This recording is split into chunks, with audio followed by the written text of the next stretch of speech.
We are live. Hello, markers. Happy Victory Day, guys. Happy Victory Day. Don't know if anyone's here yet. Okay, we got 3 people here. Happy Victory Day to 3 people up in here. Today's a good day. It's a wonderful day. Yes. Celebratory day. How you feeling, Jen? Victorious, content, happy, proud. Proud. Okay. Proud's the word for real, for real. Because I was thinking, like, I was in the middle of, I think I was actually at KFC when I had this thought. I was like, man, he really won. Mm-hmm. He really won. Not a single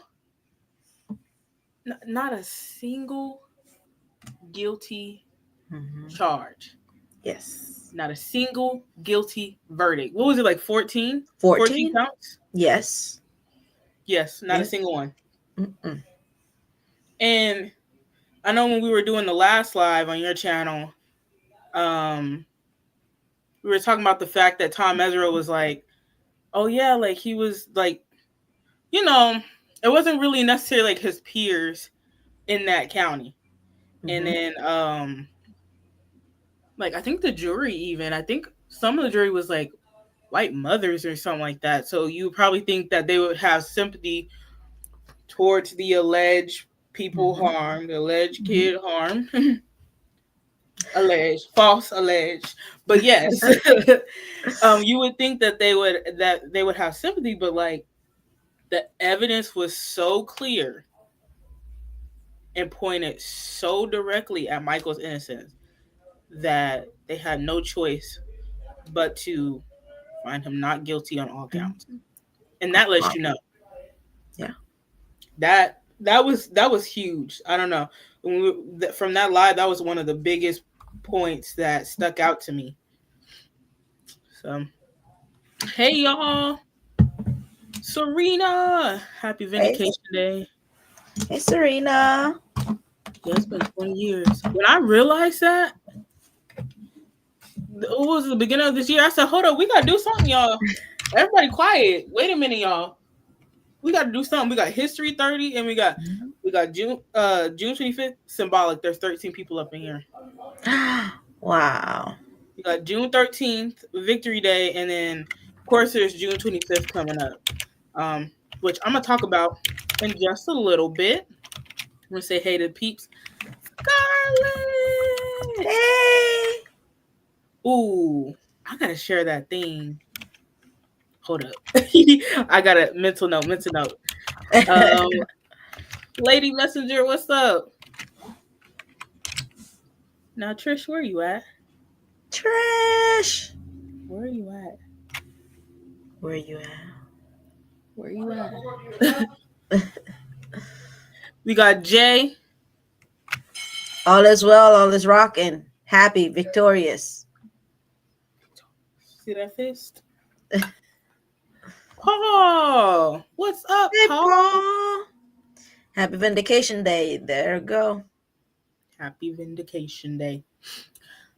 All right. So before I get into some things, few announcements because we gotta get into this watch party, and then we're of course gotta talk.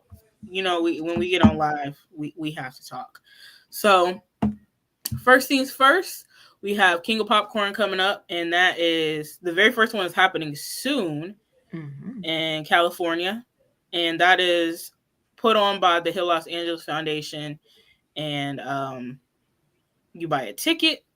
All proceeds go to the foundation so they can help better lives of the children and the families of the Los Angeles area.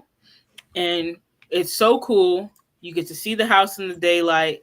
I'm sure like a lot of people are used to seeing it at thriller nights when it's dark, but like has all the decoration. The cool thing is that you can see it in daylight and you get to watch a movie. And I believe like Prince said they used to have movie nights there in that yard, like growing up. So it's kind of like we're carrying on the Jackson tradition. They have merch. They have a lot of food, a lot of good food. Yes. And spray butter and hot sauce. So, and I love what they've been doing. They've been getting like some testimonials from like people who went there. So they were so kind to include mine in it. And I said the King of Popcorn movie night series is one of a kind. I love having the chance to experience a film at the legendary Jackson Family Havenhurst property. I appreciate the Hill Los Angeles Foundation for giving donors this memorable opportunity while we support them in helping to make the LA community a better place. Because truthfully, they don't have to give us nothing. They can Mhm. just, like typical, you know, if you're a foundation, you get donations, you ask for donations, and then you give it to, the causes that you're fighting for. Well, in this case, they give us something back. They show appreciation to the donor. So I appreciate that. And then, of course, we have some familiar faces. Solely, she was there last year. She went to all four, and she said the King of Popcorn movie night series is a vibe. Dancing on sacred ground, MJ style popcorn, curated films, and meeting the best people who become your friends. Being at Michael Jackson's Havenhurst estate is magically surreal, an unbelievable opportunity of a lifetime. And the best part, 100% goes to support Hillary's thoughtful programs for deserving kids. I cannot contain my excitement for 2025 King of Popcorn movie night series. See you at the movies. And then we have SJ and Connor. I'm sure y'all recognize them. They're the ones that have the massive Michael Jackson Mhm. collection, the Michael Jackson room. And they said, what we love most about the King of Popcorn is the community. We all gather together to not only have fun, but to give back to the things that matter, all while we celebrate and honor this family that we all so deeply adore. King of Popcorn is more than just an event, it is love and family. So if y'all are thinking about going, I have that link in the description box. And I wanted to share this because I feel like it's not only is it coming up soon, but I feel like it's a Mhm. direct chain reaction of Michael's humanitarianism. And I think that's important to note when talking about his innocence, because I think people kind of got it twisted, or they wanted to paint him out to be all bad. But in real life, he was just trying to help people. And in doing so, he inspired the Hill Los Angeles Foundation. And shout out to John Muto and Prince for putting it together. They're helping kids. And, he loves to reach out to kids and stuff because that's where it starts. Marlon said it too. It starts with children. It starts with teaching them kindness and to be kind to one another. Because if you don't start at that foundation and at the root, you're gonna have some grown people walking around here throwing tantrums. I seen it today. I seen a grown man yell at a little 21-year-old girl. Wow. Yes. For what? I Like, mean, heal the world, y'all. yeah. Give it for our children. Make that change. Hello, Catherine. Hey. All right. Once again, I got that in the description box down below. I forgot to say what the two films they were showing. June is gonna be the This Is It documentary, Mhm. and then August is which is August 31st. It's the greatest night in pop. That's the one about the creation of We Are the World, and there's some fun behind the scenes stuff up in there. It stressed me out watching it because they had to stay overnight. But yes, if y'all haven't seen it or you haven't been able to see it because maybe you don't have Netflix or anything, um, they'll be showing it there, and you'll get Mhm. to see it at the Havenhurst property. Next up, let me just point out this picture. Y'all know who this is? Do y'all know who this is? Drop it in the comments, your guess. Yeah, guess in the comments. I'm gonna give y'all a bit. But I came across this picture on Google and I said, I know this person. I know for a fact. I didn't even see her face. I said, I know who this is. But also during that week, I think they call it Michael Week. MJ week, You know, yeah. MJ Week. Okay, yeah, they do MJ Week in LA, and a lot of times, the fans meet up on June 25th at Forest Lawn. They do special tributes. They sing. They pray. Um, a lot of different things. They're just out there. It's just kind of like an all day thing from what I've seen. We got the Hollywood Star. We have Michael Star that you can see, the Jacksons, and then also not too far from the Jacksons is Janet. So you can see all of those all at once. And then a lot of fans drive up to Neverland. It is so peaceful there. I love it. And then there's some more things like the Beat It Cafe, which has the Beat It smoothie, and proceeds from that goes to the Hill Los Angeles Foundation. And technically, it's called the Monte Carlo Cafe, and it is believed to be a filming location of Beat It, like one of the filming locations. And they have really good food, by the way. So the smoothie is great. I believe it's vegan, so anybody can have it. And then also, once again, I suggest the Beat It Club. Very good. And then there's also the Hollywood. So on the Hollywood Walk of Fame, it's the Hard Rock Cafe. There's the Dangerous Burger. I should have put. Okay, yes, it is vegan. The smoothie is vegan. I should have put the pictures, but I forgot. But they have the Dangerous Burger at the Hard Rock Cafe in Hollywood, and it is so good. Proceeds from that goes to Hill LA, and I believe it's named after Michael's Dangerous album. So it's really good. It's very layered. I've had it 2 or 3 times now. Oh my. 2 or 3 times. It's huge, guys. It's really big. It's so good. And they have a vegan option too. Yeah. So they have their regular patty and then the vegan option. Yeah. They have vegan bacon on it too. Like they went all out for this. It is so good. Wait, the cafe is closed? Wait a minute. Hold up. I don't think so. Is it? I don't think so. Don't tell me that. Is it? Don't tell me that because... Well, it's currently closed because they have like earlier hours. Yes. Like they usually close at 3 p.m. Sunday they close at 1 p.m. So it's more of like a breakfast, brunch, lunch place. Yeah. That's a place where what's his name? Nate? You get the mural, the Beat It mural, and it's a lot of like Beat It memorabilia stuff in there. And I believe Jen has been there like quite a bit during over the years and stuff during MJ Week. What do you have to say about it? I love which on the Beat It Cafe? Like all over LA. Places you can see, things to do, like MJ related things or ways to honor him, celebrate his life. There's so much you can do. You can go like to stores that he's been to. I've been to yeah, I went to the Moist store. You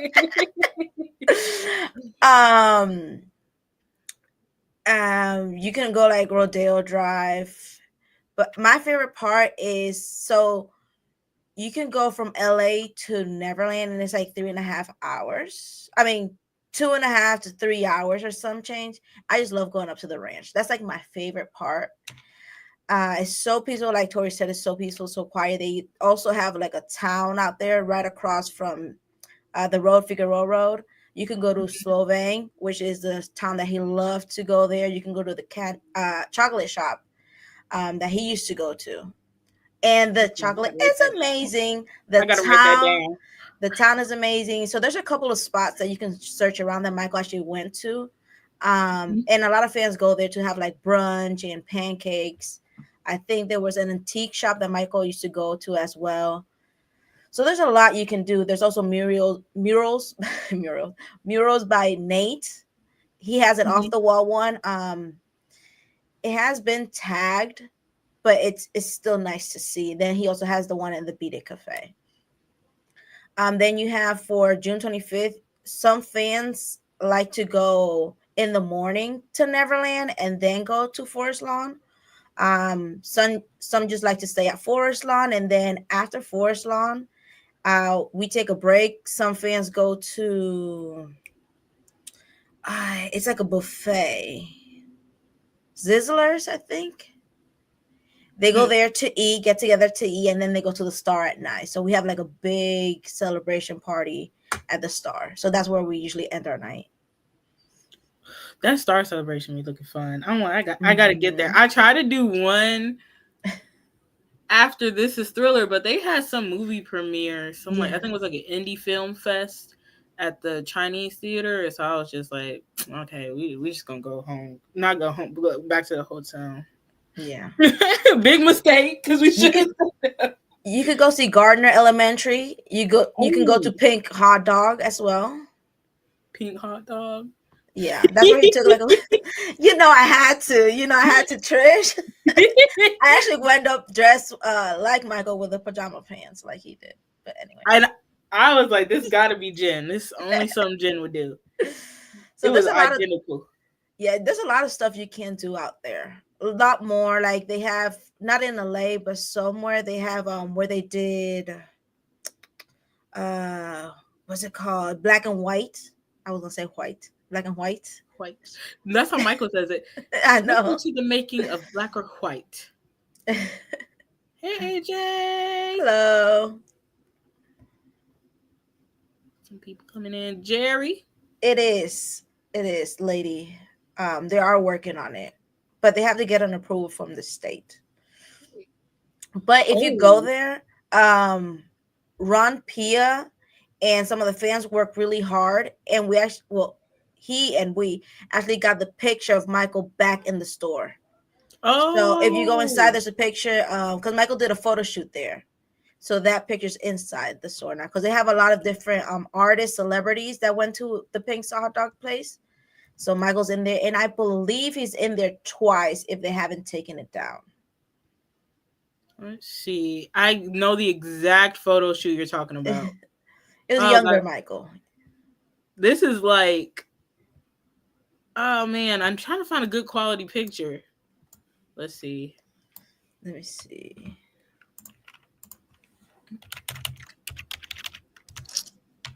Oh, it's not there.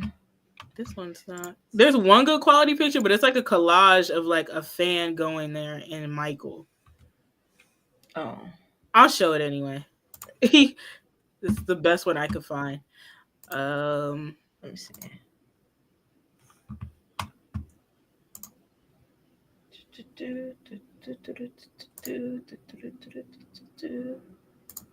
It's this one. Yes. See if I can find a picture.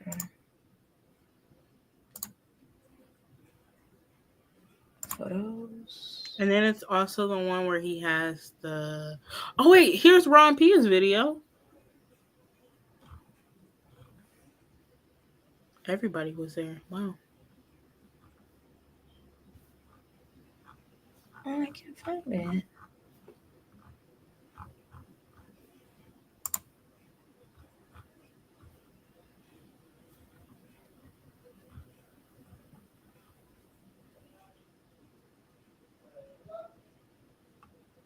Oh, here it is.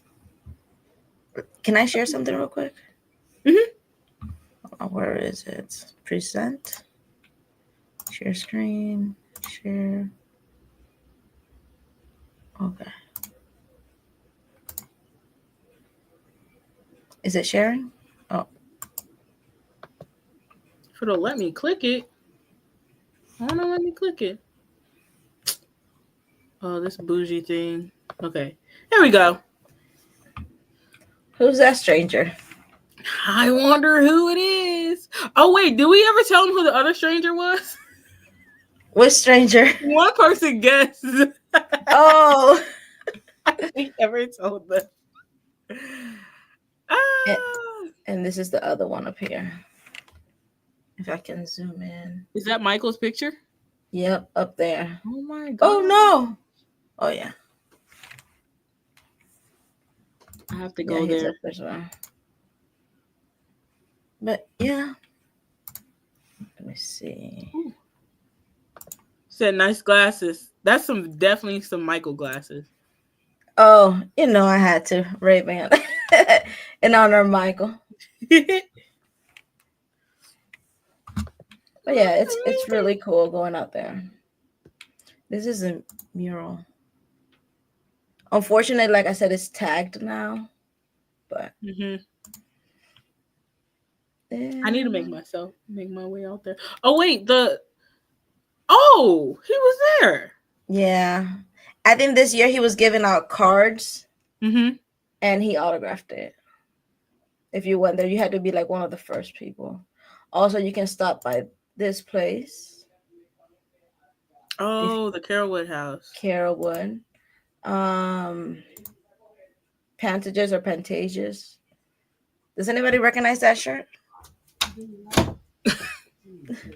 That's my mother, y'all. And yeah. And then this is at the Star. Oh, they say you were the first fan to get a pic with mics after it was put back I up. I was, yes. And you need to put a picture of you in there. I was. Thank you, Butterfly. Oh, and you can also stop by here. Oh, Havenhurst. Yes. Better stop at Havenhurst. King Popcorn. Oh, wait. This is Gardner Elementary.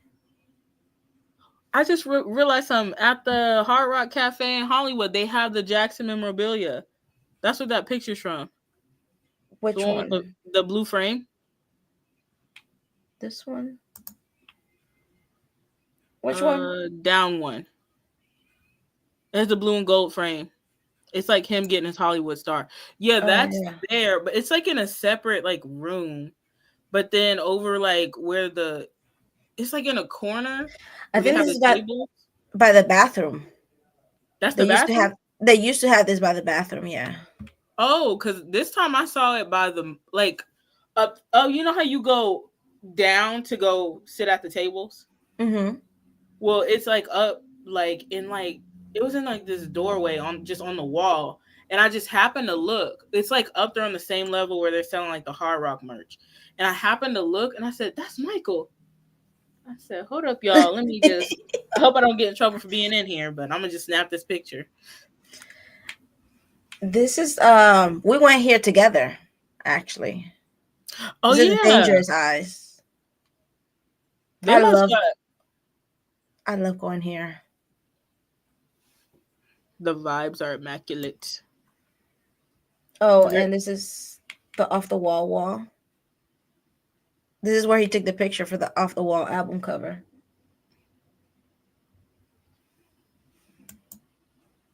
And yeah, the rest is Vegas. So let me get out of here. Do I have the Vegas dangerous? Kings. I don't think I have the Dangerous Burger in here. Oh, you can actually stop by the outside of the palace. It looks Do a good. drive by. Yeah. All right, let me get out of here. How do I stop sharing? Okay, here we go. There you go, guys. All right, drum roll, please. I think one person guessed it right in the comment. It is none other than Rocky's World 777. Rocky. She got captured, and I can't remember which news outlet, but she was the first person in there, and I was like, "Is that Rocky?" Now I looked, and they had her name and like said who she was. I said, "That's Rocky. That's her." So that was, I don't know which year it was, but I think her and she has a sisterhood with Trish. So all of them, I think, dressed up in red, and you can see there's like sunflowers, like the roses that Melanie did. You know, I was thinking about Melanie today. I know she would have been Wow. going crazy online with the support. Oh yeah. Man. But yeah, Melanie was a part of the, I think it was like the 100 Roses. Was that what it was? I can't remember what it was called. But getting roses to Forest Lawn for June 25th. All right. Well, we're talking about sightseeing and whatnot. I just did a Going Places streaming party. I have the playlist in the description. You could also listen to, I think you can listen to the playback. I don't know if it's saved, but I think you can listen to the playback, and it has like even more stuff. There's a lot of stuff you could do. A lot of places you could visit in LA, Vegas, like during the summer times and everything. Yep, it's still up there. So it's on Station Head still, and I've just played songs about going places, like all Jackson music, seeing the world. Even we went even to outer space with Jermaine Jackson's Planet of the Ant Man. Daryl's come back to Earth. We even had Genevieve featured on an Omer Batty song, Mm-hmm. all around the world. So it's quite a bit up in there, a little variety. Yeah, some Tito, some Janet, of course, some Mike. So yeah, check out the replay. It has a lot more places, a lot more details and whatnot. But yeah, hopefully we can maybe we could do a live soon about things you could do this summer, or like things you could see. And I believe that if you listen to the replays, the songs still count again. Yeah, if you listen to the replay and you're signed up, Mm-hmm. you have your streaming platform connected. The Jackson Music still gets like streams, Mm-hmm. so you'll be supporting them still. I forgot all about that. Let's see. I don't even know what's next. Oh, yes. Like I was saying earlier when you last saw us, we were on Jen's channel doing part one of the celebration of Vindication Day, and we listened to Tom Mesereau's interview with the MJ cast. It was back in 2015 to commemorate the 10 years of his vindication. And, oh, wait. Okay, in relation to this picture, this was 2014. Wow, that was long. That was over 10 years. Oh my gosh. Okay, time is moving fast. Sorry, I had to take a brief moment. Yes, we listened to it and it was so good. It was like 2 hours long. He put so much information in there, gave us his background. Um, now I talked about what part stood out to me. The fact that he had a jury that was like not necessary.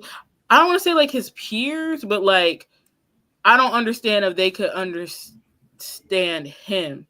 Like, Mhm. they were just your regular your mothers, regular people. They were like more conservative and stuff, but they still found him not guilty in a county where Tom Mesereau said that they were handing out guilty verdicts left and right. Yeah. And not once did he get found guilty. Sorry, I just keep having to reiterate that. What Mhm. part stood out to you? I really like halfway through when he was getting into some details. Check that out. Check that halfway through. There's one part we had a pause and I was going Yeah. off. Yeah. I just love how free he felt and how well the MJ cast conducted everything. hmm Um, but you see Tom always so serious as he should be, so professional. But I love how at the end, halfway through, he really gave us a taste of what he actually was thinking and feeling about certain things that we hmm the fans believe and think. So if you get a chance, check the official video out or the replay. But you get to see some insight of Tom's Bistro mindset. He was asked some like heavy hitting questions. Yeah. And he still like one thing about lawyers, you have to be good with your words. You have to be clear and like quick with it. You can't just be like he was really quick with it. Um, he was really careful Yeah. and I feel like he gave good answers from like his knowledge and everything. So check that out, y'all. It's on the MJ Cast YouTube channel. You could also, I'm assuming you can listen to it wherever podcasts are, like Spotify, I think Apple Podcasts. So support them. And by the way, support the channels over here as well. Subscribe, like, share, tell your friends, and subscribe to my co-host Jen. I got her link in the description, I think. Let me see. I do. I do, y'all. It's Thank you. down there. I do. I got it. All right. So today is special. 20, we've been saying all live, 20 years of vindication. And today we did a online trend. It's still going all day. And we're trying to get the hashtag Michael Jackson Forever Innocent to trend. It's already been trending.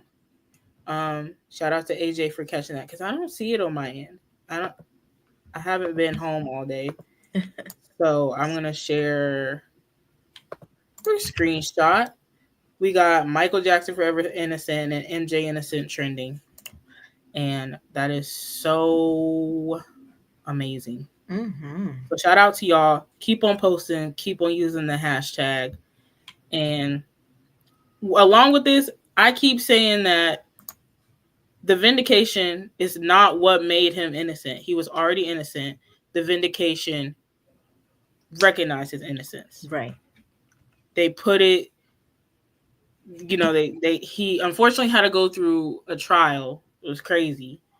And there was a media circus that made him look like he was his side, his defense was not doing too hot, when in reality they were tearing up the prosecution side. Yeah. Catching them in so many lies, catching them in so many different things. They just all told on themselves. The prosecution crumbled, and they still had the nerve to try and go on after that DS, and spew some nonsense. But hey, here we are, not guilty. So yes, tell your friends, use that hashtag, share the flyer, and before we get into this watch party, so I gotta get to it soon. I wanted to do kind of like let me see if I can get this off of here. A timeline of things that happened, like leading up to this vindication. And so what started was in 93 was the first set of false allegations. In the summer of 1993, Evan Chandler began coercing false allegations of abuse out of his son as an extortion attempt against Michael. Now, child, we all know that man was foolish. I'm sorry. Sorry, Jess, if you watching this, I use the F word. That man, he was on some tomfoolery. I gotta tell you. You mad because you want your career funded and you can't get it funded, so you decide to ruin somebody's life through your son. So you didn't traumatize a child and traumatize somebody else, all because you needed some money. And you a whole dentist, you ain't got no money? You a dentist. Anyways, gotta remain professional. So yes, it was an extortion attempt, but Michael Jackson stood his ground, and even though he was going through it, he was very strong and hopeful that he was going to prove his innocence. Well, he wanted to fight it in court, but what ended up happening is the way things were going back then, they would do the civil trial before the criminal trial. And I wanted to definitely put this because I feel like there's some confusion around the settlement. They feel like, a common misconception you hear is, Michael paid him off. Like, it's like hush money. No, he was advised by his lawyers to settle out of the civil trial. And that is because he wouldn't have been able to have a fair criminal trial to prove that's a trial he would prove his innocence. But he was just like, they were just like, okay, like, we could just pay so we don't have to do the criminal trial or the civil trial, and then we could focus on trying to prove your innocence in court. Well, once that happened, mind you, it was not the contract with it or like the statement that came with it. It was not an admission of guilt, and they made it clear. But when that happened, the Chandler family took the money and they never fought it. We also recently found out, plug the Marshall Michael watch party series. We also found out that in the agreement, they were still free to open up the case for a while, and they never opened up that case. So they took that money and ran. They weren't worried about trying to fight for justice or anything like that because nothing ever happened. They got the money. That's what they wanted from the jump. And no, Michael didn't pay off anybody. He was trying to listen to sound, what he thought was sound knowledge and wanting a fair trial, because that's everybody's right. Everybody's right is to get a fair trial, and he wouldn't have got that. So fast forward 10 years later, mighty interesting. 10 years later, the threes be threeing over here, unfortunately. We have the Bashir doc. And Martin Bashir tricked Michael into letting him into his world only to spin narratives and make him out to be a villain. We've seen that with the footage you were never meant to see. That was the Michael Jackson documentary that was put out like as a rebuttal. And what Bashir was doing was spinning narratives. He was chopping things up. making Michael look like a bad parent, a bad person, and this, that, and the third, or look weird or whatever. And in reality, Michael's cameras was running the whole time, and he was like, "Nah." Bashir was trying to say this, was trying to make this house to be this way, but look at this full footage, look at this full conversation. So, yeah, he tricked him, spun the narratives, and when it showed on TV, that's when it led to the second set of false allegations from the Arvizo family. And the Arvizos worked with DS to make false allegations against Michael in hopes of getting more money out of another celebrity. They have history of trying to get money and weasel money out of people and corporations.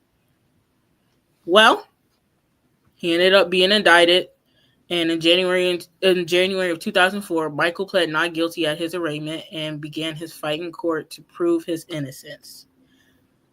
And after 4.5 months of trial and apparently 32 hours of jury deliberation, the overwhelming evidence of Michael's innocence proved he was not guilty on all counts. Not guilty on all counts. So I'm telling you, if y'all innocent, people trying to take y'all down, you might think you're not going to get your justice. I'm telling you, I feel like it's going to work out. I feel like things are going to work out. They still trying him. They still can't get him. It still won't stick. We have two weasels trying to weasel their way into getting money too, and it's not working. They just keep getting thrown out of court. We're just going to put them that way. But yes, that is where we are now. So we're going to get into the watch party. And Rocky, we just had your picture up. Hold up. We just had your picture up. All right, I'm going to try and put it on the screen. And we could watch it together up here. Let me see if I can pull it up. But yes, Rocky, we had you at Forest Lawn on the screen. Hey, Rocky. I was like, where are we at?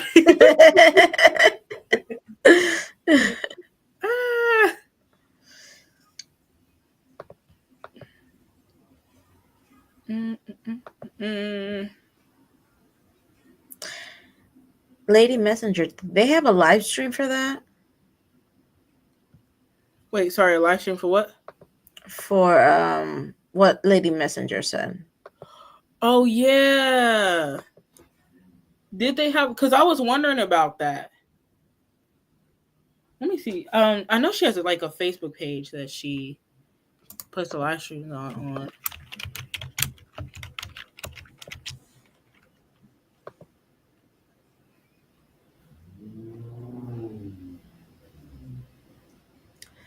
So what did you get me, Rocky? Just kidding. Hey, hold on, wait. From the Disney store. So I'm rocking right now. Oh, hold on. Can you see it? Disneyland. Yeah. Oh, sorry, Michael. In honor of my... They said they were live for about 25 minutes. If you have a link or anything, please feel free to share it in the chat. Yeah, I wanted to wear something happy for Michael, so I wore some Disneyland, one of his favorite places. Okay, I'm going to get ready to play it. Oh, by the way, this is a Vindication documentary that was put together, like a montage of like news reports and everything, made by MJJREPOSITORY. And they are one of the key researchers in the allegations against Michael and his innocence. And I believe they were one of the fans. Like, I think they were the ones that pointed out the train station line. So they do a lot of good work, and they put this together for us. So I have all their links and stuff in the description. You want to support them. I have this video linked in there if you want to thumbs it up or anything. Subscribe to them. They post a lot on X. So I'm just glad that they have this because I wanted to do something, show something more celebratory, not sad or anything anything that would make us angry. So even though I saw, what we calling her? Nancy, who ain't got no grace. We gonna call her that. No grace at all. No grace, Nancy. Yes. There you go. I saw her in here, but we gonna play it, and I'm sure we could discuss through it. Hopefully, they will get me for this, but yeah. 13 Not years. only am I presumed to be innocent, I am innocent. I ask all of you to wait and hear the truth before you label or condemn me. Don't treat me like a criminal, because I am innocent.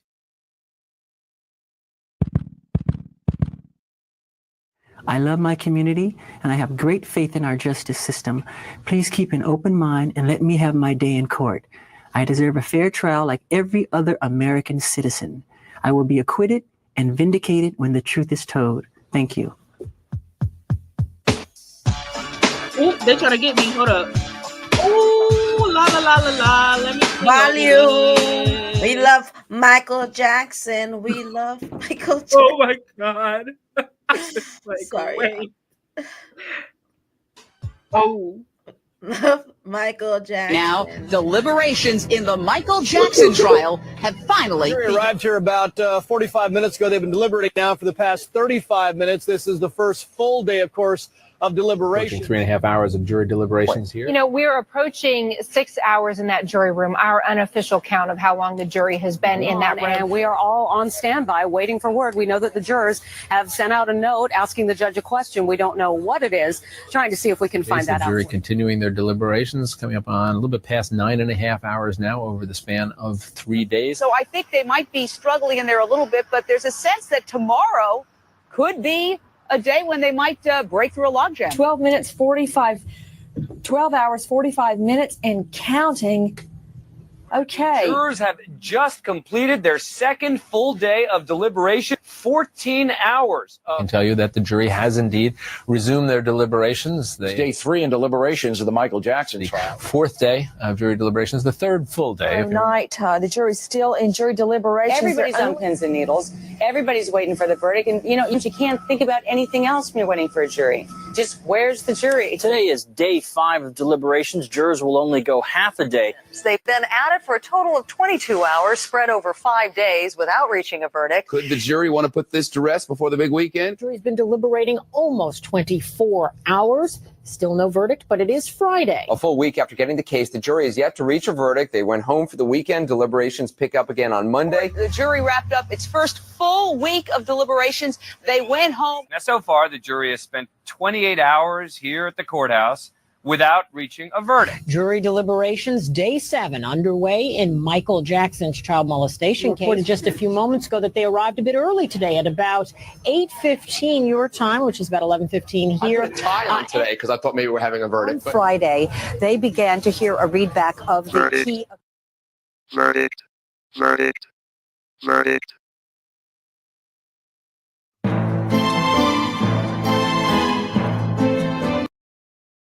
We love Michael Jackson. We love. It is less than 1 hour. We are supposed to find out the fate of The Michael jury Jackson. has reached a verdict in that Santa Maria courthouse. And now the jury in the Michael Jackson case has reached a verdict. Within the hour, we will know what that This verdict kid is. who happens to come from a family that has pursued questionable litigation against JCPenney, that is involved in welfare fraud, a family. Michael Jackson, the best. Bro. Michael Jackson, the best. Look at all the fans at Neverland, right? This is the caravan to Neverland.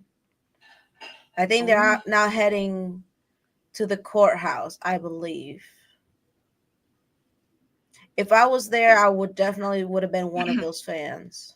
I wonder if Jenny was there. Like in I have that picture. Oh my God. Are they talking?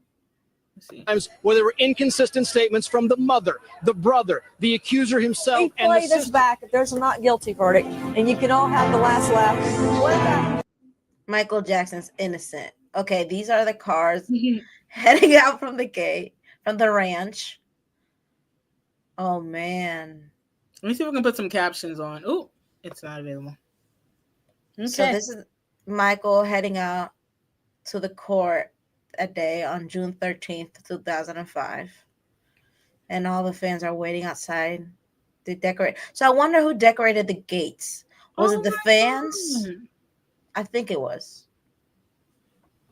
Okay, let's see. Is it safe? Michael Jackson, guilty or not guilty? And that verdict Not will guilty. be Not read live. Ooh. Oh, there it is. I remember seeing this footage on TV. I do. Are they talking? So I think they're all saying like the verdict has been reached. Yeah. Approximately 2:30 Eastern time. What time did they say it was? Let me see. They said the verdict was read officially at 2:10 p.m. I'm assuming West Coast time, like California time. I'm going to see if it's safe. Oh my God. A very orderly deliberation. This is one of those deliberations that I guarantee you they were right near a decision now on Friday. Imagine how Michael felt on the drive. I was stressed Yeah. out. I think I would have been stressed too. Oh. I'm not gonna lie. I'm trying. I want to play this.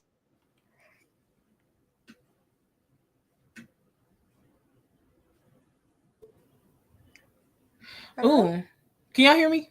Yeah, now Okay, I hear you. My computer gets glitchy sometimes on here. I gotta go get my food. I would have been like with a bag right next to me because I would have been such a mess, y'all. I mean, I was already a mess as a fan watching this, but I can't imagine Michael, man, because it was his life right there. I can't unmute, but they're still, I'm sure, on the drive over there. Who was watching live from their TV? I know Kelly said she was watching live from there. Man.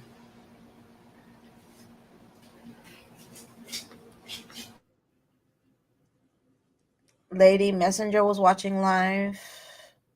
Butterflies, I was a mess watching and waiting too. There's Tom Mesereau. I think Michael's about to arrive. If convicted on all counts, Michael can face up to 18 years or plus. I think 18 years was the minimum. Oh my gosh. I was waiting, nervous. Going to be acquitted on the Just molestation. second shy of. Shep, Yeah, go ahead. Shep, can I jump in here? We just got a file now for the verdict, and that, by the way, is Tom Sneddon, who just walked in the courthouse. He is, of course, surrounded by his attorneys, Ron Zonin and Gordon Auchincloss.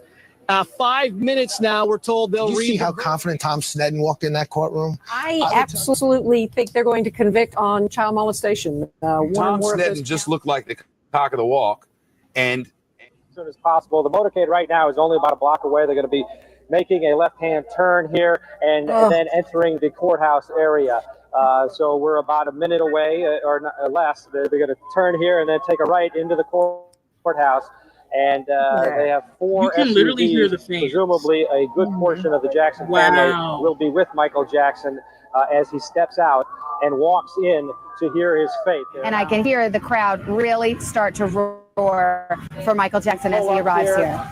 And step out the bodyguards and The sound from what may be going on.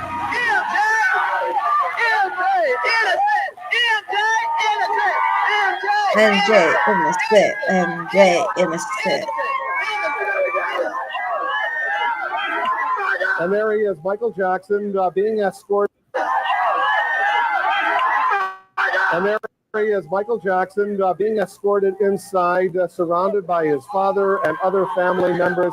His bodyguards are there as well. Michael Jackson walking in, Thomas Mesereau with the white hair, his criminal defense attorney, his lead attorney, as they go inside. Let's listen a little bit longer. In the middle.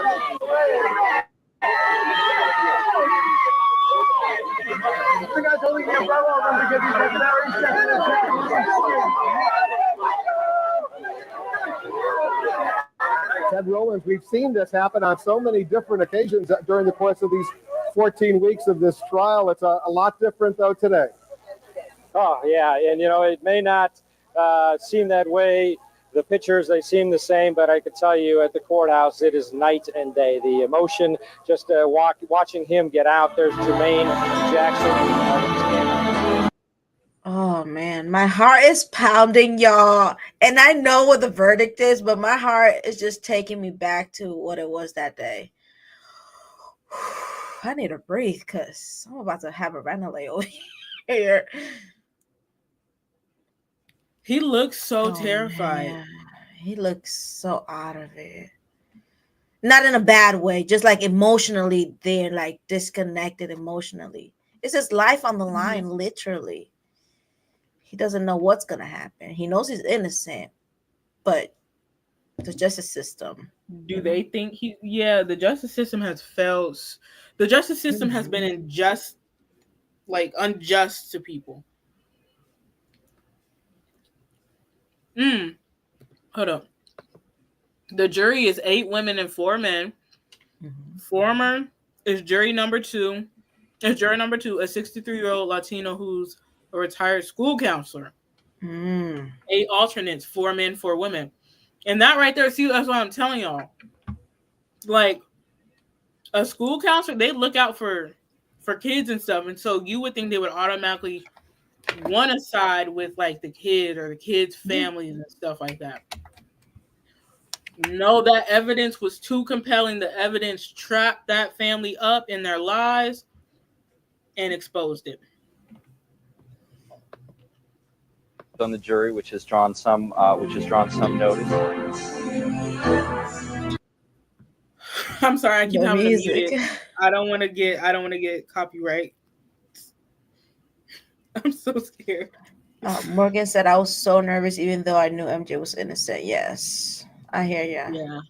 Kelly said that I can't imagine what Catherine and Joe emotion was during that time. Oh, I know.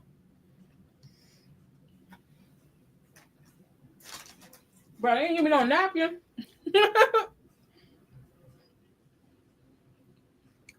Marian said, this was a historic moment. Tom is our Gandalf.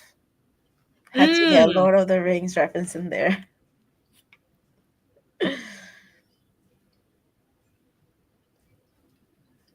And this is what we would be doing if this was like 2005 right now. Mm-hmm. Well, 4 men and 4 women that sat through the trial. The alternates are coming in with the 12 panelists, and presumably now within the minute, we should start to hear this audio feed. It's a little bit too long for an acquittal. It's not quite long enough for a hung jury. I don't think it's quite long enough for an outright acquittal. I think there's no question we're going to see convictions the judge here. is on the bench.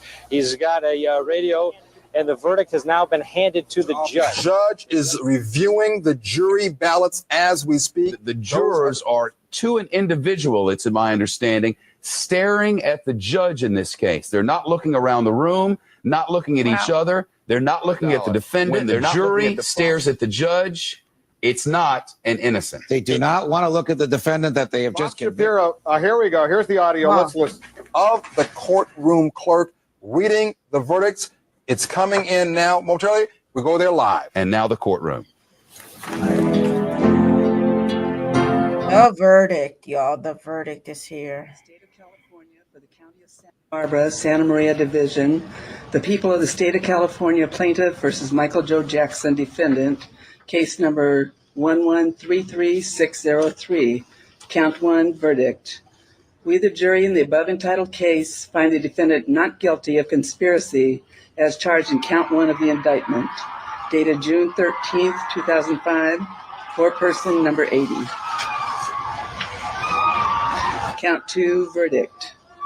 We, the jury, in the above entitled case, find the defendant not guilty of a lewd act upon a minor child as charged in count 2 of the indictment, dated June 13th, 2005, foreperson number 80. Count 3, verdict. We, the jury, in the above entitled case, find the defendant not guilty of a lewd act upon a minor child as charged in count 3 of the indictment, dated June 13, 2005, foreperson number 80. Count 4, verdict. We, the jury, in the above entitled case, find the defendant not guilty of lewd act upon a minor child as charged in count 4 of the indictment, dated June 10, 2005, foreperson number 80. Count 5, verdict. We, the jury, in the above entitled case, find the defendant not guilty of a lewd act upon a minor child as charged in count 5 of the indictment, dated June 10, 2005, foreperson number 80. Count 6, verdict. We, the jury, in the above entitled case, find the defendant not guilty of attempting to commit a lewd act upon a minor child as charged in count 6 of the indictment, dated June 13, 2005, foreperson number 80. Count 7, verdict. We, the jury, in the above entitled case, find the defendant not guilty of administering an intoxicating agent to assist in the commission of a felony as charged in count 7 of the indictment, dated June 13, 2005, foreperson number 80. Count 7, verdict, lesser offense. We, the jury, in the above entitled case, find the defendant not guilty of providing alcoholic beverages to persons under the age of 21, a lesser included offense of that charge in count 7 of the indictment, dated June 13, 2005, foreperson number 80. Count 8, verdict. We, the jury, in the above entitled case, find the defendant not guilty of administering an intoxicating agent to assist in the commission of a felony as charged in count 8 of the indictment, dated June 13, 2005, foreperson number 80. Count 8, verdict, lesser offense.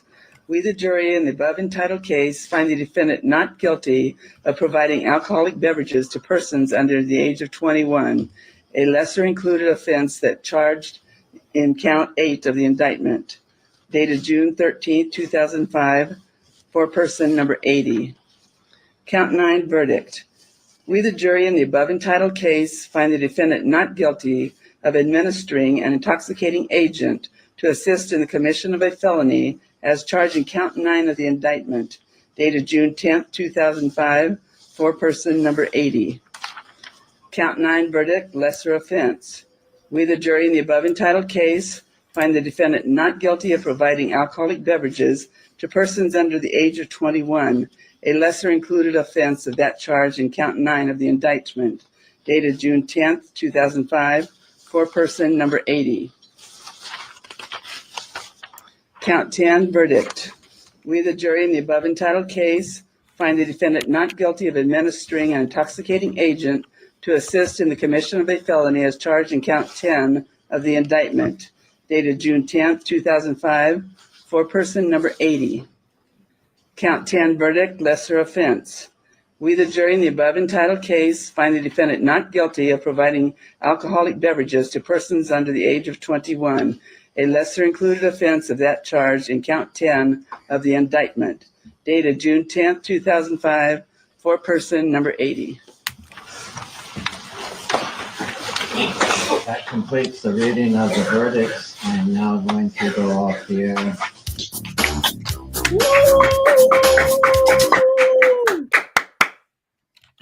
The aftermath.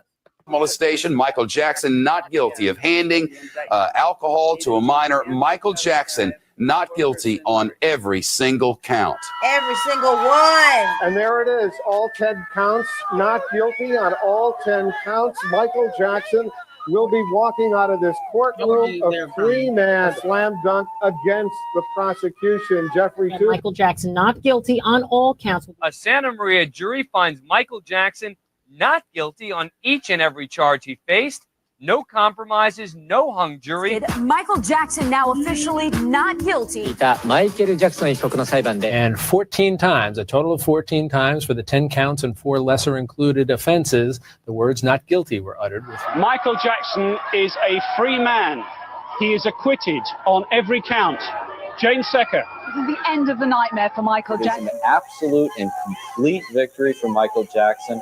Utter humiliation and defeat for Thomas Snedden, the district attorney. Not guilty on all counts. It is a devastating defeat for the prosecution. In this case, Tom Snedden and company not guilty on each of the 10 charges. A free man fully vindicated by this jury in Santa Maria. And a clear and decisive unanimous win for Michael Jackson. It was a stunning and comprehensive defeat for Santa Barbara's District Attorney Tom Snedden. For Michael Jackson. An innocent man. The $4 million trial is over, and Michael Jackson is free. This was a unanimous decision, not guilty on. They made the people of Santa Barbara, the people of Santa Barbara County, they made them tax dollars go to a whole lie of a case. Wow. Mm-hmm. They wanted to get him. I would be like, give me a refund quickly, quickly. Don't give me the regular tax refund. I need an extra refund on that. Michael should have sued them. That would have been amazing if he had sued them for destroying his property, going into rooms they had no business going into, emotional distress. Yeah. He should have made an example out of him. Even though he probably really didn't need the money, he should have made an example out of that whole county. DS, that family, this welfare fraud. He should have sued them. I've seen artists that sue for $1 just to make a statement. Yeah. Yeah. He should have sued them for everything. Everything. He wasn't getting nothing back because they were broke, but make a statement. Make a statement. Man. He definitely should have sued DS. Him and his 13 kids. How many kids he got? Yeah. How many kids he got? Yeah. That was like 13 kids. Mr. Mesereau? That's what Tom said. It's crazy they're both named Tom. Oh yeah. Mesereau Tom is better. Yeah. But Tom Mesereau said, yeah, I think he has like 13 kids. I said, who would love that? But anyways. All right. Every single charge. 141 witnesses, 60 days of testimony, and 32 hours of jury deliberations, and it all boiled down to just 2 words: not guilty. Acaba la pesadilla para Michael Jackson. The right verdict based on the evidence that was presented. Not guilty, not guilty, not guilty, not guilty on all of the 10 counts, including the 4 lesser counts on the alcohol charges. Not guilty. Can you replay that again? Who's saying that? Ooh. Acaba la pesadilla para Michael Jackson. The right verdict based on the evidence that was presented. Not guilty. There you go. Isn't that Didi? Is that Didi? Hold on, I let think me that's see. Didi. Ha, she eating her words if it's her. Y'all, chat, is that Didi? You know who Didi is? Not Dirty Diana. I think that's Didi. Let me see. Not guilty. Let me see if I can find it. It's Court TV. Yeah, Butterfly says that looks like her hair. That looks like her. I want to, Tori, replay this for me because I want to hear out of her mouth say that Michael Jackson was not guilty, not guilty, not guilty, not guilty. Hey, the Puerto Rican flag. Not guilty, not guilty.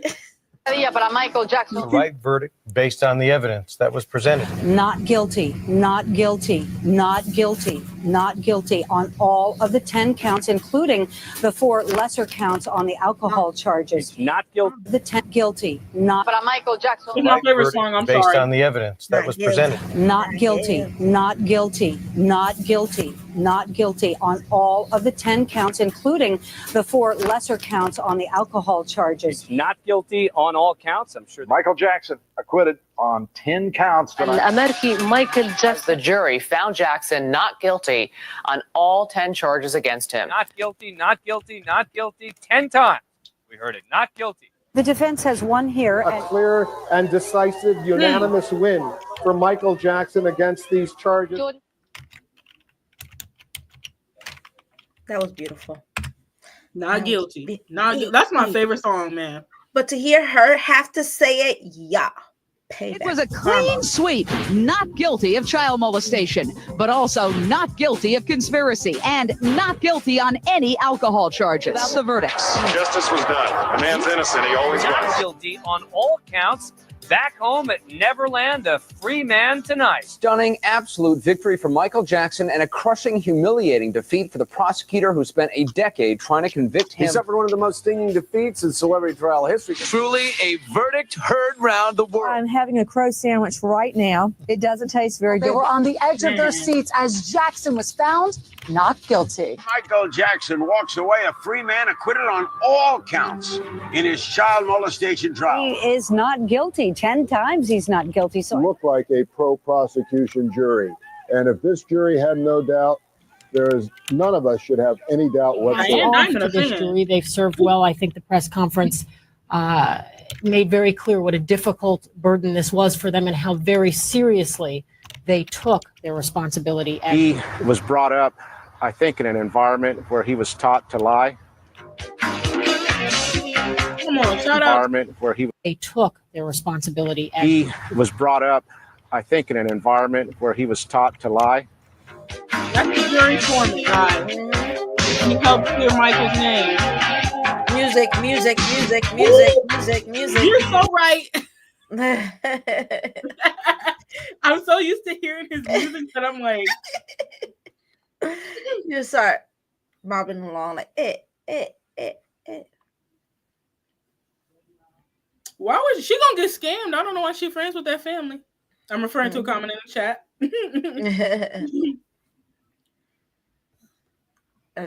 We studying the evidence, verdict, but we spent a lot of obviously we're disappointed in the verdict, but we spent a lot of time really seriously studying the evidence and looking at the testimony and the jury instructions. Is that it's a bad day for the prosecution. And this case was a lot less effective in front of a jury than it was when selected reporters were given salacious tidbits over the past several years. This is an important day in Michael Jackson's life.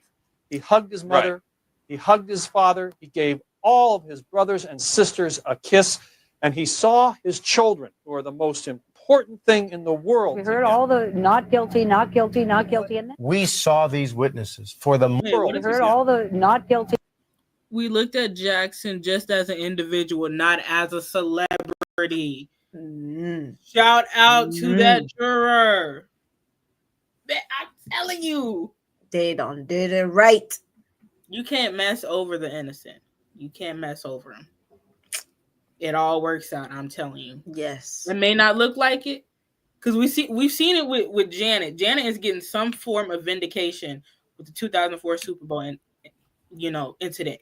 It's taken over a decade, y'all. I mean, over 2 decades, over 20 years. But I feel like everything is finally kind of like working out for her. Like, it's always worked out for her, but like the fact that she just got that Icon Award on the channel station that did her dirty back in 2004.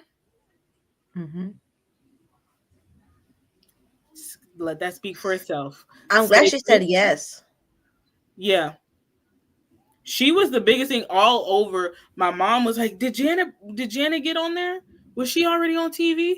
Everybody's talking about it. Everybody's talking about it. All these different news outlets and big, social media pages were talking about it. It was everywhere. They were going crazy. And that just lets you know, it takes patience. But that's how everything works. That's how everything has to work out. Patience. Don't act crazy back. Stay graceful. Don't get ratchet. You know you want to. You can get ratchet behind closed doors because you have every right to get angry. But don't seek out evil for evil. You have to go about it the right way, because then you're going to make yourself be like the bad person. and they handled it so well. So, speaks volumes. Shout out to the jury. Not guilty, not guilty. We saw these witnesses. For the most part, they were horrific witnesses, in my opinion. Less than credible, less than truthful, a lot of baggage. They seemed not prepared. The prosecution stumbled through most of their presentation. It was just a case not well thought of.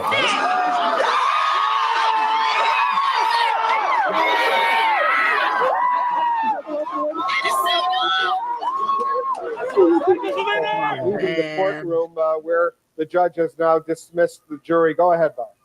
Tom Mesereau did not have a case, and yet he prosecuted Michael Jackson. Had it been anyone else, Michael Jackson or that other person would not have been in courtroom. Your bail is exonerated and you're released.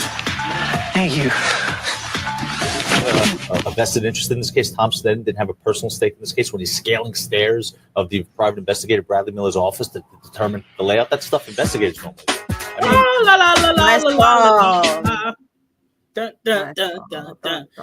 He's unbreakable.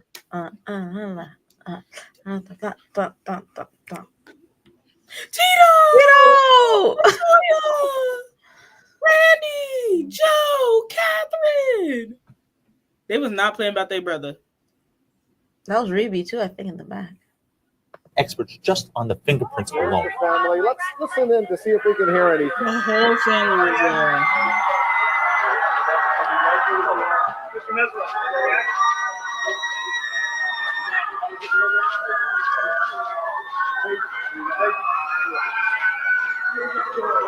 Is that Janet back there? Or is that Yeah.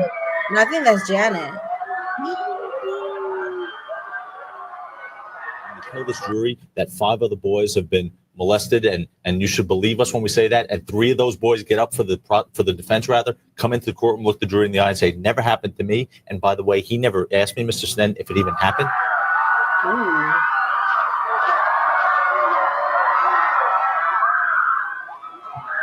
This is so bad.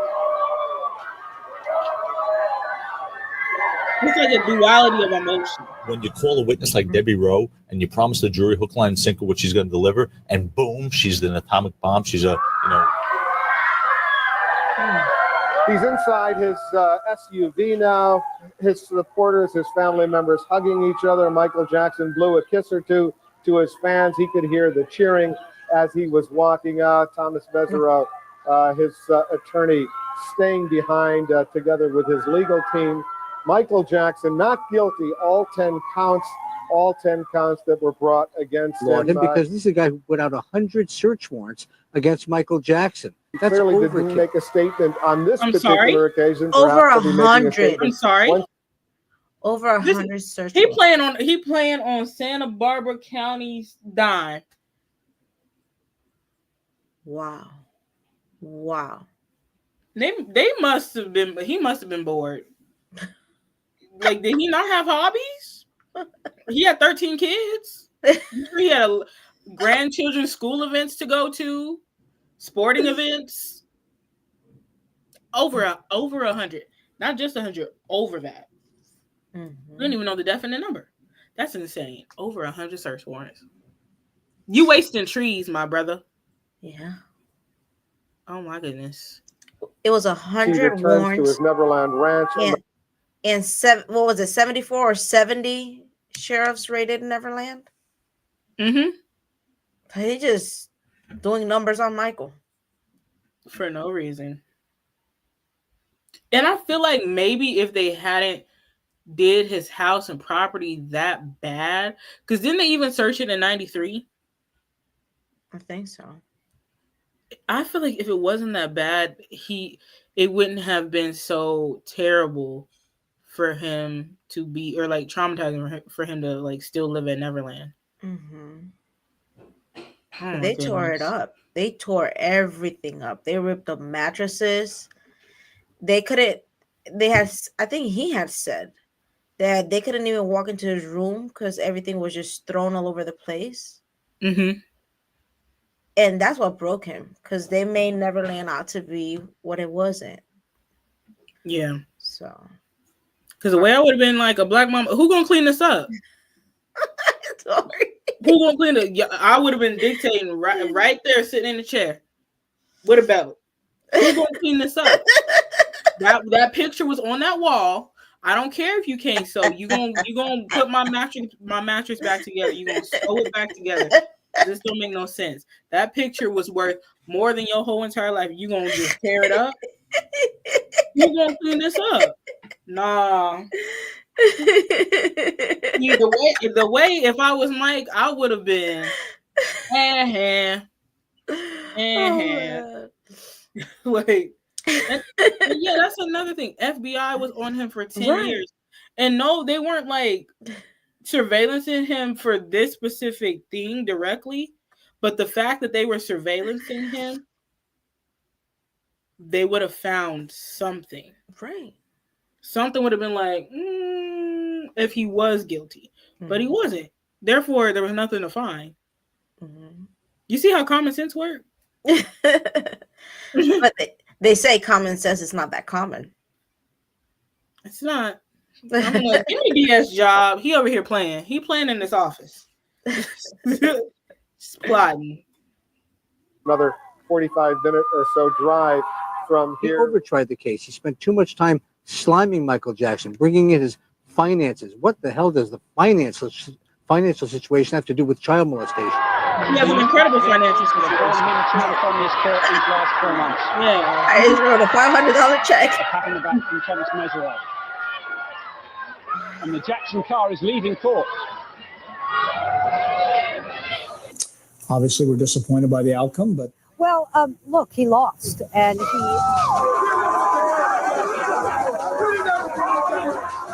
her testimony, a lot of the parts of her testimony, I wanted to just break out laughing, but I They put on witnesses who were lacking in credibility.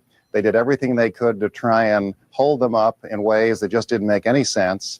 A lot of their theories and arguments made no sense, and they didn't have a case. And Michael Jackson's innocent. You came in, you changed my world. They're spinning down that road. They followed through and everything. They showed us all the evidence that they would bring forth. They would show us everything that we needed The to see. bottom line here is the jury did not believe the accuser and the accuser's family. They were, quite frankly, an unbelievable bunch. It's mentioned about Tom Sneddon is that if he thinks that this case is not going to be the legacy that he leaves when he leaves office, he's deluding himself. When he leaves Earth. How wonderful it feels. And I know Like, that that's his Michael is legacy. just kissing Can't his change mom, his dad, his brothers, his sisters. Michael, congratulations. You I are just my liked man. it intensely when she snapped her fingers at us. That's when I thought, don't snap your fingers at me, lady. What party out here going on 5 hours now. In fact, the papers came out not too long ago. They've been passing them out to all the fans. You can hear the music I thought that we had really destroyed their case very effectively on cross-examination, and I thought we had called a lot of very effective witnesses in our case. And I thought when you put that whole package together, they were going to have trouble.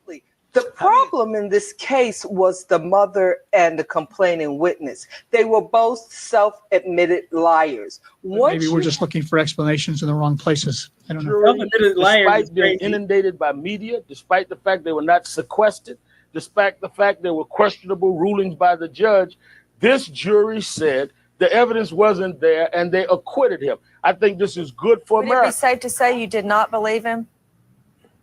Yes, we had a hard time We believing it. as a country have to understand that our system presumes someone innocent until proven guilty, and that proof was not made here. I can't say there was anything that convinced me to say guilty ever throughout the whole trial. I'm just flabbergasted and very happy for Michael. Not only did he get 10 not guilties today, but this should take care of all the doubt and the black cloud that has been over him. And this, what is it, 1108? That vindicates him from all of this. They saw the color drain from your face, both for you, Mr. Sneddon, and you, Mr. Zonin. Innocent. Oh my God, I'm sorry. I have to run that back. Wait. Him from all of this. They saw the color drain from your face, both for you, Mr. Sneddon, and you, Mr. Zonin.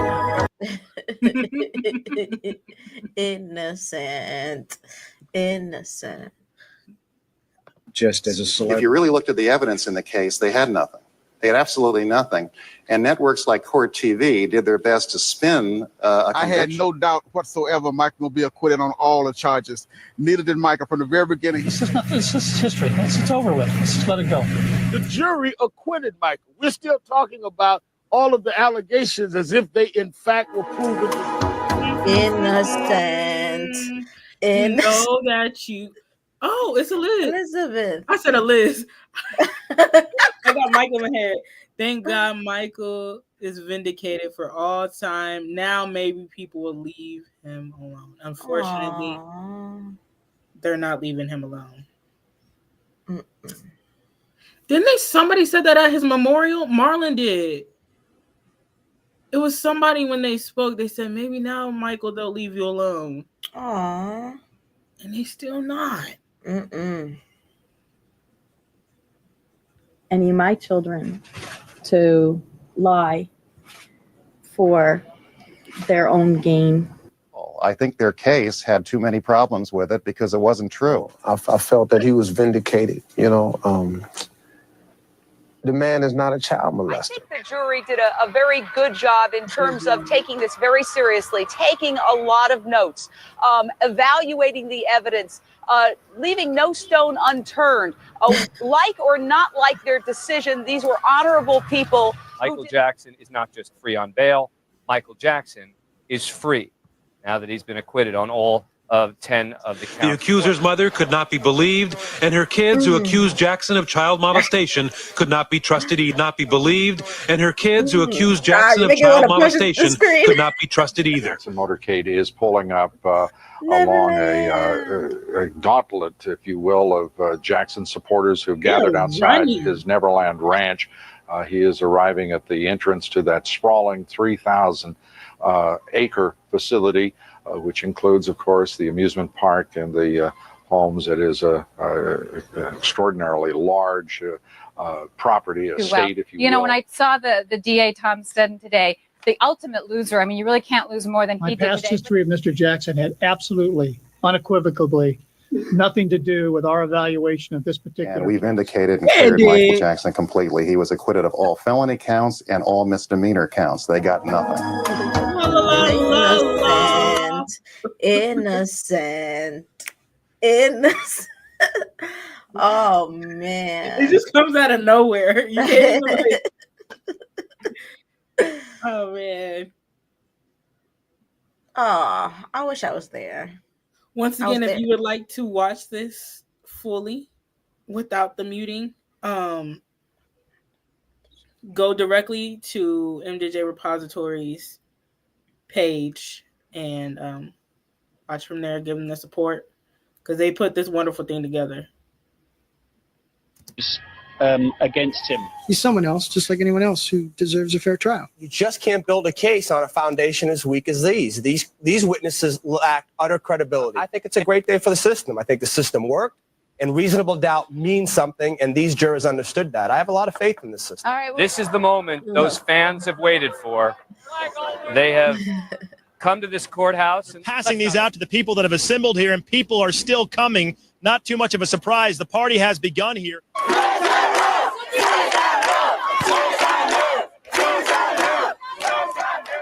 So there was a lot of discrepancies in his testimony, and it didn't quite coincide with what he had said. So a lot of this was spin by the prosecution because they wanted to try and convict him through spin. They had nothing to deal with in the courtroom. I think that this was a smart jury. I think that they were diligent and wanting to do a good job. This was a grifter family with a record that was so checkered it was pathetic. It was sickening. This was a setup. It never would have been brought if it was in any other county. Tom Mesereau has had this grudge for 13 years. I talked with Tom Mesereau, who told me that he was proud to have defended Michael Jackson, that Jackson was innocent all along, and he was just proud to prove it. Come down here and check my life. See what I've been doing the last 10 years. Harassing Michael Jackson. This piece of garbage called The People versus Michael Jackson to a grand jury. It was presented, and the state paid the We had a price. closet full of evidence. There was nothing in that closet that was able to convince any of us of the alleged crimes. The factual inaccuracies, the obvious bias among people like Court TV, who I felt. Let me me go back to the Al Sharpton thing. Let me see. Okay, I'm at 3251. Where was he? Al Sharpton. I can't find it. Okay, it got to be farther back. I think so. I don't remember where it was. He said, check what I've been doing for the past 10 years. Yeah, harassing Mike. What you mean? You sure you want us to check that? Because you're looking pretty just harassing folks. Bothering. I can't find it. I think they said, did they say it in the chat? Welfare fraud? I think somebody said it. I don't even know if she ended up going to jail, but she was charged with it or found guilty of it. Yeah, I'm sorry, I can't find it. I don't think she went to jail either. She should have. They should have went to jail for this because they lied on the stand. Hold that little boy accountable too. I've seen them charge little teenagers as adults. I can't find it. Where in the world? Okay. Was really an arm of the prosecution through this case. It was very amateurish and very unprofessional and very disturbing. Innocent, y'all. Innocent. Where is Al? Has wasted his Innocent. Tom Stetten has wasted. He has squandered the money of the people. How many real criminals have gotten off during the time that he has been after Michael Jackson in this witch hunt? How many violent felons have gotten off? You heard yesterday the words that no prosecutor and ate her up. He said wasted people's money when other people, other violent criminals have gotten off.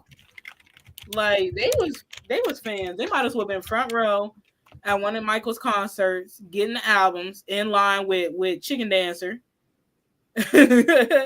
Like,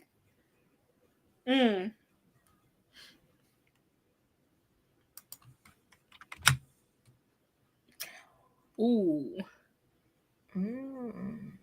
Yeah, sorry, we just gotta sing over the stuff. Cause I forgot it's streaming on your end too.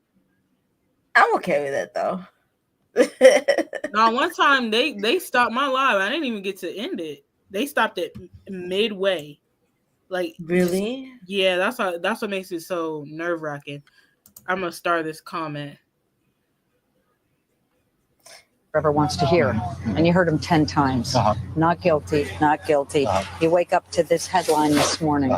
Nothing. I went in there with the courage to convict a celebrity because I really believe in doing what's right. And witness after witness, I was more convinced of the innocence because of the motivations of financial gain and revenge. It was just amazing the way it was laid out. Australia at one point in the mid-90s to try and find an alleged victim. And the person said, take a hike, get out of here, you know. He had a website at the sheriff's department to try and see if he could find witnesses to build a case. It was like an open casting call on Michael Jackson. Wow. And the best they could come up with was this family that we thoroughly discredited from A to Z. From A to Z. I mean, that's a grace. He's guilty, or rather, he's guilty. Those who are competing for making the newsroom case for Michael determined by inference or innuendo by jurors. Race, no race, it doesn't matter. They all seem to do the right job.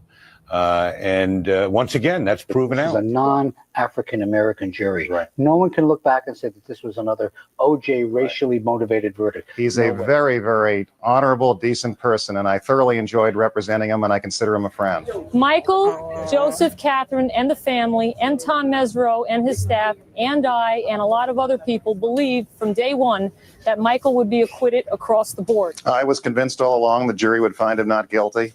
I thought the prosecution's case was really ridiculous, and I thought they went to every absurd length they could to try and make something out of nothing. She looked at me and snapped her fingers a few times, and she says, you know how our culture is, and winks at me. I thought, no, that's not the way our culture is. Yeah, she is. The cars are now lined up a mile down this road. People are walking. Not the way our culture is a few times, and they could to try and. I remember hearing that. Mira, te voy a decir algo. I don't think so. I just said, look, I'm gonna tell you something. I don't think so. Like, no. Like, he said, I don't know what culture. I'm not coming to the culture alliance. You snapping your fingers at me. She is not invited to the carne asada.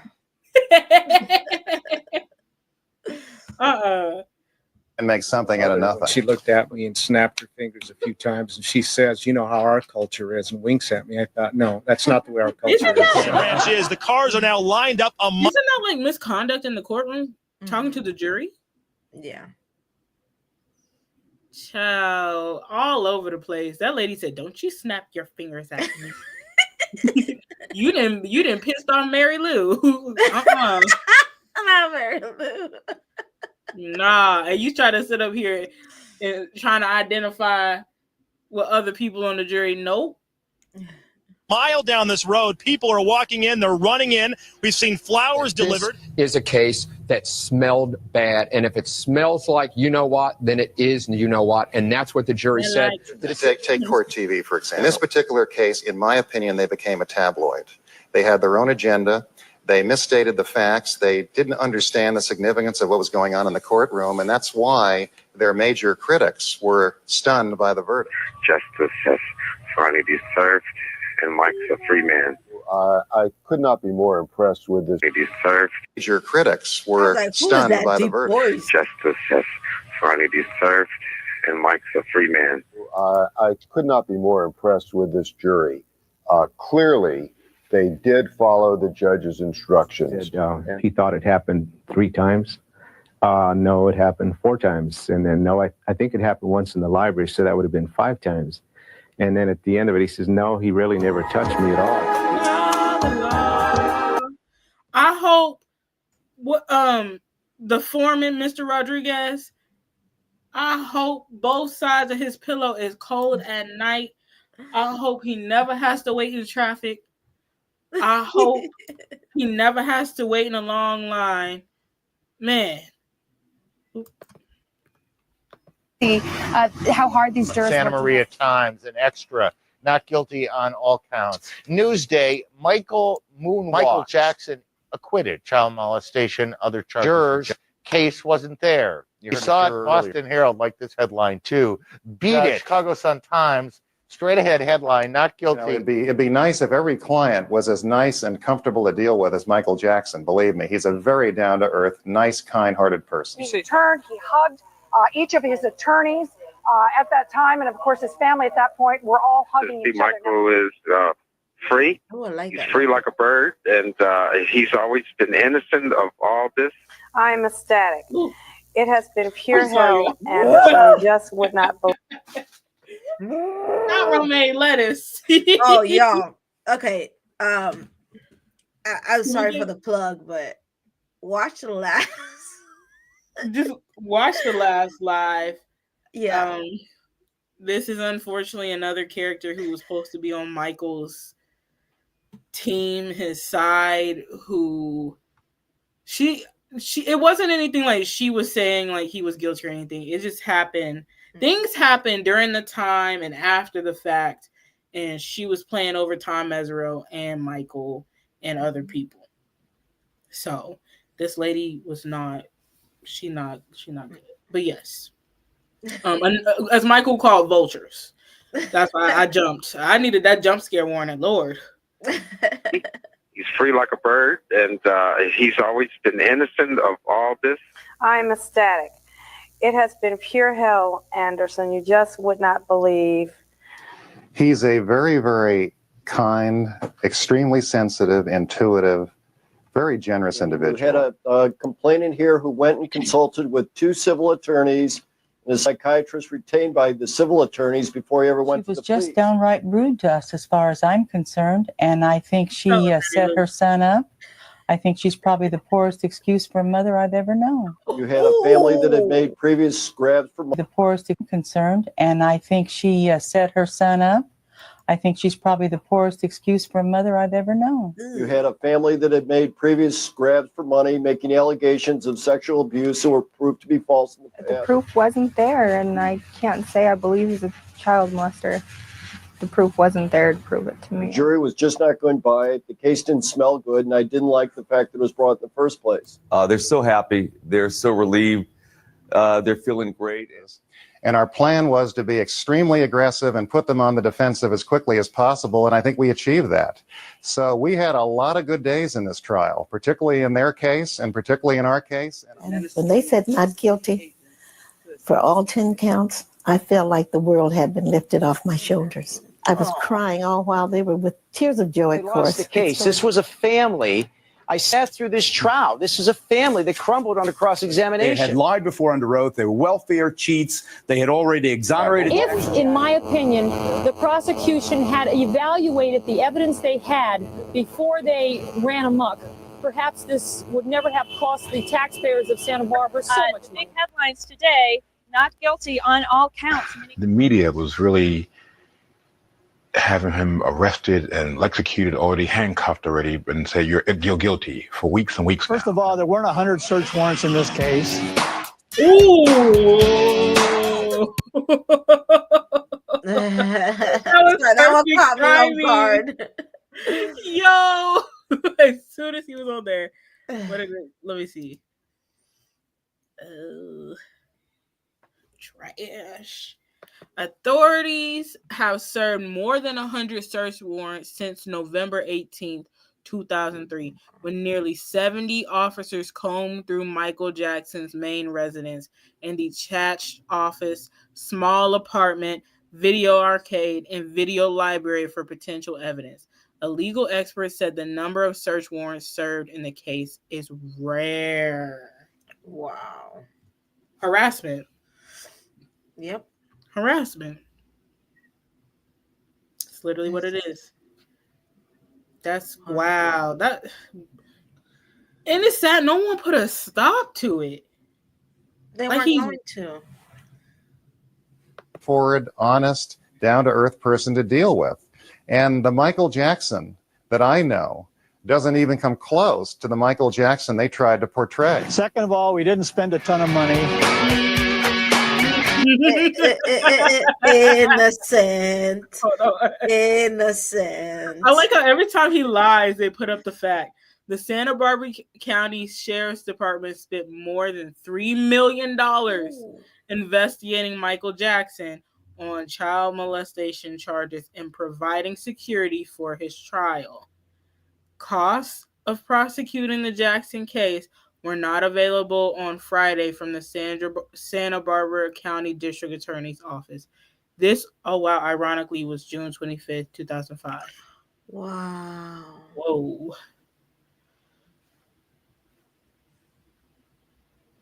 Wow.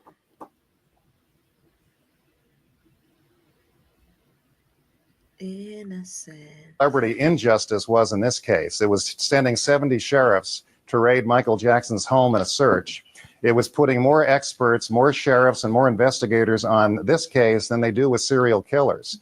That's what I call celebrity injustice. I have given this one passing thought. Once that case ended in 1993 and 94, you're not in touch with reality. I never said one after that press conference.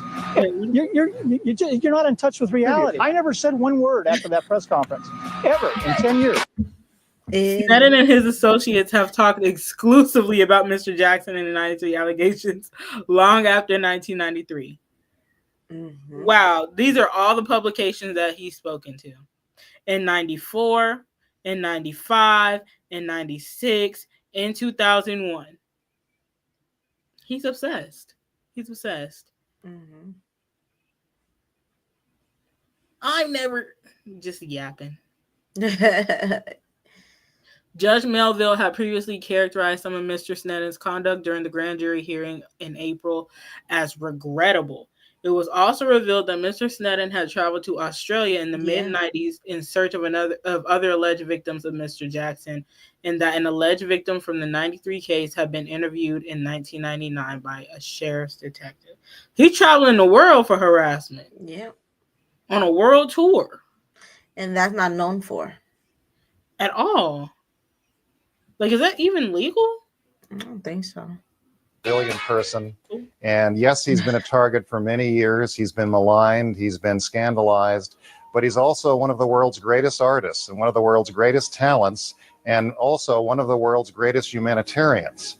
And Michael has all the tools and the skills and the support to recover and go forward and do very well. This is the bitter pill you're going to have to swallow, Nancy. This is the reality, not the reality you have created for the last year. Michael Jackson is not guilty. Let him live his life in peace and stop trying to retry the case. And that's what you're doing. You know what? You're right. Is her name Deborah? Last year, Michael Jackson is not guilty. Let him live his life in peace and stop trying to retry the case. And that's what you're doing.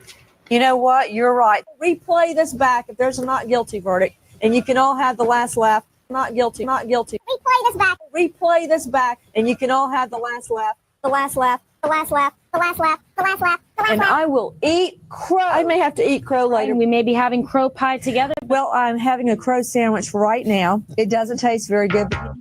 Not innocent. Innocent. They should have fed her a real crow sandwich. These allegations. Innocent. Michael Jackson's innocent. Yes. This editing, phenomenal. Not guilty. Not guilty. Not guilty. Exonerated. Not guilty.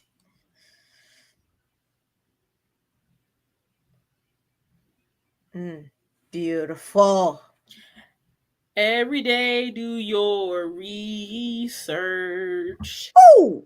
Learn the facts. Ooh, Kansas City of the false allegations. You will find that he is innocent. Ooh. And you won't be uneducated.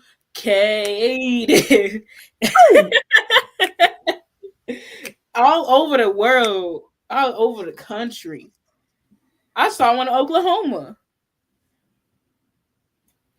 Hey, Marvelous and Hi. Free, not guilty. It's just going. Eat that, Nancy. Nancy Disgrace, Gloria Allred, Diane Demon, DS, Chicken Dancers, or what's his name? Minimum Wage, Lobson, James Save a Buck, or as Kay Winter likes to call him, the choreographer fraud and the train station time traveler. He just goes on. Rat Shear. The end.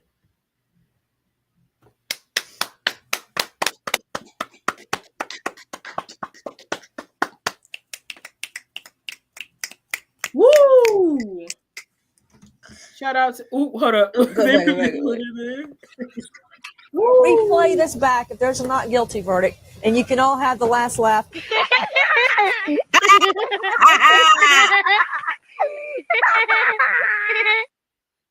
Oh my God. Oh, not Mike Lemire.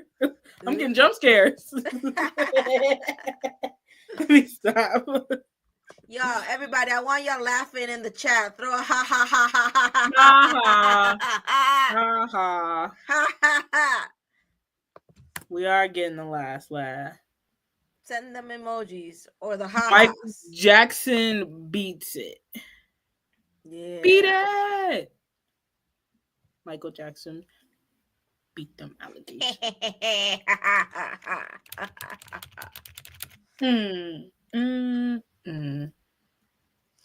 Yes, write that down. Train station time traveler, Nancy Disgrace, Diane Demon, the choreographer fraud, DS. Oh, we need one for Father Chandler. Extortion. Wait. It's okay. His name started with an E. We're gonna have a play on word. Extortion. Extortion. Chandler? I don't know. Oh. And then the Arvizos need one too. Gavin, you grown now, so we can talk about you. I don't want to call him that. Ew. And You're gonna catch me call him that. Wow. Oh wait, I have the wrong slide up. Let's see. Oh, we do have to come up with a name for those two. Yeah, no, exactly. Don't put that up, Tori. Don't put that in the... I'm not. That's funny though, but no. Extortion Chandler. That's all I got for now. What about the Arvisos? Family Fraud? Family Feud. I don't know. Well, I switched to Feud for Fraud. I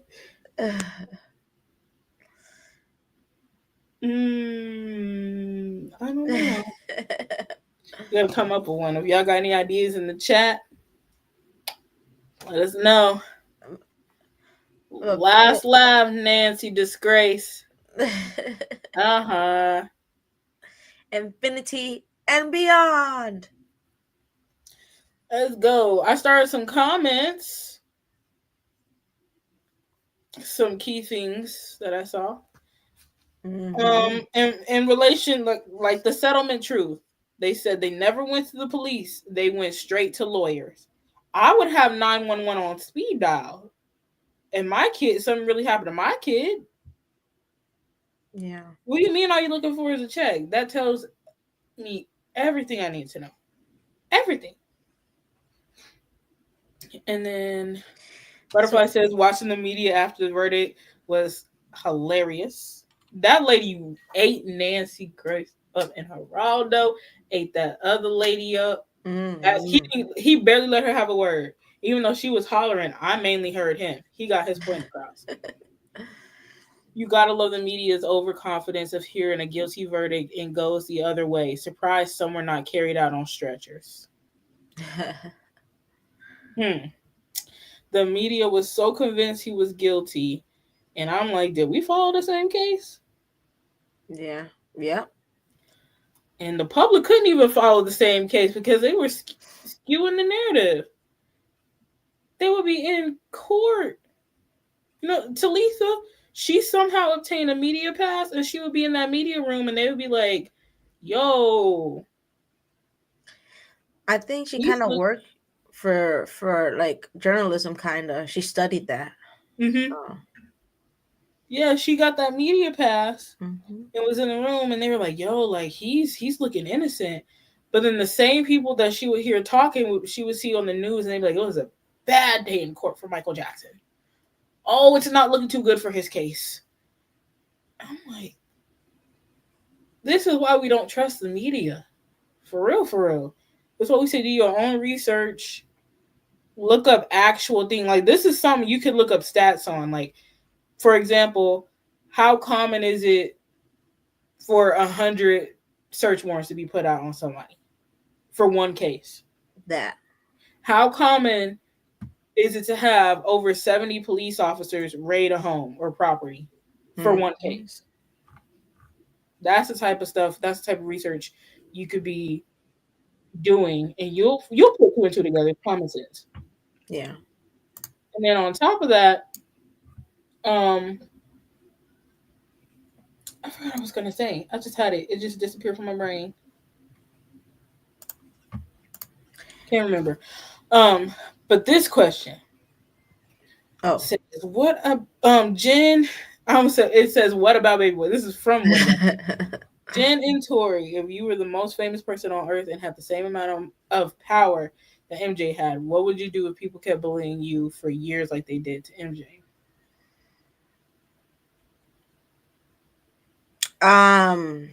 Michael was way stronger than I am currently. I have learned a lot from him and from his strength. But I'm very different. He was really nice. I am nice. He was really nice. I'm just nice.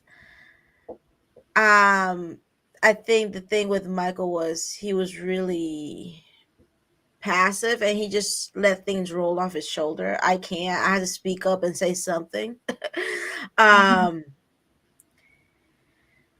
What would I do? What I shouldn't do. which is I will be going off every opportunity that I get. And I should take a page from his book and not do that because he did the right thing. He did go off though, but he did it through music. So he found outlets where it was okay for him to do that. Yeah. Yeah. So you could, if you want to write some slam poetry. See, I would be like on camera saying this and this and that, and with this and this and that, and yes, we have the last laugh, ha ha ha, type of deal. So I'd be going off. I my temper just couldn't handle that. So I'd have to take a page from Michael's book. Tori? Like you said, take a page from Michael's book. Try and be quiet about it publicly, not say too much. I feel like, because if you're already, if the whole world already has their eyes on you and they're just waiting for you to make the next move, they're going to amplify what you say or blow it out of proportion and stuff. And that's what the Jackson family still has to do now. Mm-hmm. And typically it blows over. Everybody just moves on and forgets and whatnot. And like you said, just try and be quiet, find outlets to go off. And then after the fact, I'm sorry. Mike, I would be suing everybody. I would be suing everybody, even if it's just to make a statement, like suing them for $5. I would sue the county. I would sue that family, like everybody, just to make a statement like this was wrong. In a way, I don't feel like he got a fair trial because there was evidence tampering and everything. Mm-hmm. And that's not necessarily like the jury's fault or nothing. That's prosecution's fault. And I would just be bragging about it. It would have been like the same energy of the SONY London one. like just because he was about it. He was real about it. I would have did a whole press conference. Like, they thought they had me. Look at me. Mm-hmm. Look at you.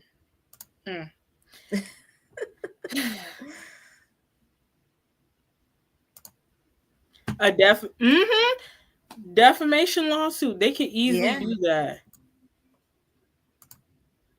There needs to be a thorough document. Yes, call it like media circus. No, wait, there is going to be one. Trial by media. Yeah. Yeah. There's gonna be, I think it's a series now. I would have left the country and never came back. I truly wish he stayed in Ireland. He seems so. Yes. I've always said this. I've always felt this. It breaks my heart that he came back because he could have done music. He had a recording studio. He was happy. The people from the town helped him. They threw, can I say that? What they threw at him? At the media? Are you talking about in London? I think it was in Ireland, no? There was two. Oh, dang. I think there was two. There was that one. But then, yeah. So, I believe. But yeah, they treated him very nice. They, like, what the videos? Settlement took place in 94. But yeah, so I wish he would have stayed in Ireland too. I shouldn't say this, but I think he would still be here if he would have stayed in Ireland.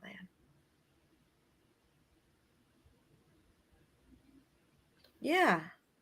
Wow. There was a time in the 90s where the fans threw animal waste at the media. And I think he was at was it the Queen Elizabeth Children's Hospital or something like that? I think that's when it happened. It was like, or maybe, I don't know. Because Mickey and Minnie, it's something with Mickey and Minnie. I don't know if they brought him or what. But like the fans threw threw it at the reporters because they was trying to like leave Michael alone. But I think it was. Go ahead. Can we bring back that same in? Wait, I don't know if we can do that in the United States. Hold up. Do what? Throw in animal. Why not? Is there a law against it? It might be an assault charge. We go. Darn. I don't know. But yeah, I think it was a neighbor that kind of did that. Yeah. They were really protective of Mike and Ireland. So and he could walk around the town and nobody would bother him. They just treated him like a regular guy. Mm-hmm. Man, I don't even want to think about it because, things happen for a reason. But yeah. The influence that Michael has in the world is unmatched. He went through so much while he was here, but he had so much spiritual. Yeah, that's what it takes. Spiritual strength. Yes. Even Tom Mesereau was talking about it in that interview, like just relying on God and stuff and praying. Mm-hmm. But yeah, like I said, that had to be an act of God because y'all saw that jury. Was there a black person at all in the jury? Because I know only 6 of them spoke out, but I'm trying to remember if there was anybody black. I know the foreman was Latino because she was like, you know our culture.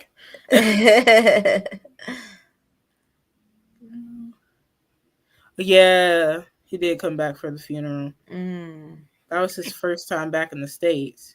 Was that the reason for him coming back? Yeah, but I think he ended up having to move back when he came to Vegas because of all the debt and whatnot, and he kind of had to get back to work. And like he was just done with Neverland. Like there was a lot of, it just wasn't, the upkeep wasn't there anymore. It was like millions of dollars a month to upkeep it, and you had the staff that had to be paid. It was just a lot. Like he really never went back. Yeah, sad. But he didn't sell it. Just say. Yeah, he did not sell it. Yeah.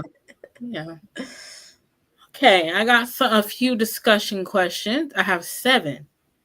We kind of talked about it in the chat during the thing, but what was not even just 2005? It was from 2003.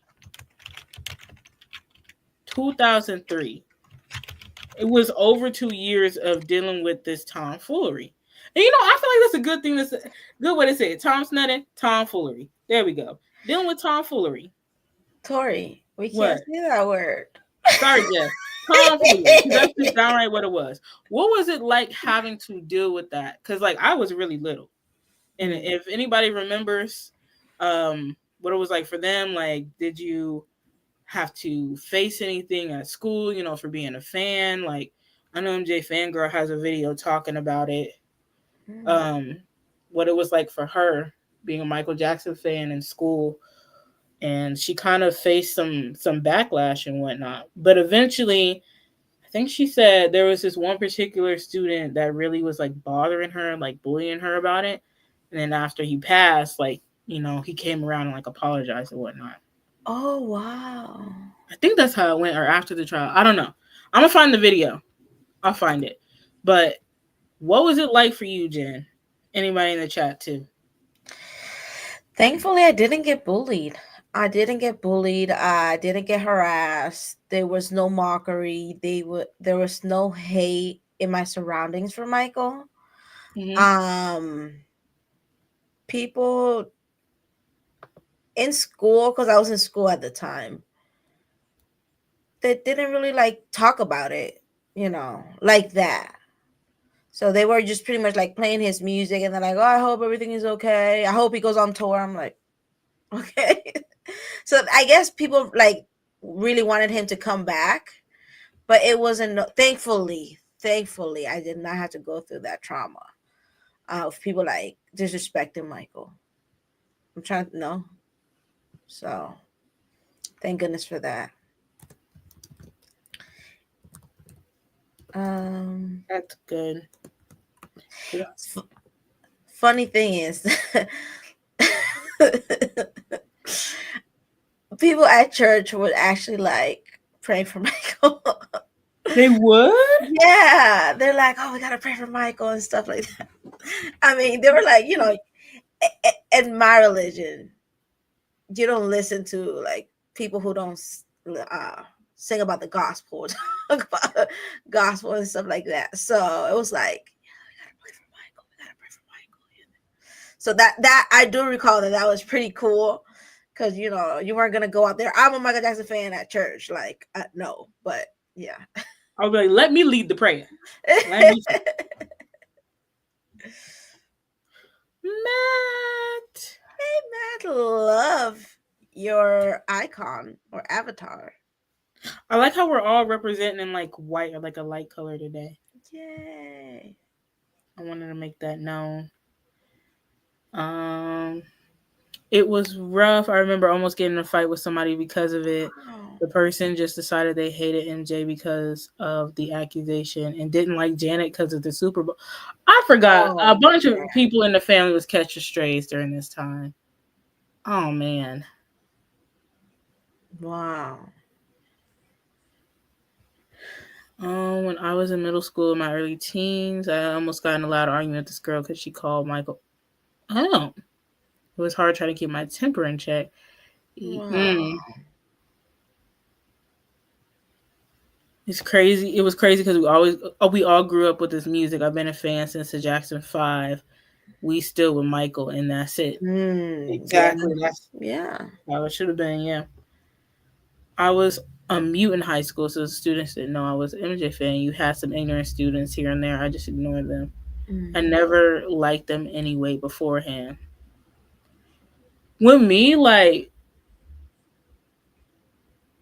I don't know, like, because I'm a person that be like, anytime someone say Michael's name, I turn around like it's mine. It's like I'm his spokesperson because I know people around me aren't as big of a fan as I am. Like you just know, not to sound like cocky or anything, you just know. So it's like we speaking on something you don't have knowledge about. Let me chime in. And I think sadly the last memory I had like pertaining to Michael before he passed, I was in like second grade, and there was a kid like, you know, and I feel like it's in the Black community a lot where they just kind of they make jokes about Michael or like stand up comedy jokes, and that was that. They didn't think about it, like it was just like a passing joke and that was it.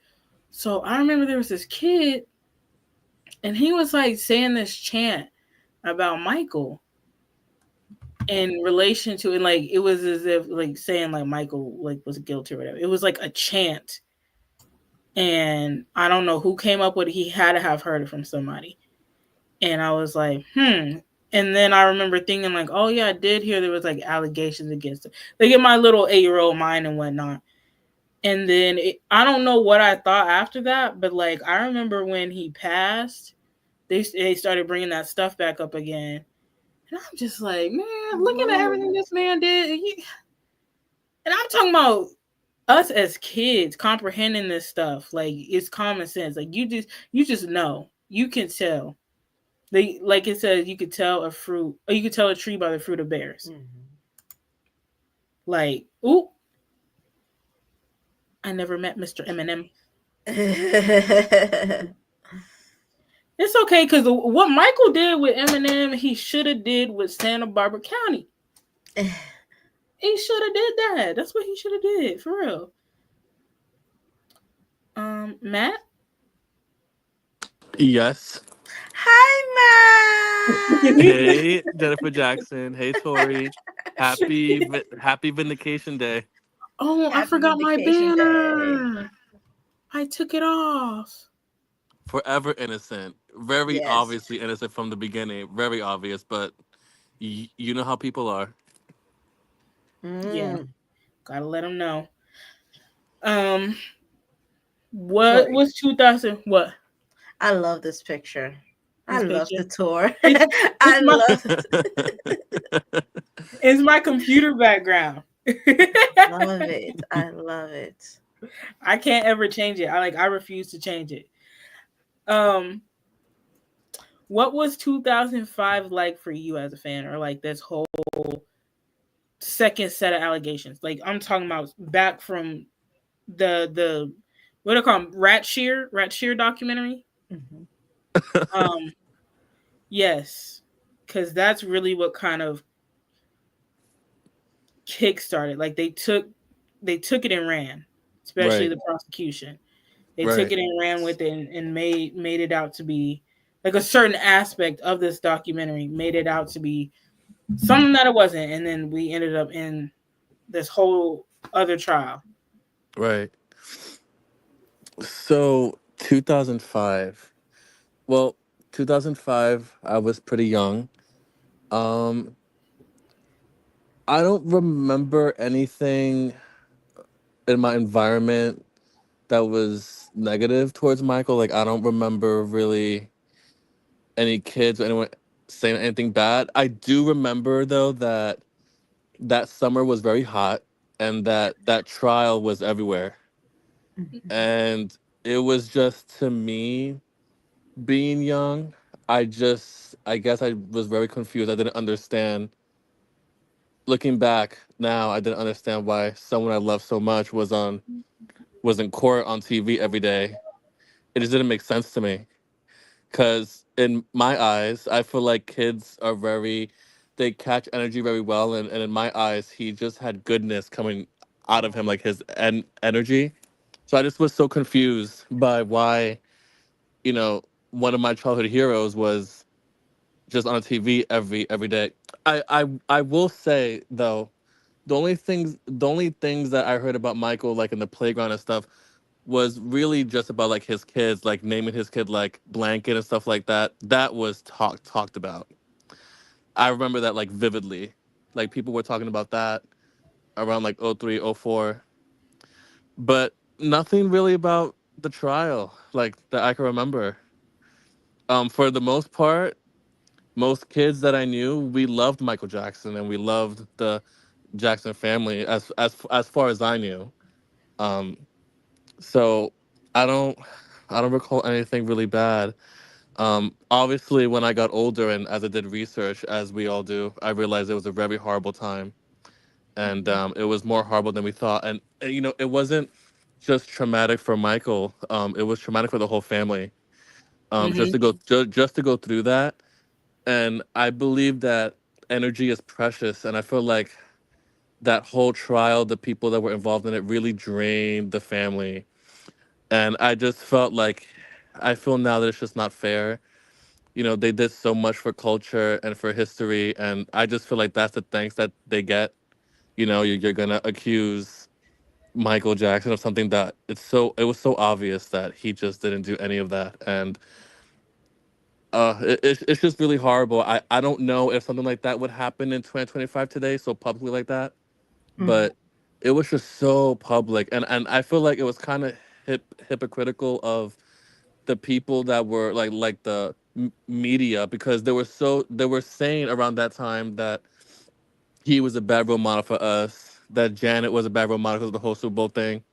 And then I What? just feel like you're saying they're bad role models, but yet you're plastering this trial on newspapers and grocery stores where kids could see it. I just think it was very inappropriate and hypocritical that they were saying those things, but yet they were making horrible headlines for kids to see. Because back then there was no TikTok news or whatever, or Facebook news. Everything was printed.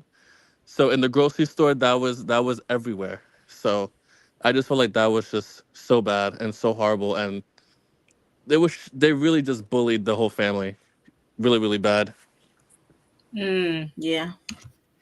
You made a good point when you said, with that happened now in 2025, like with the media circus, there is a big, hefty trial going on against a celebrity, a music mogul right now. I'm not saying his name. Y'all know who it is. And there's not even cameras in the courtroom. There's no media circus. We're having to get word of mouth like accounts of people and journalists that are able to be in the courtroom with the said trial that's going on right now. And that trial is hefty. That trial is crazy. Michael's trial was just a bunch of lies. It's just hoopla. And the other celebrity that we're talking about, there's actual evidence. With Michael, there was no evidence. Right.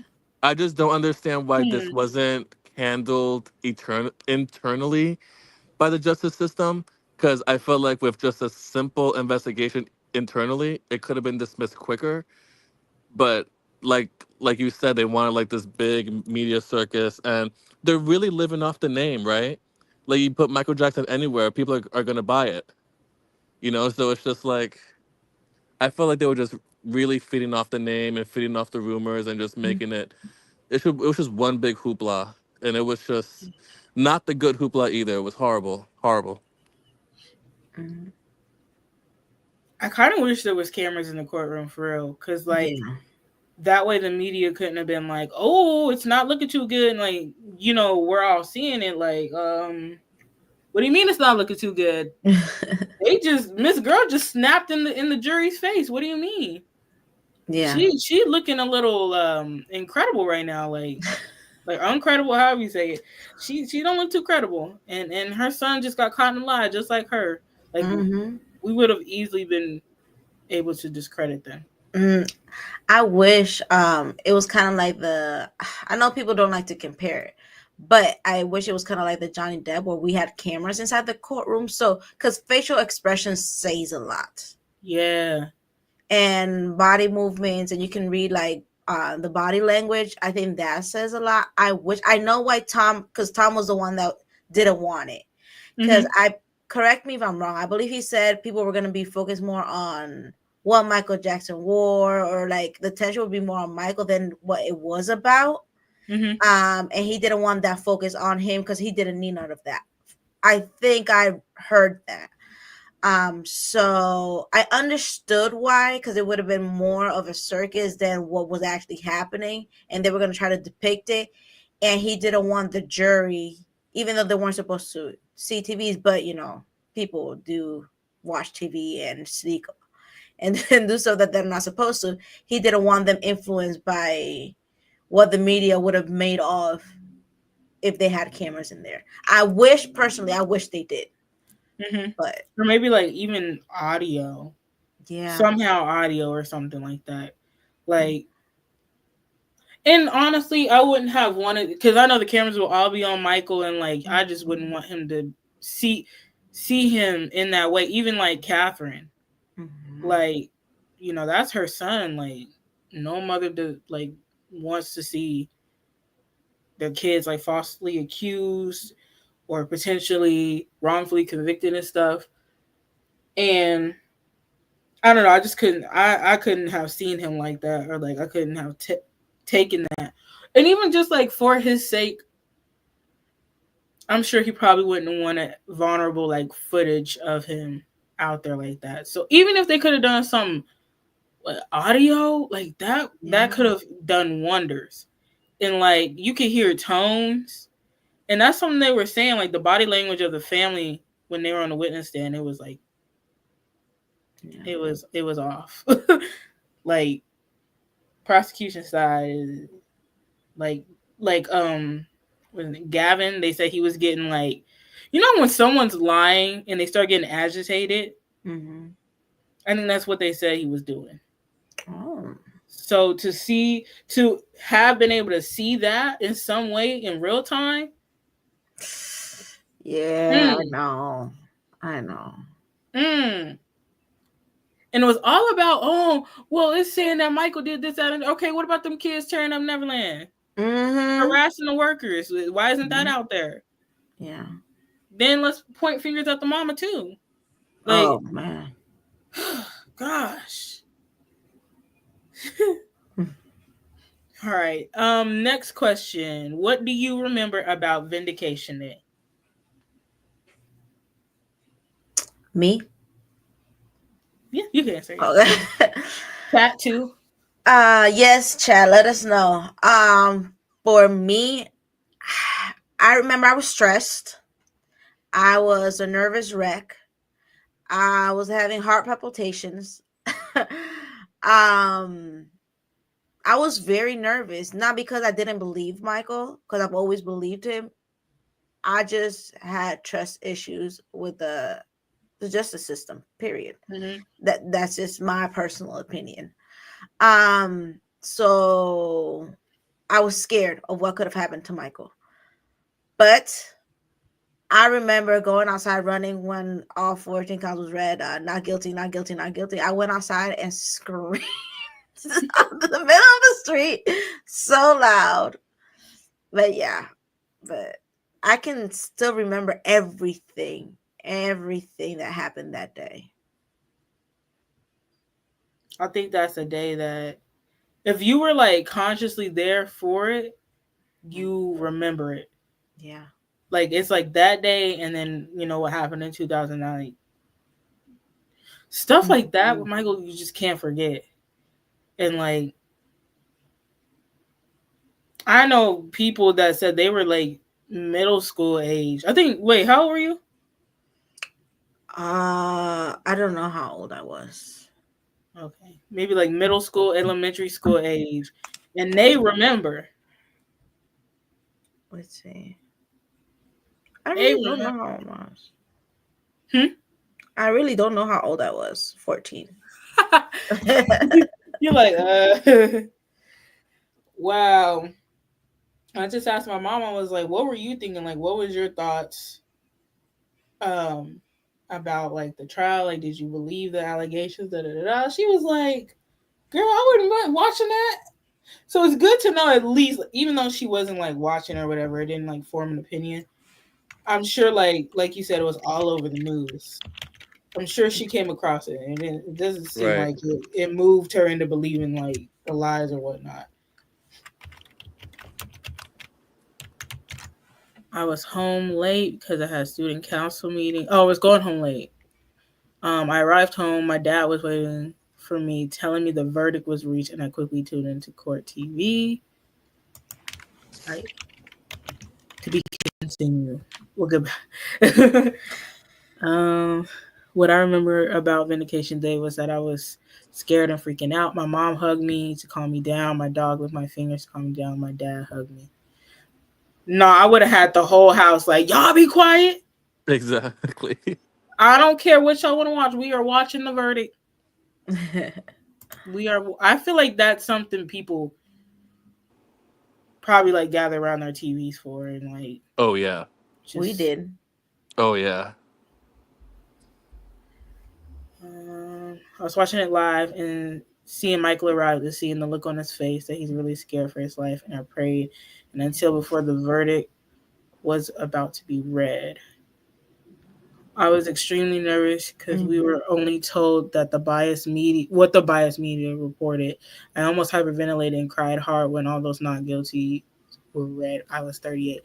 Oh my goodness! Like the like adults, like the really consciously aware adults. Wow. Yeah. My blood pressure would have been. That must have been so scary as an adult. But that is true. Like Butterfly says, all we got was the info from the media, and all they said was he was guilty, that they were preparing the cell that was going to. I remember that. They're preparing the jail cell, and then they were like, "Oh, so you expect them to be here like next month?" Or like, "Yep," or like something like that. I'm like, that's crazy. Wait, what did you say? Like they had like this news guy go to like the jail where that Michael was supposed to go to, and they were like showing them a cell, and then they were like, "Oh, do we expect him to be here like soon?" And they were like, "Yep." That's what they basically were saying. They were preparing for him. And they had an isolated cell because he couldn't be with the other prisoners.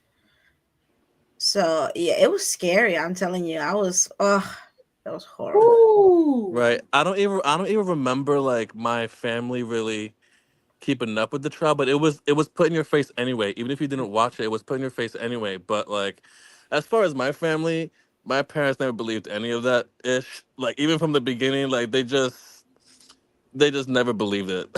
They never believed it. You know, they love the Jackson family. You know, they're not like diehards, but they love them, and it was a Mhm. big part of their youth. You know, if you grew up in the, you know, around that time, you know, they're like Michael's age almost. You know, so it's like, and my mom is the same age as Janet, so it's like when you grow up, you know, that's a big part of the soundtrack of your life. You know, so it's like they never believed that ish, and so we never really fed into it, but it was still put in your face, and the media was so biased about it, and it was horrible. So even if you wanted to mind your business and just believe his innocence, you really couldn't, because they'll put in your face that he was guilty, Yeah. that he was this monster, and he really wasn't. Yeah.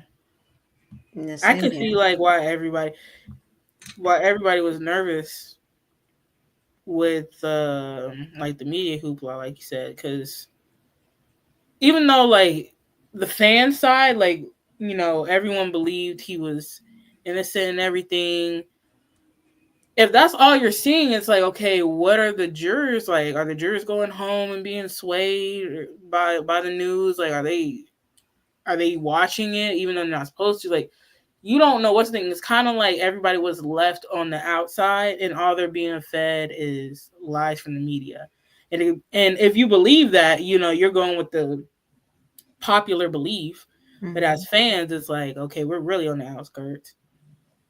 So I'm sure people was like, what? Like, some people probably like, what? Like, he was actually found not guilty on all counts. Not because, like, you know, Jen said, not because they believed he was guilty, but because it's like, you know, I know they didn't want to go off of race or anything, but like, you have a black man in the United States And found not Santa guilty. Barbara County, sorry, Yeah. Santa And Barbara Santa Barbara County. County. You know what I'm saying? And let me tell you, the people that worked there were not Michael Jackson fans. So he Mm-mm. really was not guilty. He really was not guilty. This was Yeah. not because he was famous. It was not because they were fans. Like, he genuinely was not guilty. Yes. Mhm. Yes. That's how you know, for real. That's how you know. And I remember the lady on the screen with the doves. I do remember watching that live on TV. Every time I see that video and then the clip of fans following Michael's car back to Neverland, I'm like, yeah. I think around the end of the trial and then the Vindication Day was when people were starting to tune in. You know what I'm saying? Like that, I kind of remember, like, that's when people around me were more interested in the trial because you want to know the outcome. Yeah. And, you know, it's just, it was just so horrible. Like, looking back, I think, I don't think any of those things will really pass today. Like how dirty the media did him with that. I mean, really bad. Really bad. Like, talk about trying to rig someone. They're really trying to rig this whole thing up. Yeah. Didn't work. Did not work at all. Wait, there was something. So Mark said, I remember one of the MJCast interviews for Vindication Day. One of the hosts said that the media lost millions of dollars that day because they were ready to have a field day if he was charged. Yeah. You know what?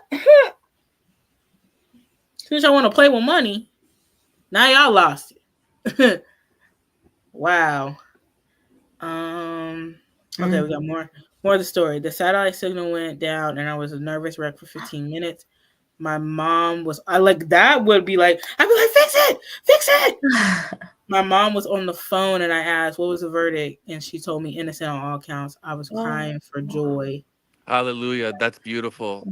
Thank you for Wow. sharing. Very beautiful. My prayers have been answered, and I was so happy. I couldn't wait to graduate from high school the next 2 weeks. A happy young man. Wow. See, that's beautiful. that's another thing. That was the end of people's school years. It was supposed to be a joyous time for people, and they were cramming this down your throats and in front of your eyes. Horrible.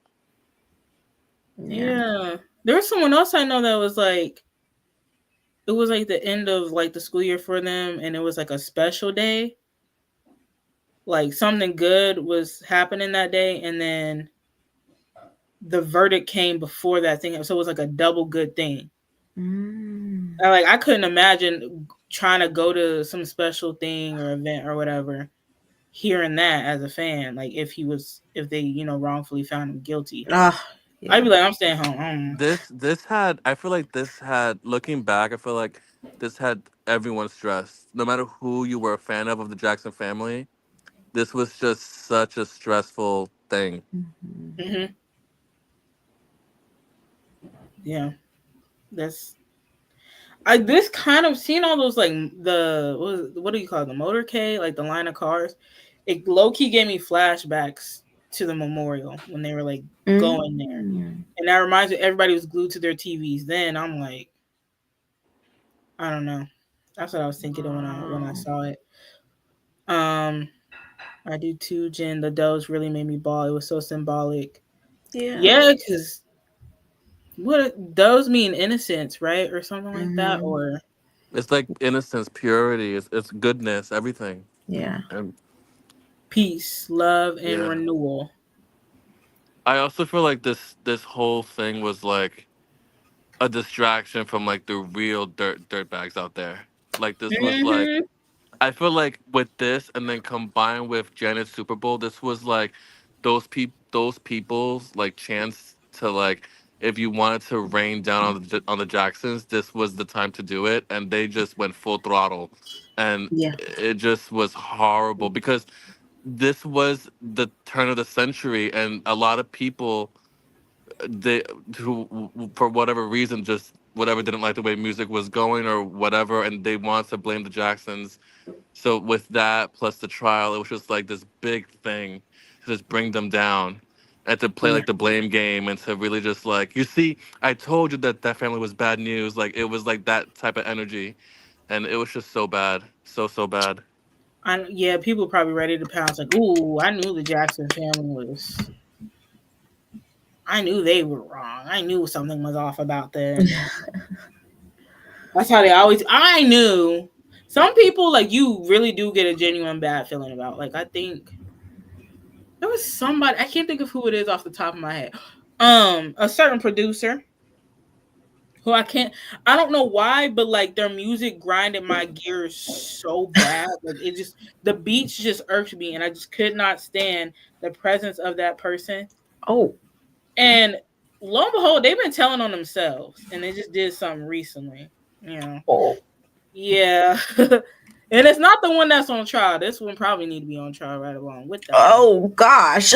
Anyway, I'm not gonna say who it is. I'm not gonna say who it is right now.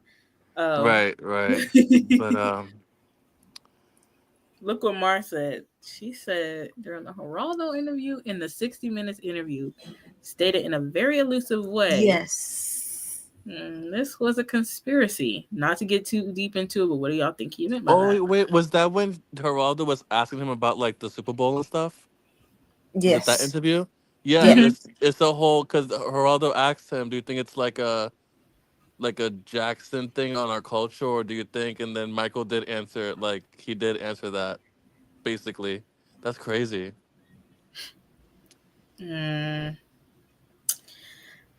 I think that it was like he was kind of like alluding to the fact that he was, we'll say, a scapegoat. Mm-hmm. You had to, you had to listen to his words, like to know, like the fans could pick up on it. Like, Yeah. With Michael, you had to do a lot of reading in between the lines. Mm-hmm. You had to like pay attention because he wouldn't say it right there, but kind of like in the video that they don't care about us. There was a lot of messages. Oh yeah, especially in the prison one. Yes. Yeah, in the prison version, yes, a lot. Yo, that prison one is fire, and I wish they would stop censoring it. Yeah. And in Brazil, there was like stuff on the wall and stuff. Yeah. Really? Oh wow. He was doing sign language too, right? In the prison version? What did it mean? I think people have tried to figure it out, and he wasn't really saying anything, but I don't know. I'm still trying to figure that out, though.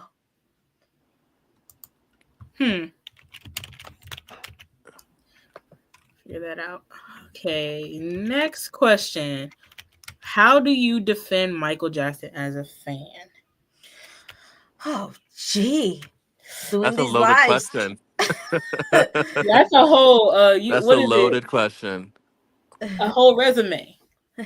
Who wants to go first? Currently I think is hosting these lives and kind of doing watch parties. I think a lot of people have pushed more to a visual learning, so and kind of like talking about it amongst each other and just giving people nuggets so they can go out there and fight the truth. So like the March for Michael, the one we did on Tuesday, today's, I think that's where it's gone to now. Before it used to be a lot of arguing with people. Not gonna lie. Ya tú sabes. Yeah, I was like, listen here. So what I'm trying to tell you is he was innocent because this, Right. that. Are you? But yeah, I've come down. Y'all.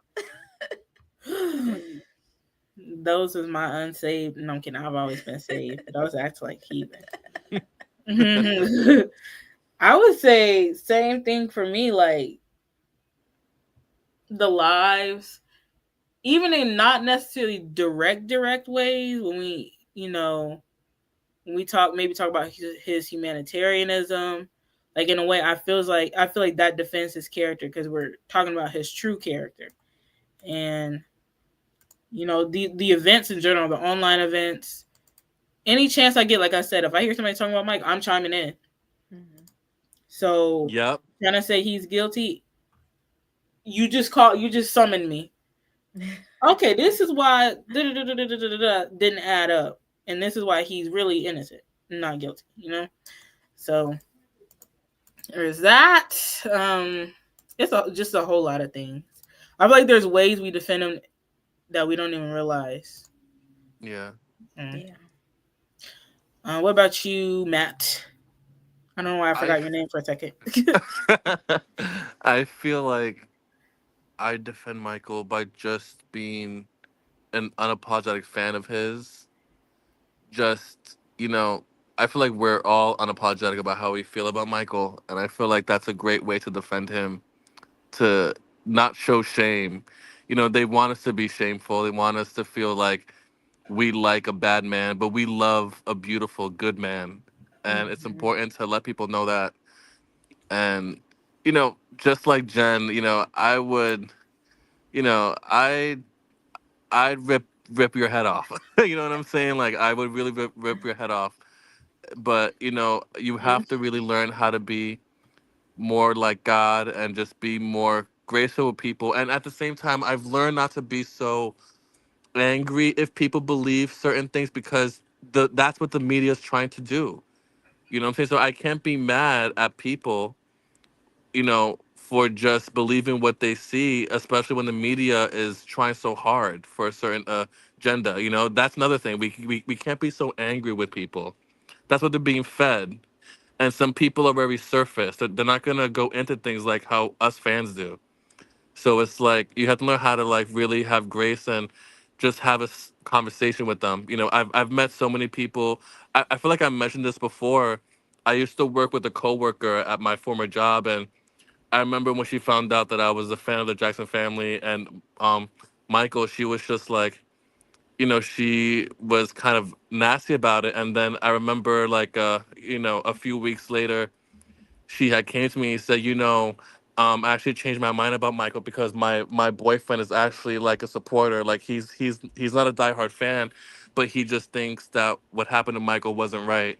So he talked to me and I changed my mind. And I was like, wow, like that's just so beautiful. Like her boyfriend's not even like a fan, but he just saw injustice and wanted to talk to her about it. And she just changed her mind. She was like, it was just so beautiful just to witness that. Like just talking to people, just talk to people.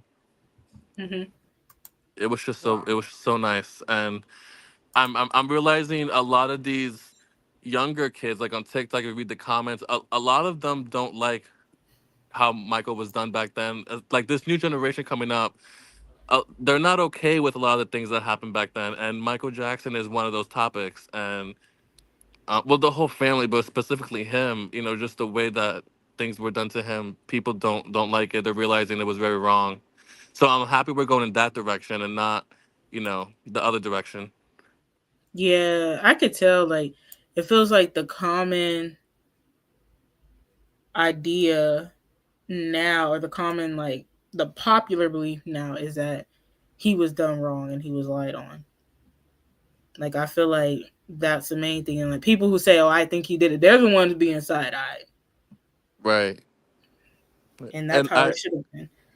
Right. And I remember I had met someone a while ago, and they had asked me, like, who my favorite artists were, and I had mentioned um Michael and Janet, and I was like, "Oh, brother," I said, you're probably gonna, tell me a speech, right? And and the person was like, "No, actually, like, I feel like him and his family are really good people, and that he and his family were done really wrong." And I was like, "Wow, this is just like a common person. Like he's not even like a fan, and he just feels that way." And I was prepared to get like a backlash, and he was like, "No, I actually think they're good people, especially Michael." And I was like, "Wow, like these are just this is John Q. Public. This is not diehard Moonwalkers or diehard Jackson Family fans." And I just find it so beautiful that they're just finding that he was always a good person, always innocent. Forever innocent. All right. Have you ever been? I think this is a good segue question from what Matt was saying. Have you ever been able to successfully educate others on the truth? Yeah. Yeah, I think so more now when like we said, when we've kind of calmed down and understood that people are not always going to understand because they have been brainwashed by the media. So kind of leave it up to them. Don't be like trying to force them. "Oh, Michael Jackson's innocent." I'm like, do your research. You don't have to believe what I'm saying. You don't have to believe what his family say. Because I'm like, well, his family does defend him. And they ask, "Oh, well, that's his family." And I'm like, you don't have to believe whatever they're saying. All that we ask, all that they ask, and I ask as a fan is, do your research. With the research that you do yourself, you will find out the truth. You will find the truth. You will understand the truth. And there's an audio of, usually because they always bring up 93. There's an audio of the father. Be sure to listen to that thing first. What? There's an audio? He said that? I can't believe it. Oh, that unravels. Yes. Everything. Yes. Always take this nugget. Always send them to that audio or send them that audio. They will come back to you. You'll be like, "Oh, I didn't know this." I'm like, of course you didn't. The media is not going to show you that. So I think just leaving it up to them and not trying to like push it down their throat, I think that would help. And yes, a lot of people have come back to me like, "Oh my God, like, wow. I do understand." Or I'm like, "Oh, I'm going to look more into it." Or like, I am looking into it, and I'm on Michael's side. So thankfully. Right. Yeah. I used, like, I don't yell, but I would say like online I used to get rowdy, because especially there was a day and age, like it was crazy. Like people would just like, I don't know how they would find your fan account, but they would find you and it would be like the people who believe he's guilty, and they would just start tweeting at you just like randomly. Just saying like, "Oh, he did it," like, "Oh, you support like we'll just say like criminal or whatever." And then I'm telling you, it would happen like over a weekend or a course of a few days, and all the moonwalkers would just be going up against this person. And they'd be like grown adults. Dogging. I'm like, if they only they realize I'm like 12. Like, what is you? Like, that's so crazy. Like, you don't have a job? I have an excuse. It's the weekend. I ain't got nowhere to be. But yeah, I used to go at it disrespectful, right back at it, just arguing, not really there to educate.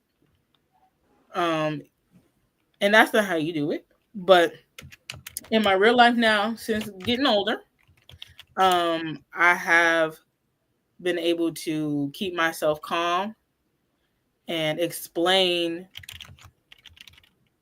the facts like calmly. Like I tell people every day in my everyday life, like, you know, I talk to my coworkers about it. I talk to, you know, my family about it, and I tell them like, oh, this is what's going on. This doesn't add up. This doesn't add up. There was one time I was telling someone, like, I forgot how we got on the topic of Michael, but like they were like, oh yeah, I was talking to someone and about like you loving or being a fan of Michael, and she was like, you know, well, isn't there like a documentary out about him or something like that? And I was like, oh, she's talking about LN. And I said, okay, since bringing this up, let's just squash this belief now, because I think she was coming from a place of like curiosity, like I don't know if she believed it or whatnot. I said, this is what happened. It's these two men. All of a sudden, they coming out the woodworks, lying. And the one fact that I told her, I talked about the train station situation and the fact that this was supposedly going on in the train station. This quote unquote misconduct was going on in the train station from this date to this date, when in reality, that train station wasn't built until years later. Yeah. And you know what this person told me? She said, oh, well, that just discredits the whole story then. That one thing is out of place. So that's it. It just sounds untrue. And I was like, thank you. Thank you. So I feel better talking to people that don't come at me to try and like mock me, because you have to learn to like differentiate. Well, I'll save this because it goes along with another question after this. But yeah, yeah, a simple Google search does expose the truth. I tell them listen to the audio, read the FBI report of Michael's. All they got to do is read that last page of the FBI report. Nothing was found. Yep. Nothing. I low-key wanted to get that into a poster. Like, just like, because Gloria, King of Pop Radio, she used to do the marches, and I said, if I ever go to one of the marches, that's going to be my picket sign. Nothing found, no evidence found, no proof, whatever the page said, and that's what I'm going to just hold up. Put it on a shirt, actually. Put that on a shirt. Next question. What tips do you have for fans who want to educate others? I think I gave that on the last answer. Facts. But I feel like we answered that like the three for one special. We kind of did. We was like, don't get rowdy online. Something else. I said, go ahead. The one that I was about to say was, like differentiate between people who are asking out of curiosity, like inquiries, and those who just want to argue with you, or even those who argue with you because for whatever reason they have a hatred for him. But then there are people in your life who like to make jabs and digs at you by criticizing the things you love because they want to get at you and not necessarily the person. So you have to learn to kind of be like, oh, okay, so you're just trying to tear me down because you know I love this person or this thing or da, da, da. And so that's when you just be like, you just walk away and ignore them. That's what I would say. Try not to look too into it. Like what I mean by that is like, don't ingest this stuff consistently. Like reading on it, like every now and again, it's good to have a refresher on the evidence and whatnot. But like, I remember there was one night I was up all night just reading it, and I was so mad. I was so like, I was fuming. I said, this is not good for my health. I was so angry. Yeah, it's the same thing with his passing. That really makes me. They probably be like, do we need to do welfare check on you, ma'am? that one that messed me up. There are some people who, no matter what you say or explain, they still have their negative opinion about Michael and the rest of the family. It's like they want the Jacksons to be bad people. In that case, I'd be side-eyeing them, because why do you want Michael to be guilty? Why do you want children to be harmed? Yeah, exactly. If anything, everybody should be like, I really hope this isn't true. Yes. Exactly. I really hope it's not true. Not to try and defend the person who's on trial, but like the concept, like if even if you don't support the person, just hope and pray that it just wasn't true. You know what I'm saying? But people just want it to be true, and I just kind of like, okay, what do we need to check your computers? Right. Oh snap! That's crazy. We need to raid your house. Computers is crazy. We need to raid your house. Do we need to send 70? What was it? Sheriffs? Yeah, exactly. Yeah. Less than 70 people to your bedroom, dude. Like, come on. Yeah. Like that's overkill. And the fact that 70 police officers could fit in his room lets you know, like what Macaulay Culkin said, it's a big old room, 2 stories. Mm-hmm. Just because they was, the guests and stuff and the kids and stuff over there was in the room, don't mean they was necessarily up in the bed and whatnot. Mm-hmm. I'm sure he had arcade games or just, things like Jesus. Common sense. Woo! You can find pictures and videos of his bedroom. If you have questions, you can find pictures of how big his bedroom was. It was literally of an apartment in Manhattan, literally, like bigger. It was the size of like half a house. Mm-hmm. What is that, like so it's like, come on now. rent in New York? $3,000 is cheap. That was overkill. It was just.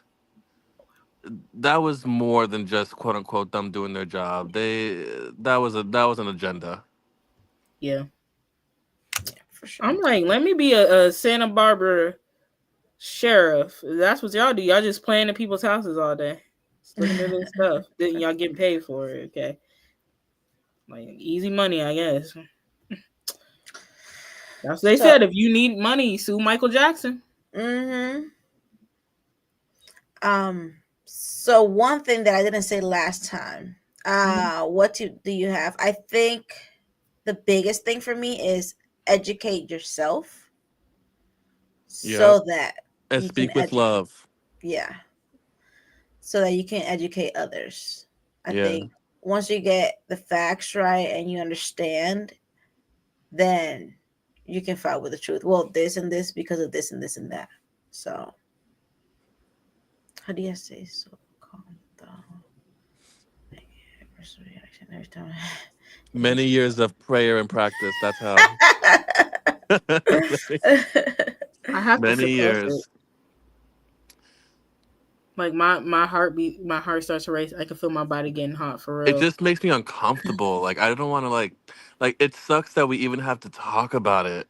Like Innocent, like by mad counts, not just 1 or 2, like many counts. So it's like, what more do you need? I don't know. I feel like you said, people want. It's like it's weird that people want him to be bad or want anyone to be bad. Like, wouldn't you want the situation to not be what they're saying? Mm-hmm. It should be real maturity. It should be a sense of relief, whether you're a fan or not, that he was found innocent. You know what I'm saying? So it's like, I don't know. It's just weird. Like, it sucks that we still have to talk about it. I mean, it wasn't that long ago, but it still sucks that we have to talk about it even now. Yeah. It does suck. Like, 20 years after the vindication, I should not be sometimes worried for people to know that I'm a Michael Jackson. Like, I'm proud. I'm loud and proud about being a Michael Jackson fan. I wear my shirts. I wear, like, I've heard people like get nasty looks when they see them wearing Jackson shirts. Mm-hmm. Yeah, it's never happened to me. But sometimes there is that thing in the back of my mind, like, do I have to deal with someone today saying something? It's because of an experience I had in 8th grade where my grown adult teacher tried to put that narrative out. And I'm like, we're What? children. Yeah. In front of the Like, class? it was an English teacher. She was like, okay, we're learning like nouns or like adjectives and whatnot. She was like, give me a person. I would shot my hand up in the air. And I wouldn't even think of Michael. Somebody else got picked and they said Michael Jackson. And then she was like, cool. And she didn't have any like qualms about that. But then she said, okay, give me a place. And I raised my hand. She finally picked me. I said, Neverland. She said, ooh, that's disgusting. I said, oh. And then I confronted her about it at like our end of the year field trip. I did. I confronted her about it. And she still was like not there in the head about it. She was what, Tori? Girl, where'd you get your degree? I know where she got her degree, actually. I forgot. But yeah, I was like, wow. I just couldn't believe that. Horrible. That's so inappropriate. Like, It who is, are yeah. who are you to? Because that's just so inappropriate. Because and your kids, like, don't try to ruin kids' heroes of your personal opinions, which are false. Because you know he was found innocent. It's like no matter what you do, they always have an issue with it. He's innocent in the common sense, and then he's innocent in the legal sense. You know, These he's are innocent in that sense, and it's like it's not enough. Like, well, what more do you want? Do you want like what do you want, to go in a time machine and be a fly on the wall and see that nothing happened? Like, it's just crazy. It's just complete craziness. yeah, that bothered me with her for the rest of the year. It just kind of had like a oh, y'all hear that loud lady in the background? That's my mom. I would have told my mom about that story. My mom would have been like, "What?" Yeah. It would have got me now. I'd be like, hold on, what you mean by that? I just kind of felt embarrassed. Like, why would she say that? Like, what? Like, it kind of felt embarrassing to me. Like, my response or like my choice for like the place was just shot down. And I was like, that was weird. So yeah, I did confront her. I said, yeah, what was that comment you made about Mike, like, or Neverland and stuff? And she still was like, we're at like a school function event. We're just like on a field trip or whatever. And she stood 10 toes down about it. And she was like, yeah, but I believe like he really did have vitiligo because someone in my family had it. And I'm like, Poor Tori. What does that like? What does that have to do with the fact the Neverland comment though? Like, I don't know. I guess she was like, well, let me get all the allegations and the rumors out right here and what I think about them. I just hate when people are rude about it. Like when they bring up like him the allegations. I remember I was watching which like I barely watch other artists' videos really unless they're like live videos or like really cool music videos. But I was watching one of the Weeknd's videos, and someone had commented, which I'm sure you've heard this before. Someone commented saying, "Oh, he's the Michael Jackson of our time," and then someone commented, "Yeah, without the allegations." I'm like, come on now, like that was just rude to say. Like that was just uncalled for. That made me so mad. I was like, I'm exiting out. I'm like, I'm not dealing with That's this. when I start blocking people. Like, even if they're strangers to me, I just block them. Like TikTok, so many people get blocked. Even certain fans get blocked too on TikTok. Oh, they why? they think they can speak on the family and just be disrespectful. I'm like, this is Michael's whole sibling. This is Michael's whole relative, and you just gonna dog him like that? You call yourself a fan? You're blocked. Anyways, I take my likes back too. I'd be like, ooh, unlike. Right. Actually, I lie. I do watch a lot of music videos, but the point is, the like people always comment that. Like, why do they always compare him with like other male singers and then mention the allegations? I've been seeing that quite a while, like quite a few times, and it's really annoying to see that. Because number one, Michael Jackson is Michael Jackson forever. You know, physically here or not. And number two, the allegations were proven false. So it's like, why are you mentioning that? Yeah. I don't Mhm. know. And The Weeknd is inspired by Michael. Good riddance. Good riddance. He Most of inspired them by are. Michael. Most of them are. Yeah. A lot of people. Um, yeah, I just had weird experience. Even with Ellen, when that mockumentary came out, another one of my teachers, mind you, I was like, I think I was a senior at that point. Another one of my teachers. And she's one of those people to the point where she wants to be, I can't think of a word. There's a certain one I'm thinking of, but I don't think it's what it is.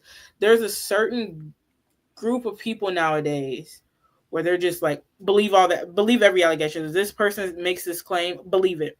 When it comes to like assault stuff, believe it. And I'm quickly like, common sense, common knowledge is to investigate the situation. That's what you're supposed to investigate. What does the evidence show? Mm-hmm. Because they think, and every time this is brought up so much, every time someone says this, I'd be like, objection. What do you mean immediately believe it? And they just think like, oh, well, most times allegations are true. And I'm like, well, there's a lot of other times where like it ruins people's lives. Yeah. And they think I'm just talking about Michael and they roll their eyes or whatever. And I'm just like, no, y'all, like this has happened. It's happened to children. Children have been lied on. Mm-hmm. Children have been falsely imprisoned for this. It happened in my own community. Thankfully, in both of those incidents and situations, the people were exonerated, people were freed. They're doing well. Mm-hmm. And not even just that. People act so brand new to the concept. They want to talk about justice, justice, justice.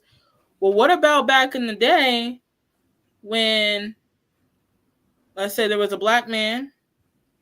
I'm sorry. I'm gonna have to say it like it is. Black man, white woman situation, or black boy, white woman situation. Emmett Till. What about that? That gets me so mad. Let's not. And Because they L worded them. that LY. gets me so mad. That gets me so like that. Emmett, did you watch the movie about his mom? Till. Don't watch it. It took me and my mom. I think we had to split it between like I don't know if it was a few hours or like a few days because I was getting so mad. I was like, how did we as a country let that happen? Like how that's horrible. And then that lady was alive for many years after that. Yeah. She Like, got to pass when it was her time, even though she essentially oh my God, I'm sorry. Ooh, sorry, Lord. I don't think she's anywhere good. I don't think she's anywhere good. And if her children are watching, I think your mother's not anywhere good. Oh Okay? my! So that's it.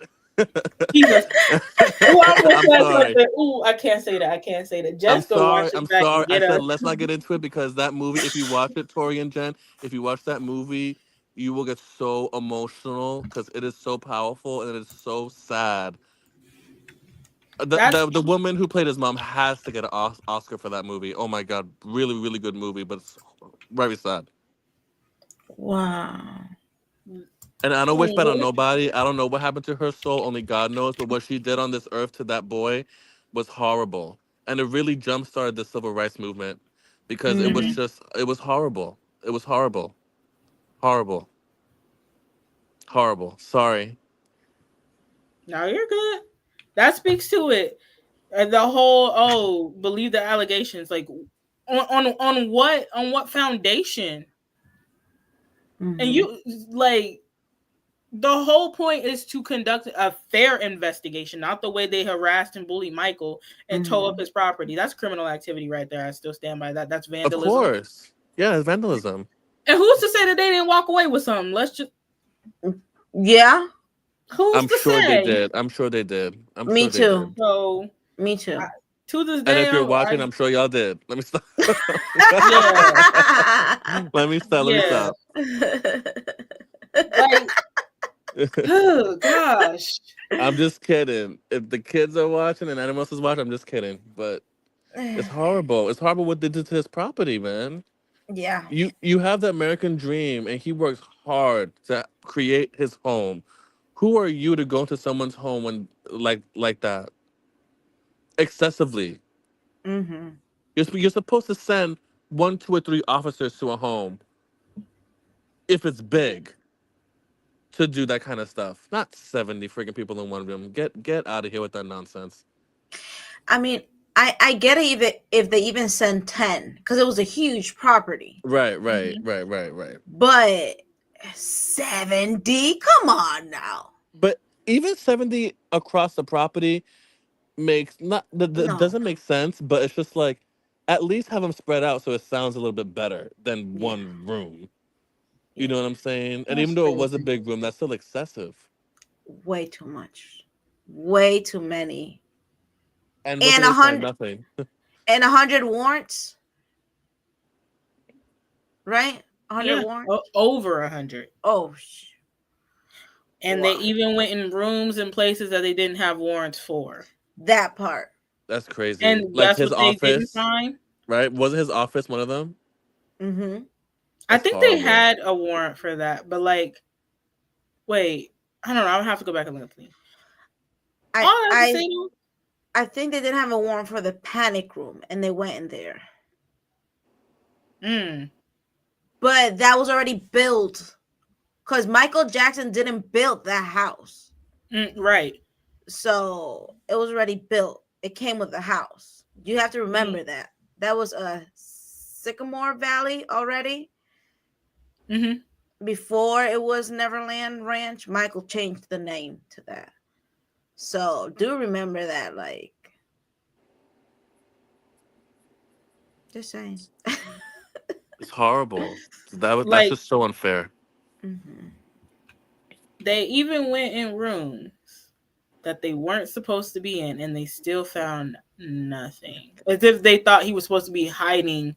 There were certain crevices and rooms and spaces that could be used for hiding things or evidence against him. And there was still nothing. Yep, and don't get me started on that maid that did that interview that claims all those staff that. Yep, and if you know that maid and you're watching, I don't know. I'm just kidding. I'm just kidding, everyone, about the people that are watching. I don't wish bad on nobody, but that maid lied in that interview. She lied. Yeah. A lot of the staff lied.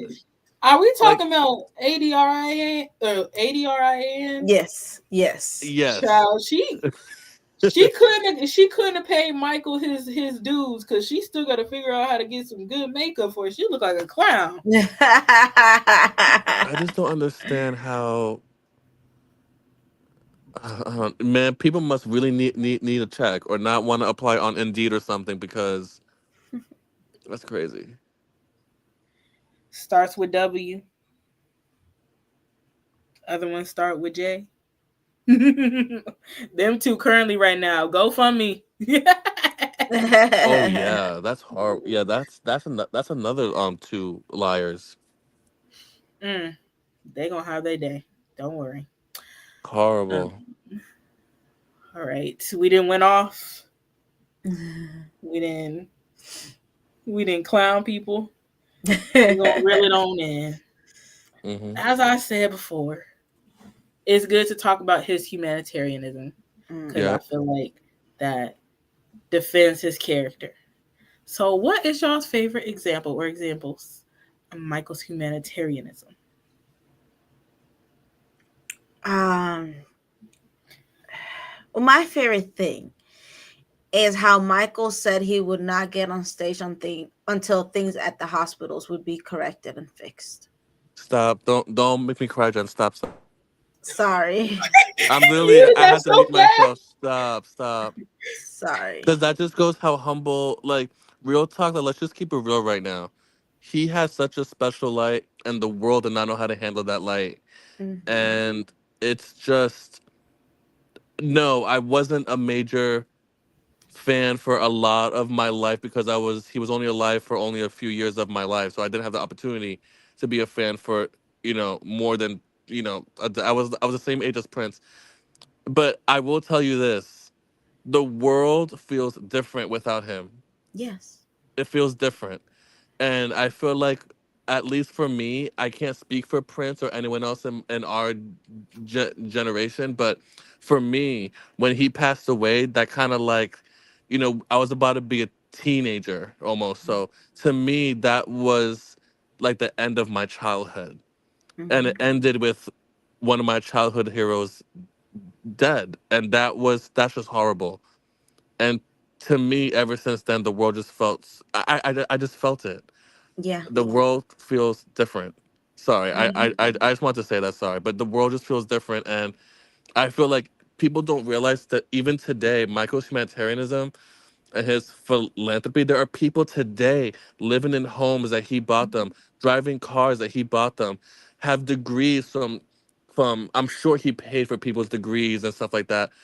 People are living life still to this day off of his humanitarianism. Surgery, medicine, think any sector of society that you can think of to help people, Michael just helped. Yeah. So I just loved everything that he sorry to interrupt you, Jen. I just loved everything that he did. I just loved everything that he did, especially with the hospital. And I wish that he was able to live out his dream of opening a children's hospital, because I feel like it would have been successful. And I feel like a lot of people, that was such a selfless thing to do, because when you open up a hospital, that means that you're going to have doctors working there, which means people want to be doctors, people want to be in the field. It would have had an amazing chain reaction. And it's just unfortunate that we never got to see that. That's all I have to say. Yeah. Man, I am right Yeah. 1000% with you. You said what my heart's feeling right now. Everything you said about the hospital, about what he did, what he still does. And people are still to this day going to college thanks to the Michael Jackson scholarship, because that is still active. So if you need that, search it up. And the Janet Jackson one, if you need that, search it up. People are still to this day going to college thanks to Michael Jackson. So Yeah. And people they shot themselves in the foot. Imagine all he could have done. Not saying like acting like he's like, God or like the source or anything like that, but like no. He just had a lot of he was not God, but he was God sent for sure. He was God, one of God's angel. I believe God used him in many, many ways. Yeah. He did a lot. There was something I was thinking of. I'm drawing a blank. What was it? Oh, just like y'all made me thinking this with the hospitals. Like when he was a burn victim, he was getting up, going around to others in the burn unit, talking with them, meeting them, donating money to the burn unit. Yeah. When he, could have been recovering. He had every right to recover, but instead he was getting up, doing stuff, and helping others. And even though he didn't want to do stuff like the Victory Tour, and he just kind of wanted to go on his own completely, he still, went ahead and did it. And it's like, then I'll be like, yeah, y'all need to give me my money because I'm doing this. Like y'all definitely gonna give me my money. But no, he said, you know what? Y'all need to fix these ticket sales in the way they're being sold, because it's scamming people. Like the promoter. I'm not gonna name names, but the promoter. And on top of that, matter of fact, while y'all fix this, I'm gonna give all my earnings to charity. Not a dime from this tour. And that speaks volume. And the only reason why he did the Dangerous tour, he was done with touring. Once a bad tour, he said he was saying, "Oh, this is gonna be my last tour," and it never was. The whole reason why he did Dangerous tour was for charity. Yeah. For his Hill World Foundation. Yeah. Yeah. So, I'm sure there's a lot of things, like there's a lot of unwritten, unsaid things. Oh yeah. Well, did you hear about? Sorry. Did you hear about like? Do you guys know who Jason Lee is? He's like, so. I remember I saw a video. He was talking about how there was a school shooting or something that happened in his town. Yes. And he said that he heard on the radio that Michael Jackson was on the thruway going to his town. He was like, "What?" And apparently, come to find out, he paid for all the funerals. And I think I might be wrong. I think he went door to door to each of the families and greeted them and gave them gave them his condolences or something like that, and Jason Lee was just like, you have Michael Jackson coming to my neighborhood and giving us such love and grace, and like he just said that people there weren't used to that. And we we all know as people of color that neighborhoods like that are institutionalized, and they're meant to really keep people of color back. And so of course Jason Lee and the people in his community, they're not used to that kind of love because they were not meant to have that kind of love in whoever eyes, whose ever eyes, that the government or what have you. But Michael Jackson showed them so much love, and it was just so fun. It was just so amazing to see how he was talking about Michael and like that experience. So like that's powerful, because Michael didn't have to go to that random town. He didn't have to do any of that, but he did, and he showed them love, and he gave money, and he did everything that he could to help them. And it's just so beautiful that Michael went to places in the world, not only in the U.S. but in the world, to places where people do not experience love, and he showed them that. And that's just such a beautiful thing. You know what I'm saying? Like, it's crazy to think how blessed we are, us three, and people that we know that have love in our lives, because there's so many people in the world that don't experience that at all. And it's hard to fathom that, but that's the reality. And I'm just so grateful that Michael showed the world love as much as possible. It's just such a beautiful thing, truly. I mean, we don't know how good we have it, and Michael really wanted to heal the world, truly. That wasn't just a song, just to be an anthem, just for the radio. It was truly like a movement. It was a movement for him, and he truly lived that movement until the day he died. Beautifully said, Matt. The interview you're talking about is the one that he interviewed Brandy Jackson. Yes, thank you. Yeah, you're welcome. So guys, check that out. It's an incredible interview, and he does tell about this story. But yeah, I mean, Michael really, truly, like Matt said, wanted to make a difference, wanted to change his world. Like, one of the songs that gets dissed and like downplayed was The Lost Children. Yes. That was, people be dissing, even fans be dissing that song. No, that was Michael's heart. That was Michael showing you what his heart was about. That was like, my song. Tori, can you put up the lyrics? I can sing it to y'all. Okay, go ahead. We pray for the he said wait. Give me the lyrics. Tori, just pull up the lyrics over here. Those who are kissing. But like, that was his heart. And a lot, like, I've seen fans heal the world, and you're like, what? In my mind here, I be maybe a little judgmental, but I'm like, y'all dissing the songs that come straight from Michael's heart. Michael's putting his heart and his love and what he feels on his sleeve, and y'all just like mocking him. Right, and he was proud of those songs. Didn't he say that Heal the World was one of the songs he was most proud of? Yes. Heal the world. Make it a better. We pray for our fathers. Pray for our mothers. Wishing our family well. We for wishing. Invincible is so good. That whole album is just incredible. Not for the missing. So this one's for all the lost children. This one's for all the lost children. This one's for all the lost children. Wishing them well and wishing them home. Beautiful lyrics. This verse, Tori, sing us this verse. No, go back. Yeah. When you sit there addressing, counting your blessings, biding your time, you lay me down sleeping, and my heart is weeping.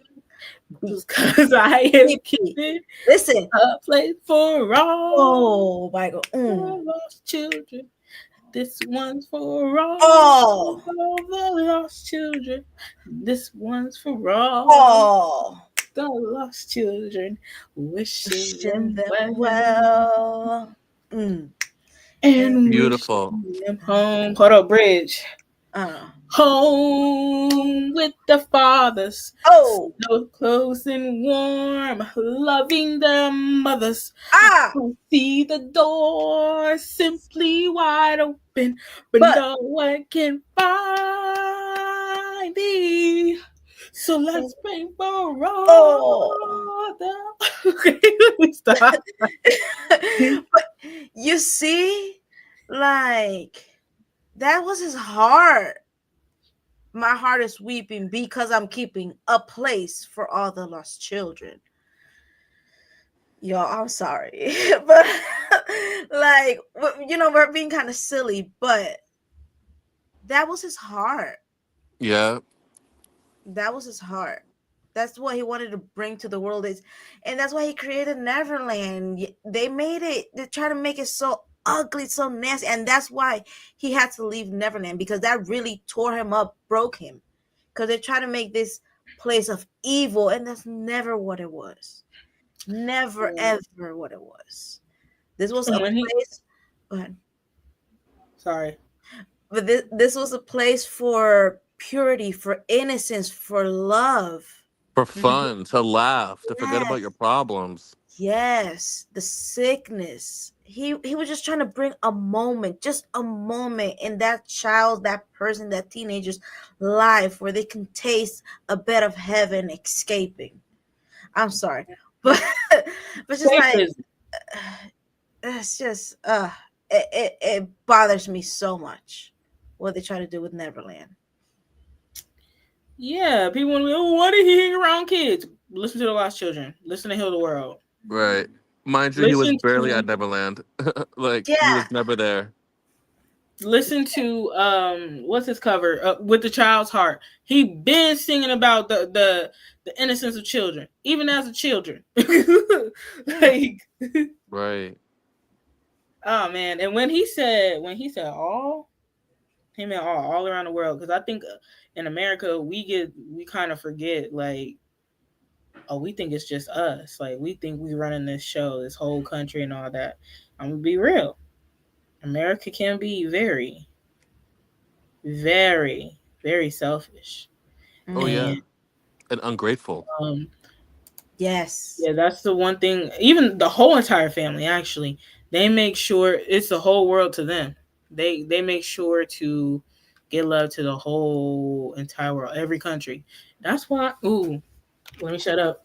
But yeah, like, he was making connections with like world political leaders, like kings. Oh yeah. Queens. Oh yeah. Who I gotta watch my mouth right here, because I can't be talking about those conspiracies. But yes, even in countries that other countries can't get along with, like he was making connections, good connections. Mm-hmm. Like, and people were just mad because he had that much power, but came from the reason why he had that much power is because he was genuine. And even though people in society want to act like, oh, money is what gets you everything, this is what gets you material things, this, that, and the third. Okay, you could say that, but like, watch Human Nature. Mm-hmm. Pun intended. Watch the Human Nature. Everybody's going to gravitate towards the nice person, the kind person. And that's exactly what he showed. He didn't have to say a word. Yeah. I mean, you have the example of Beat It, the short film. Mm-hmm. To rival, you know what? Just for Mike. Mm-hmm. Well, they came together. Right. Those were real gangs, and they filmed. Wait, what? I was like, two different. Because I don't know. Sorry. Okay, sorry. Two different set of individuals, but those individuals rivaling groups. Those individuals, it's just so crazy that like they filmed the video with him. Like that's and I Together. knew. Listen, I knew Michael Jackson was the real deal when this dude literally went to a country and they crowned him king. I was like, now I've never seen nothing like that. I was like, what? And get this, Matt. When he passed, they gave him a king's funeral, a 2-day funeral Yes, they service. did. Yes. That just goes to show you, like, everyone knew he was a king. And like, yes, he's the king of pop, but like he was just a king. Like he was what a man is supposed to be. A king. Like he was the true king. Jen felt that in her soul. He is. He was what a man is supposed to be. He was a true king. Like these kids be saying the king like in the slang way. Michael was him first. He was him. Michael is him. Michael is king. Yeah. The thing is, it wasn't even like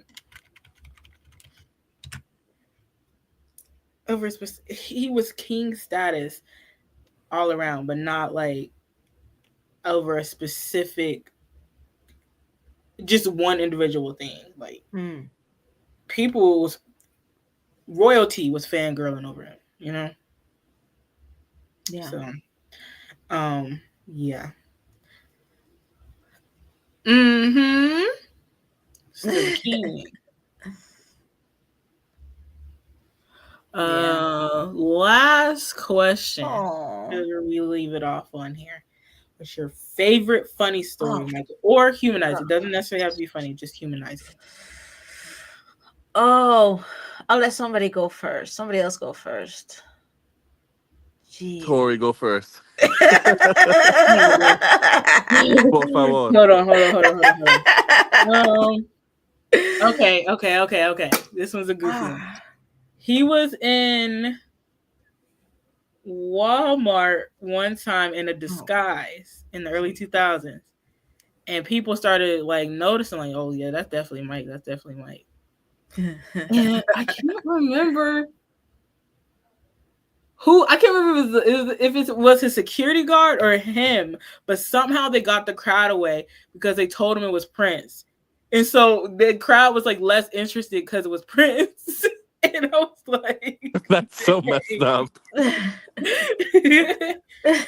then not really like a funny one, but like a humanizing one. His team was like shocked because he was like asking for laundry detergent to wash his kids' clothes. So they were thinking like, oh, like you ain't got no maid or no house worker to do that for you? Like, no, he washing his kids' clothes. He needs some cereal too. Go to the store. You know, he couldn't drive none according to Janet, but you know, he sent someone to do it so he could provide her. And then, oh man, okay, think of one. Another one. Think of something. You got one? Yeah. Oh gosh, should I say this? I shouldn't say this one. I have a feeling I know what you're gonna say. Okay, guess. I don't know, because then what if I'm like really far out? It's okay. I was gonna say you were gonna say anytime Michael went fishing. Oh yeah, kinda. So mine says 2. With Matt's when he was in the limo, look at her going up and down. Look at it. And then the second one is, hey, why down there? It smells good down there. I love that. You don't know that one, Tori? No, I know it. I can't put the comment on the screen. No, he was like, it's gonna start burning. Yeah, I love that. I love the whole thing because it's so him. He was so free. That was Mike. Straight up Mike. That was Mike, Big Mike from Gary. Big Mike from Gary. Yeah. Yeah, I know. I love me some Big Mike from Gary. Just saying. Okay. But I love that because he was so relaxed and he didn't mind saying stuff like that. Because, you know, when he was giving interviews, he was so cautious, you know, found the right words to say or the right things to say. But he was just so free. Look at her going up and he was so cute. But yes, when he went fishing. Or like, oh yes. Wait. Where's that comment?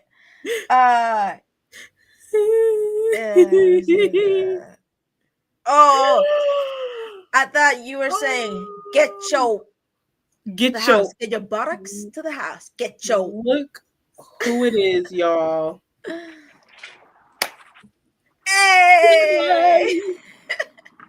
I was like, who's moving? Hi. I'm super late to the party, but I just got home from work. Ooh, I It's feel all you. good. Welcome. Thanks. How are you all Hey, doing? welcome. Doing pretty good. Happy Victory Day. Victory. Yes. Yes, for sure. We were. I said earlier, I've never had a moment in my life where I cried happy tears and tears of pain at the exact same time, but it was 20 years ago today. Yes. Yeah. Like, really. What were you Yeah. talking about? I'm sorry. We were being silly. Oh. Like sharing our favorite funny like Michael stories. Did I miss everybody's? I'm not gonna repeat mine. I feel like she would know. With the limo when the fans Oh were running. God. Good fish. I know. Look at I know. The fish. Yeah. Then Michael Oh, used to yeah. go fishing. Mm-hmm. Yeah. Yes. I know all about that one. Who? I can't make my screen bigger. Who is the guy that's talking? I can't even read the name. My screen is so little. Matt. Hi, my name's Matthew. Hi, Matthew. Nice to meet you. Me too. Oh, there we go. Now I see. Well, good. Well, this has been a 3-hour and 25-minute long live so far. Good job. That's We did good. a whole watch party too. What did you watch? MJJREPOSITORY. Yeah. They put together like a Victory Day compilation documentary, and it was just kind of like leading up to the verdict, like waiting for the jury, the reaction of everybody, like in real time, and then like the aftermath, like the after comments, and it was really good. Like very, very celebratory, very positive and stuff. And what they call it, Nancy Disgrace. Nancy Disgrace. She had to eat her, what she said, crow sandwich. Yeah, you know what? I cannot even look at her face. Yeah, she's I filthy. cannot Sorry. look at her face. She makes me want to throw up. Like immediately. I can't even look at her face. Just an empty human being. She's terrible. She's so, and then oh God, I just hate. I really hate her. Ditto. Oh my gosh, what's it? Okay, he's never done this. Hi. Before. Hi, buddy. So cute. Celebrate. So cute. He's literally never done that before. Dad, are you okay? What are you doing? Holy moly! I don't know what that meant. You okay? I think I told you about her daughter. What isn't her Nancy Grace? Oh no, Nancy Grace's daughter is also on TV. Is that one of the twins she got? Because I remember I used to laugh at their names. No, but her daughter, or it was Gloria Allred's daughter, maybe. Yeah, look at Nancy Grace's daughter, and if you just give me some names, I can't think.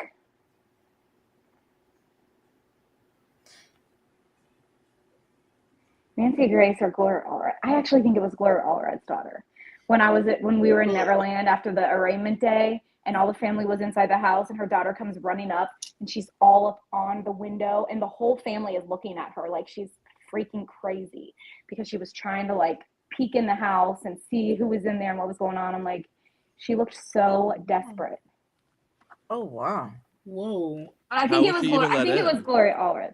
Well, it was the day after the arraignment when he let like anybody go in. Oh, okay.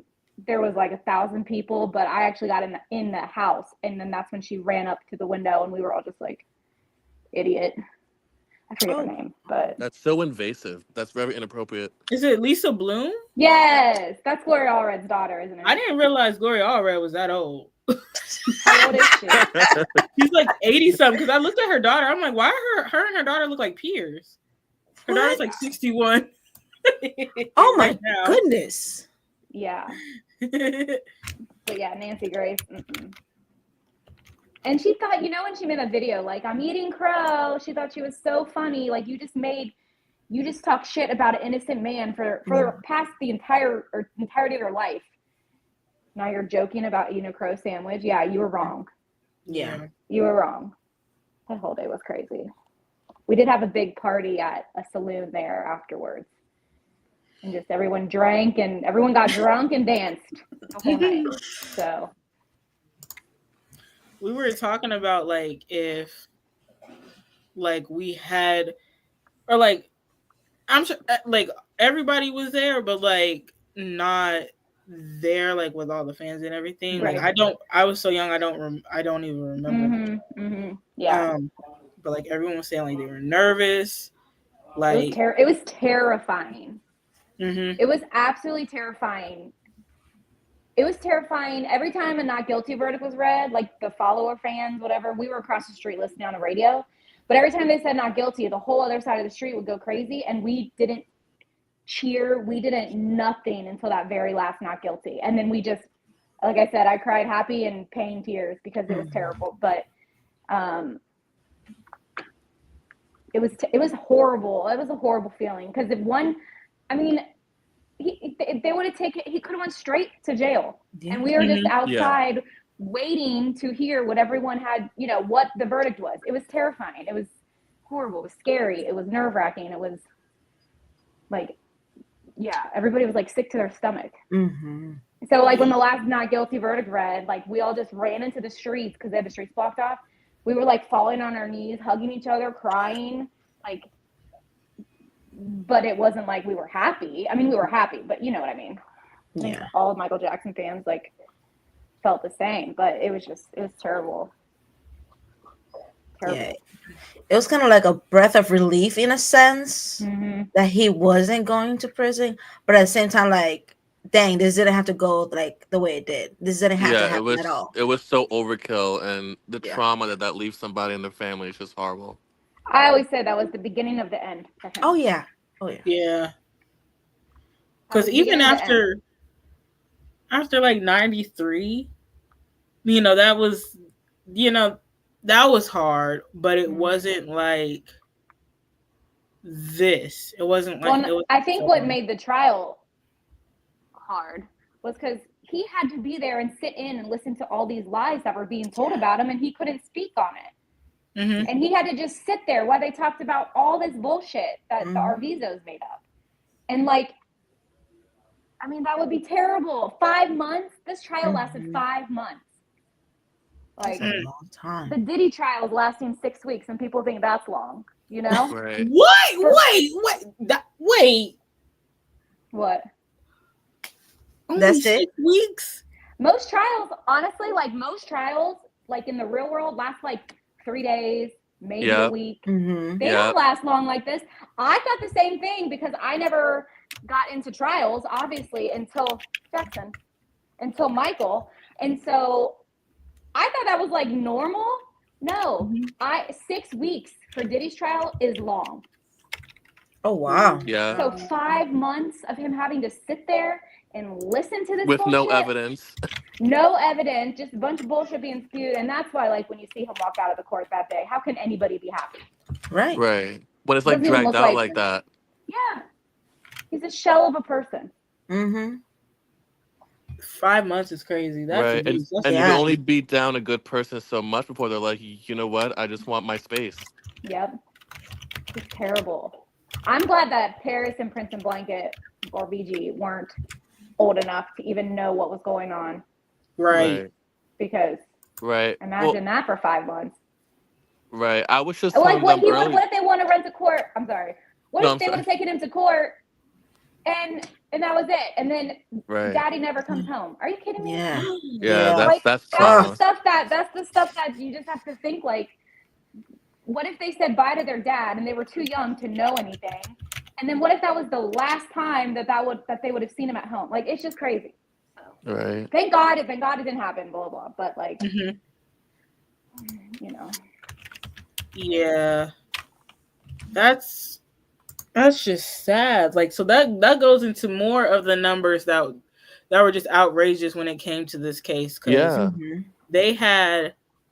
So we found out they had over 70 police cars there to raid Neverland. They had over 100 warrants, like search warrants out for him. And now Overkill. they had a very extended trial. Yeah. All abnormal. Right. That was just downright bullying. They was just nitpicking. Right. I don't That's what I was even trying to know tell you how many guys. people, how many.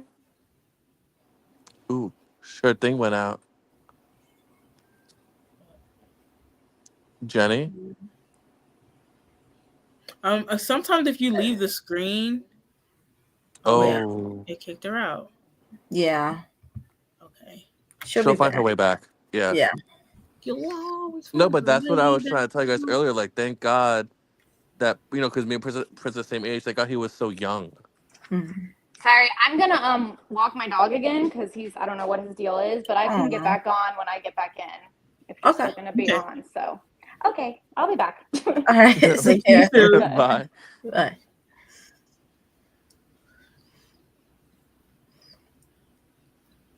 Matt? Wow. Yes. Yes. Okay. You were saying your Princess age? Yeah, I was saying, like, I agree with Jenny. Like, thank God, like, you know, they were younger, because I was confused as it is, as a, you know, a kid fan at home. I can only imagine how they were feeling. Thank God they weren't more involved, you know, because it's just horrible. And I was saying, like, she's right. Like, court cases are handled quickly. They could have internalized this and make it, you know, if they really wanted to solve the problem, it could have been solved within like 3 days. Like, Yeah. obviously he's innocent, but the way it was dragged out was so horrible. Like, it was confusing. And you know, she was obviously there, and she was an adult. I can only imagine what she was feeling, and it must have been so horrible. Must have been horrible. Yeah. Because a lot of us on the chat were from home, and we were like a mess. So I can't imagine being there. But I know, I promise you, if it would have been like today, like if I would have been my age then, Yeah. I probably would have had to quit my job, because Oh in yeah, it America would have we been don't worth it get that though. much. It would have been worth it. I'll find another But job. yeah, Sorry. I would have been over there. I Like, mean, I am going to always hello? defend the people who It deserve went to out be for me. defended. Oh, it went out for me for a moment. Are we good? Yeah. Oh, but yeah, I would have had to quit my job, but I would have been there for Yeah, sure. I would have quit my job for sure too. I would have just. I'm gonna defend people who deserve to be defended, and Michael Jackson obviously is number one on my list to be defended. You know, it's just horrible, very unfair, and should have never happened.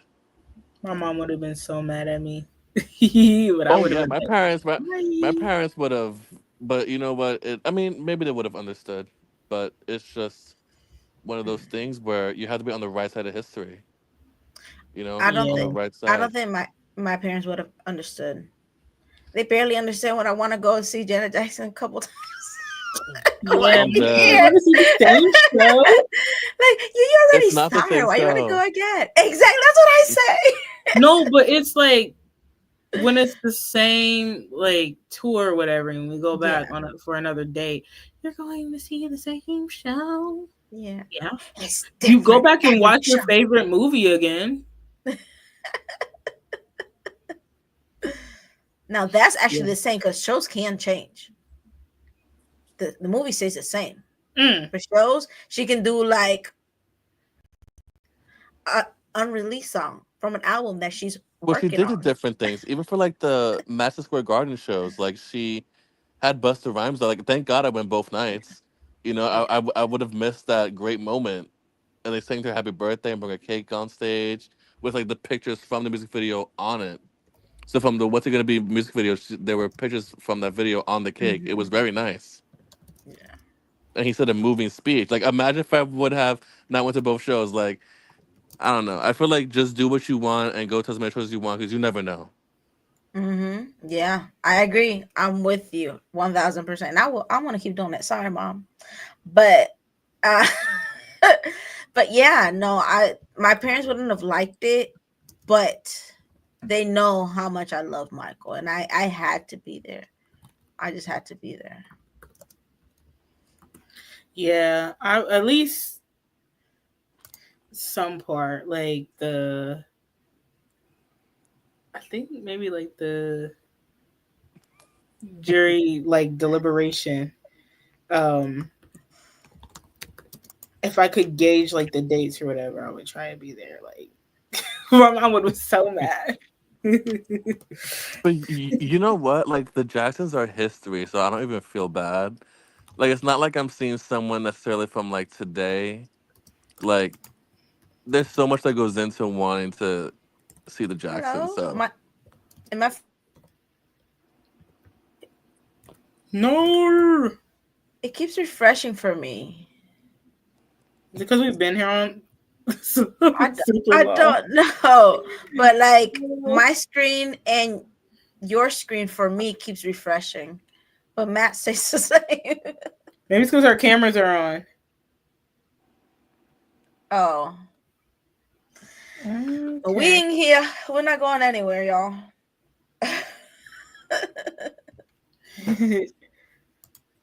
Yeah, we're still here. It's Friday night. Tori, you have more questions?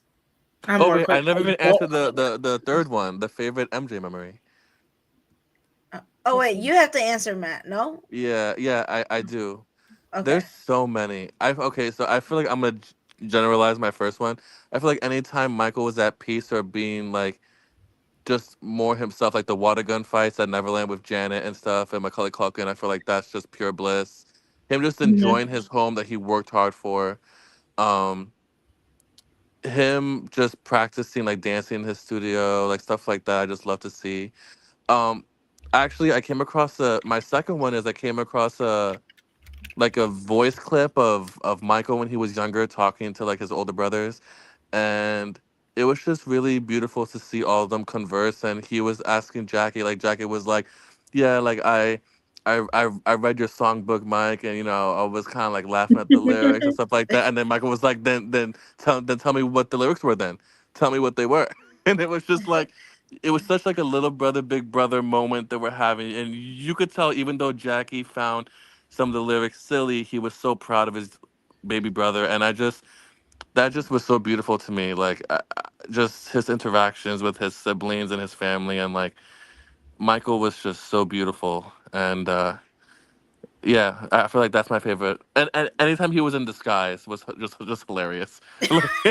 Like there was a story that it's crazy because my cousin is not even like a big fan, but she told me a story that she heard online where he was meeting one of his studio people at the movies, and the studio person was like, "Yo, where's Mike?" And then Mike's like, "I'm right here." And it was like he was in disguise. Don't know if there's merit to that story, but it's probably true, you know. But I heard you know, that one too. stuff like that. Oh, okay, good. So stuff like that. I feel like it's just really nice. I love when he was just chilling with his peeps, like singing in the back of the car, just going fishing and stuff like that. Like I just like when he was just oh yes, at the Invincible signing when he would like when that girl came in with the belly button piercing and What's he gave that? her Did he her? gave her a hug and everything. Yeah. The Invincible. I feel like the Invincible CD signing is another favorite memory of mine. Just and anytime he was himself and enjoying life and enjoying his hard work, I would say is my favorite um funny story of Michael because he's just hilarious. Oh, at the invisible signing when the girl's like, Michael, will you marry me? Oh And my then god. and then at the end he's like, see you at the wedding. Oh my Oh god, my my god. heart. That's so awesome. I'm like, you're too cute. I can't. Yeah. That was really cute. I love her. She's my homegirl. I don't know who she is in in reality, but I love her for saying that. Michael, will you marry me? Yeah, I love that one. I love that. Oh yes, when they shut the grocery store down and he was pretending to shut like he knew all the Oh yeah, steps. that was funny. Yeah, I love that too. What's your name? Hey Tosh. Yeah. What's your name? Hey Tosh. Who's a Tosh? Mickey what Mouse. was it like? Oh, he says something. It's like something about the corners. You know the Connors. Yeah. Yeah. You don't know the Connors. You lying. Yeah. That part. What I wish we had was more of the brothers hanging out with Michael, because Michael was pretty much one of the baby brothers. And they would miss him. So I want to see more of that. I hope that Taj has some of that and he puts it on his documentary, because I would love to see more of that. Yeah, me too. More of like the brothers teasing and kind of in a nice way and kind of messing with Mike. Because when they did the Rock and Roll Hall of Fame, and they're like, "Oh, that's a big dog," and they were like, "His chest," or something like that. I love that. I love that so much. I would have loved to see, like, if they were all still here now. I feel like them now, like older, they really would be like off the chain, like just. Oh, they would chat it a up. fly on the wall, because that would have been hilarious. To see, like, if it was like a Jackson the Family Dynasty setting, or like, gosh, I would love to see Marlon and Michael. Oh man, like, because they both would be some clowns. Yeah. I got food. Let's see if I can find it. There's so many. He's just a really funny guy. Yeah. He was so unserious for like so many things. Like he was just like. I would say, if y'all want to read about Michael as a human, read that Remember the Time book. That yes. Book it was like so hilarious, but also frustrating at the same time. And like, no, we're not trying to act like Michael's God or nothing like that. Nobody's perfect. And what I appreciate about it is that they showed all aspects. They shared their story, their experience. So, you know, there may have been things where they were like, now, Michael, if you don't take charge of your finances and tell this lady, run us our money, this your money. Have Miss Raymond pay us. And they're so respectful because they still call her Miss Raymond. You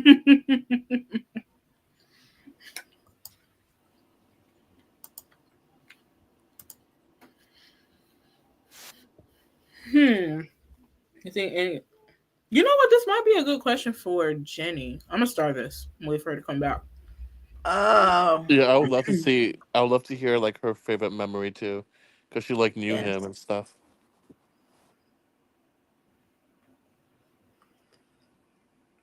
What? Yeah, we're gonna wait. We're gonna wait for Jenny. I was like, wait, what? Can we watch something while we wait? Yeah. I don't know what we could watch. Let me see. I have something. It's a young Michael and the brothers. Sure. Oh, it's it like that. It's a video, but it's not an interview. It's like a homemade video. Home video. Okay. How do I do this?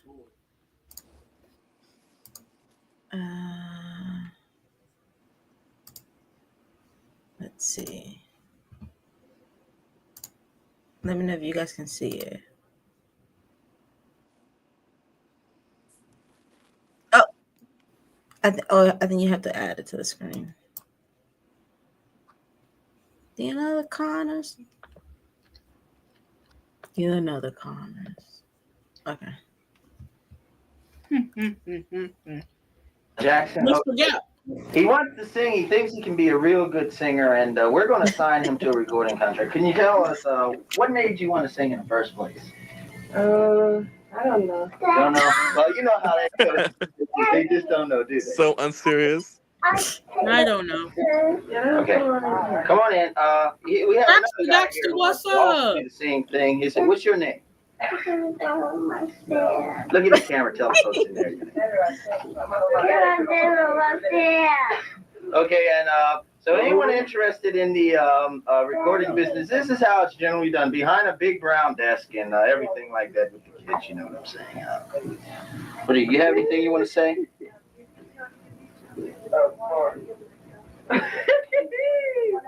This is great to keep. Okay. My grandmother. Okay, Mike, you got it. No, I don't have. Go ahead. Oh, get in there. Get in the flick, man. Yeah, man. I'm used to this. So what do I do? Cue cards. You know you love the camera, Mike. Sit here with them. Mm-hmm. What's your name? Devil was there. What? Devil was there. How old are you? 2. You 2? We're getting this Wait, is Jenny still here? Is that your daddy right there? Let me see you dance. Can you dance? Wait. You can't dance? Can you sing? Oh. You can't dance, Dex? I want to see you. Come on, man. You don't have to. It's just like you, Dexter. Where's your brother? Them in other accommodations. You know, he made some pack and he caught him like Tom, what's up about in the car. I know. That's back upstairs. I don't know. You guys like that place, but I don't. They don't have the facilities. I don't think on the Valley Forge Sheridan. That's where they're going now. Valley Forge? Valley Forge Sheridan. Oh my God, Randy. That's one of them. That's that place together. Okay, you. I was just gonna say that. I wonder where she at. Me and Randy. Let me see my son. Yeah, brother. Trish, where you at? You blocking my view. That's Chappie. Chappie. Marlon. Oh, Marlon. I got to see myself on TV. How y'all doing? Marlon. Tito. It's hard not to like it. Is it rolling? Hard not to like Rolling? Where's the mic? Can I hold the mic in my hand? Can I hold the mic in my hand? Yeah. Take it off.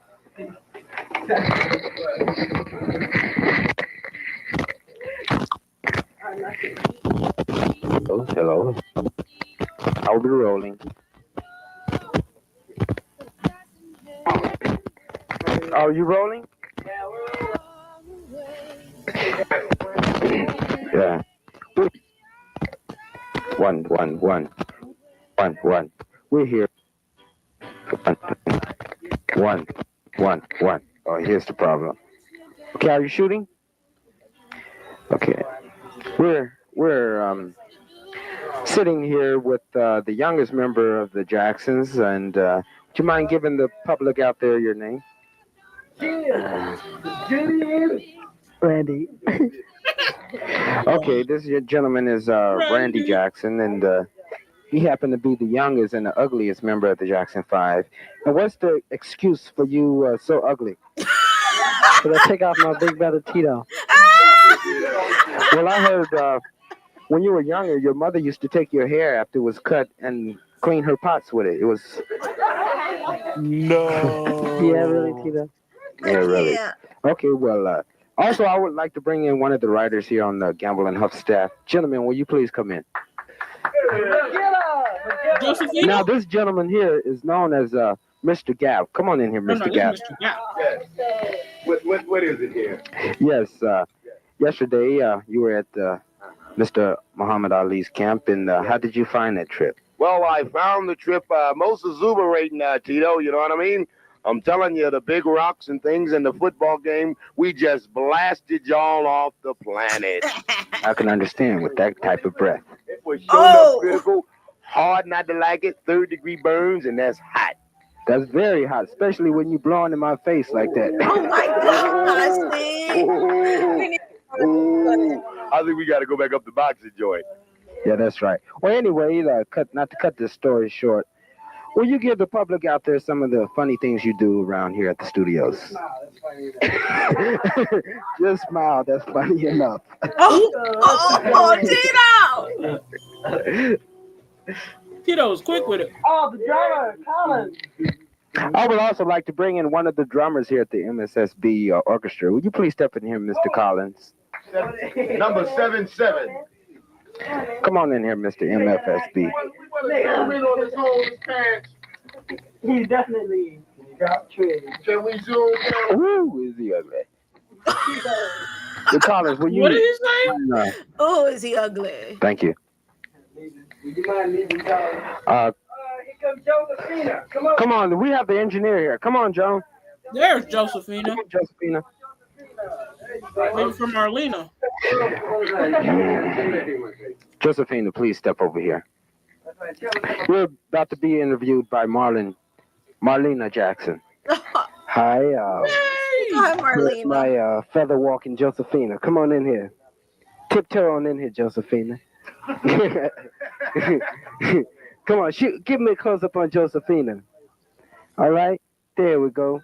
Josephina, she owns SSS. and the only lady in the world that can grow a beard. Showing up quick, isn't it? And it's hot. Ooh. I don't get paid enough for this. Worse than Nana. There you go, and there you go, and I think you know that face back there. Hold on, let me get Crystal Dexter one zero. Come on over here, Crystal Dexter. What's your name? I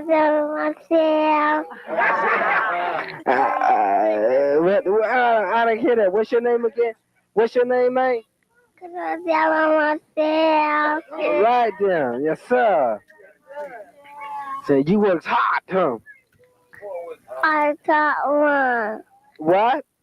I got one. Solid. Solid. All right, come on in here, Booger Bear. Don't want to know that little boy's real name? Come on in here. All right. Christopher Wansell. My man Booger Bear. Hold on, they got too much light on you. Smile some more. There you go. That's Booger Bear. Isn't it nice? Mike just in the back. What do you do, Booger? Yeah. Well, other than being the Bishop of Soul, I'm also the Monk of Funk and the High Priest of Rock and the Bishop of Soul. All right, there you go. That's Booger Bear, and you play some mean bass. That's right. That's, Gap has been on the screen already. Yeah, Gap. He got booed. All right then. That's right. Well, this is Marlon saying bye from Josephina SSS Studios. And you want to say a few words, Josephina, before we leave? That wasn't on. I cut the mic off. All right then. Oh, come on in here, Junior. What's your name, man? What's your name? Billy. What? Billy. Billy what? Billy Brown. Billy, okay, now say it all together. Billy Brown.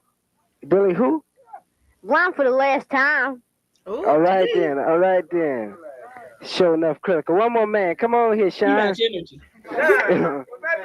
What's your name, man? What's your name? Derek. Derek what? So well. Derek and Domino. So well. All right then. You all right then, Derek? You all right?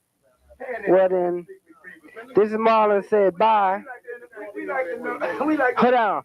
Hold on. Let's get one more shot on Giblets. Put the camera on Giblets over there.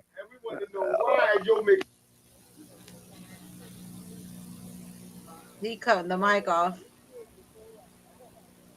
He wanted to know why his chills were so wide.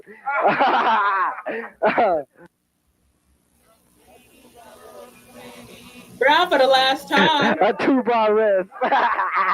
A 2-bar rest. Hey, one. I heard your cakes were so big you could kiss with your own lips. Tita. Oh, sorry. This is the stuff I be watching, y'all.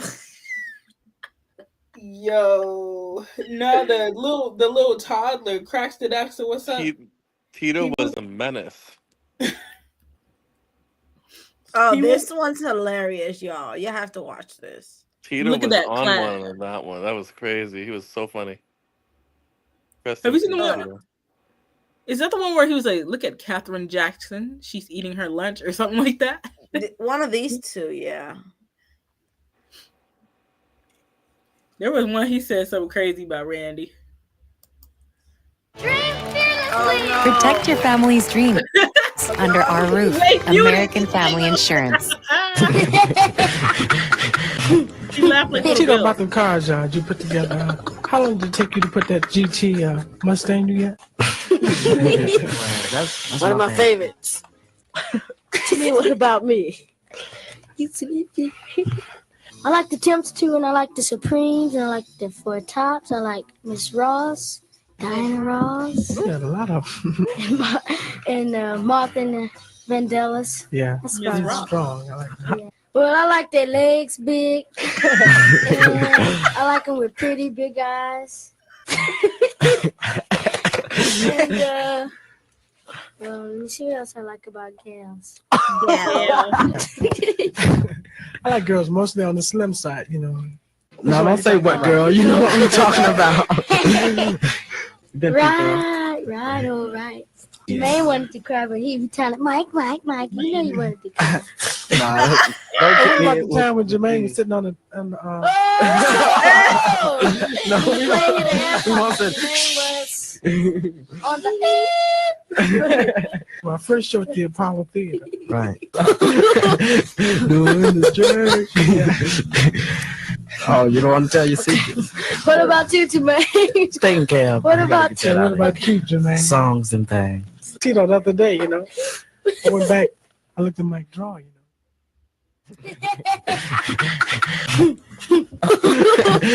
Doing the church. He said Jermaine wanted to cry. He was like, Mike. That's because they was laughing at him for getting scared of being on the airplane. So he decided to deflect and dog on Jermaine.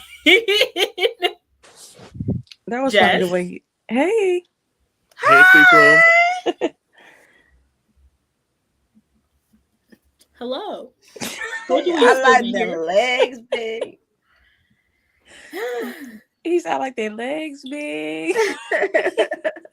What about them gals? Michael's a trip. You're so unserious. I know. I love it. We done went through 5,000 shift changes. Jenny just had a shift. She got to come back though. She got a split shift. Full time over here. Matt is part time. Jess is picking up hours. I'm dead for what?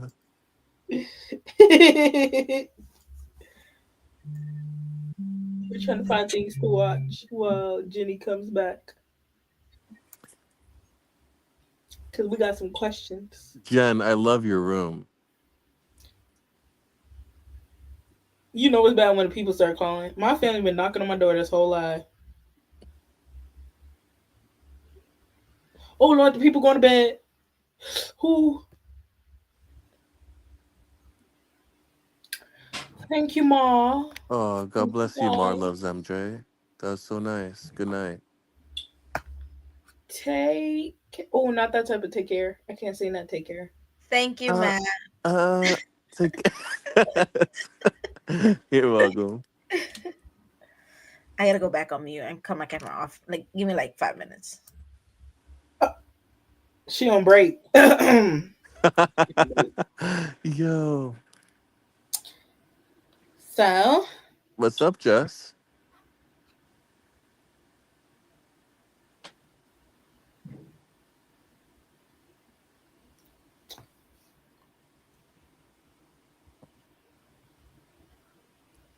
Is Jess okay? I wish I had the Discord sound effects. I would put crickets. Cricket, cricket, cricket, cricket. So,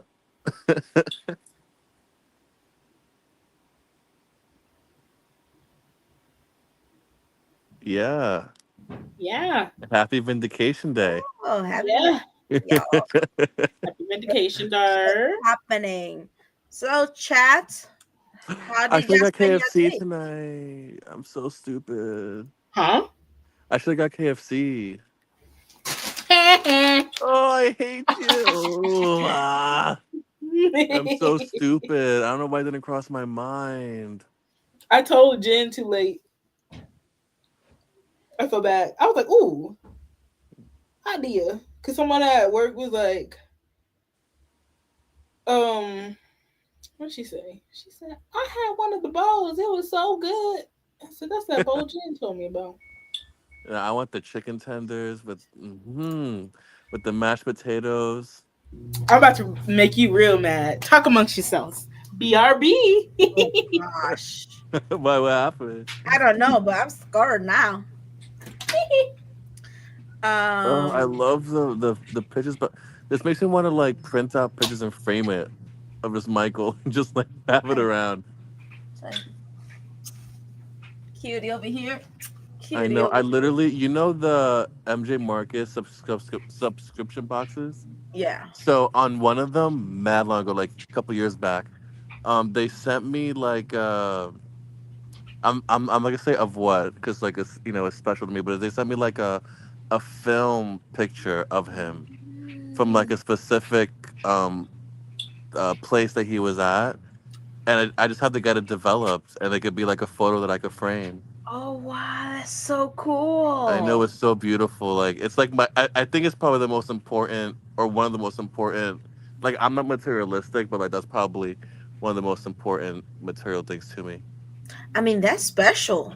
Like Yeah. not a lot of people have that. Yeah, I was surprised they sent it to me. I was like, okay, MJ Market.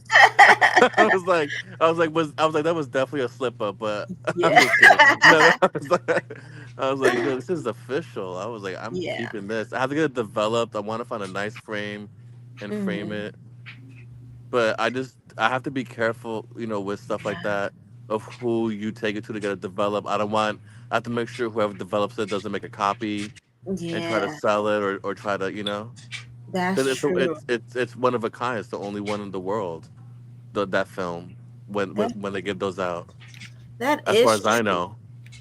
Hold on, let me check it. Can you? I'm googling if you can develop pictures at home. I'm dead. I mean, in high school, I developed like in a dark room and stuff, like film. But this one is like I would have to take like a professional. I don't know how to. I did it at high school too. Like I took photography class. And we did like a handmade camera, and you like poke holes, and you went outside and took a picture. It was fun. It's like, you know what? After this or sometime soon, I'll message you privately and I'll send you like what kind of thing it is, because I have no idea how to even to develop it, to be honest. I'm gonna try. I think I'm seeing a couple things. I'm gonna try to look it up, and I'll send you. I'll check it out first, and then I'll send you to see. It's like the type of film thing where if you put it to the light, you can see him like in color. It's not like black and white film, and it's like labeled, like the date is there, the place where it was, and everything. It's really cool. Wow. Yeah. Oh, that's incredible! You got lucky with that one. I know. I really want to frame it nice, but I haven't. Like I have to do it right, Yeah. Like anything involving Michael, I have to do it right. It has to be perfect. Like I don't want to like half butt it, So it's like, but yeah, I love those pictures you had. That's what it reminded me of. You have beautiful pictures behind you. Thank you so much. And actually, I can take them out. I think this. Oh gosh. Let me see. I'm so jealous, sorry. And is it this one or it might be the other one? And so we just got a room tour? No, not officially. It's not this one. It's This is my show. My show is on. Oh, I love that they don't really care about this one. Oh, that's beautiful. And I can have different ones. Oh. I want some You're Not Alone. Dude, yes, I need that. I want like I need like when I get my own place, I need like a Michael and Janet room. Like half Michael, half Janet. Oh, he's so cute. Here. That's a great photo. So yeah, I kind of like switch them around. Oh, you guys haven't seen my sister did this one. Hold on. Whoa, you have everything hung up. I love that. You got the movie poster. The way you make me feel, movie poster. Yeah. This one back here. Mm-hmm. I love it. Yes, that Jen, I'm one definitely gonna send you that film so I can frame it because this is beautiful. I love the way you guys set up. They have like the nice vine going through everything. Yeah. Jen, I heard your merch, like, you know, if you handle it with care, like leaving it by an open window with like your house unlocked, like that, it thrives best in those settings. You can preserve it better. Yeah. Right. And if you I heard that if you tell your friends that certain times when you'll be out, it's great to just have it preserved and on display. It's great. Especially the Grammy Funko Pop. Oh. Yeah, that one needs it's the glitter, like it's good by an open window. Like it helps to So remember this? I forgot where I put mine. We got this together, y'all. I crossed out something that I didn't like on it. Good, I'm glad you crossed that one out. Is that a replica of his real license? No. Oh. But yeah. Oh, I love that. There's something that we didn't like on there, but yes, I have the Regis Gallery. He was so photogenic. Yeah. You know, I like the one that the lady gave us. It felt very luxurious. Yeah. If somebody wants one of these, let me know. I have a couple. I haven't been able to buy anything yet, but I make sure every time I go, I grab some business cards. Have you? I got something. Have any of y'all been to the MJ1 store? Mm-hmm. Yeah. Can you guys tell me what type of stuff they have in there? Stay tuned for a vlog that I have. Okay. Oh, I gotta stay tuned. Oh wait. Yeah, I have to work on it. But yes. And this is from Neverland. Oh, wait, show me. Oh, wait, hold on. What? I could have took something when I went. My God. Why I'm did I do that? I'm literally gonna buy like Ziploc bags and put rocks, leaves. Yeah. I took a rock from his Vegas house. I think one of these rocks is from the Vegas house. Oh my God. I have to go Michaeling. Yeah. I'm in like a big need. I have to go out there. You and Jess be irking me. Oh, I'm going. No. I be Then on don't. point. No, listen. It's like we're like opposites. I be on point with like the Janet stuff, and I have to do more of the Michaeling and like out there. But Jess be doing the Michaeling, but not be seeing Janet live. so we're like opposites. Thank you, y'all. It's just that California's on the other side of me. That's why I haven't. California's deep. But I have to make it out there. Yeah, California's awesome.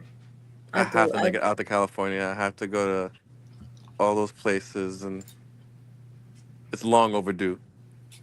Yeah.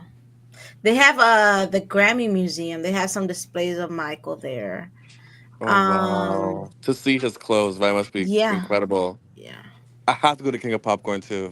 That's another thing. Havenhurst. Yes. Yes, you do. Hold on, where the promo? I have to. I know. Tori, I saw you in the promo. I was like, you must have fainted. You must have fainted. The cotton candy in the back. Memories. I just can't believe that, like, you're on that fountain. Like, I probably would have been passed out. Jess was on the fountain too, and she can come back on the fountain too.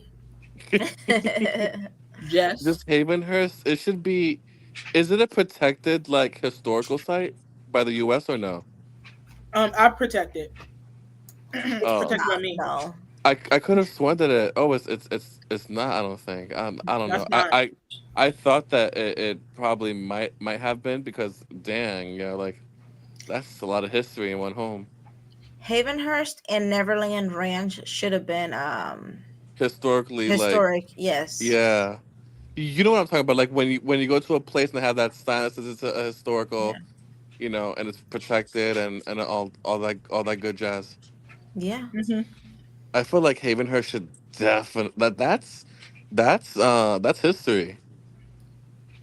So is Neverland too. Yeah. Ooh, I guess while we're here, you can show more of the.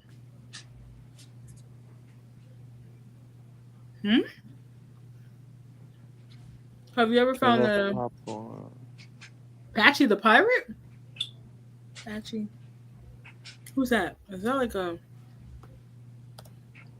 Invincible Jacksons? Oh, duh, SpongeBob.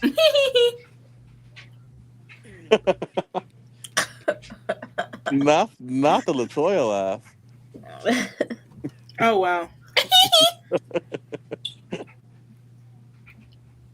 LaToya did the edges first, and she hee first.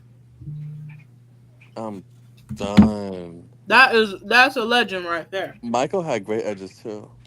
LaToya probably taught him. For a guy, Michael had great hair. Like he styled his hair really nicely. It's just water. I'm crying. It's just water. Water. He just always looked so clean. Like I never saw like a pic of him and said, "Oh wow, like maybe he should." You know, when someone you're like, "Oh, maybe just take a shower because they just performed." Like even when he's sweating, he still looks clean. Like I'm like, dang. Oh. He looks like he smells so good. I mean, I know he does. I mean, I don't know. I've heard that he does. I feel like he smells like so good, like Dolce & Gabbana on steroids. Like really, really good. Black Orchid. They were selling his perfume or something like on a site or something like that. I was like, yo. It's just water. I'm crying. Is it a GIF or a video? Picture. Oh. That's like a side-eyeing us. Use it as a reaction picture. Bombastic side eye. The bombastic. Offensive side eye. Bombastic. Yo, Mr. Loba, I got sad. This turned from a Victory Day Live into like a miscellaneous. Oh, you can cut it if you like. Oh, I can? I think so. So you can cut all of this out. So we could talk backstage. No. Not like, I want to get out of here. No, you can cut, like, I think you can cut the video, no? Edit the video? I think so. Yeah. This is the graphic I had made for when Thriller hit 1 billion views. And we were in the middle of that live on September 15th last year. Yes. And I never got to put this up because Tito. So I saw that. I still can't believe that. I still can't believe it. Yeah. Man. Oh, Dangerous Burger. Stop. Sorry, I was looking through all my pictures. Show the Dangerous Burger. It's so good. Oh my god, I'm screenshotting that. Sorry, that just looks so good. It is good.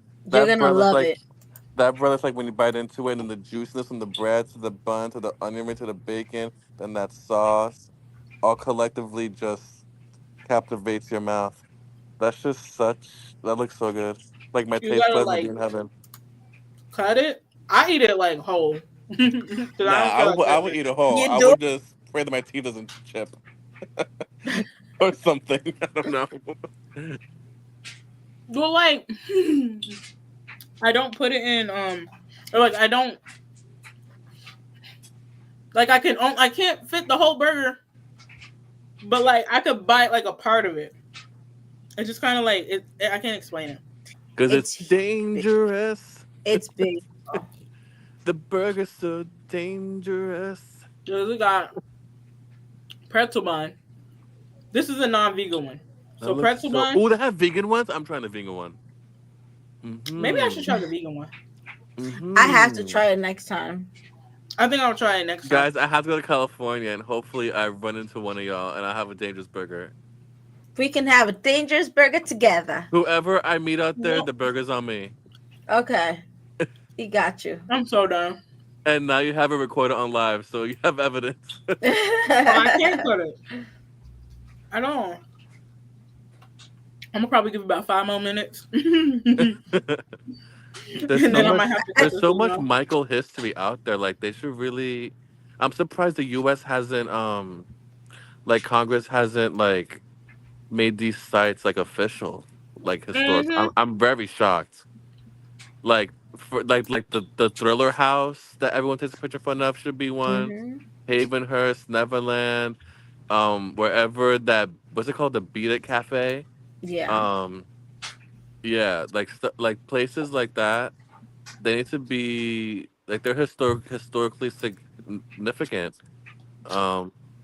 I'm just surprised that the U.S. hasn't gone on that, and it's been quite a while since his passing.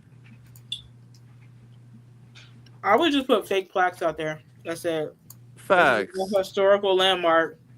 Well, they did it for Graceland. Why not Neverland? You know why? Yeah, facts. We do, but it's just crazy. That's what this whole live is about. Y'all, Victory Day is over in the East Coast. We gotta go. Wait, can I show something right quick? Hold on. Let me see. Every day is Victory Day, though. This is for Matt. Hold on. Let me. Yes, every day is Victory Day. Every day is Victory Day because Michael Jackson is innocent, and I will, and we will, always. We will. We will. I told Jess about the project. She said, "What am I admitting? What am I? I willing to?" I get it now because of the song. It's so beautiful. That was perfect, Tori. Thank you so much for including us. That was so creative. Yes. So well thought out. So beautiful. Like, really, really nice. Yes. I was worried because y'all didn't know. Like, I couldn't. I was keeping it a surprise. I'm like, I promise y'all, I won't have y'all co-signing no BS. Right. Oh, we know. And Jess you're said, so "What am I saying I creative. know to?" Thank you. Matt, this is for you. Okay, let me see. Couple of months, you read once. Oh, so good. Are those his clothes? Yeah, they were on display. I would get chills from that. I would get chills from the clothes. Wait, is that the vegan one? No, that's the regular one. Oh, look at vegan. They're so good. Qué rico. So I just got the Dangerous Burger, and it's about time we dig in.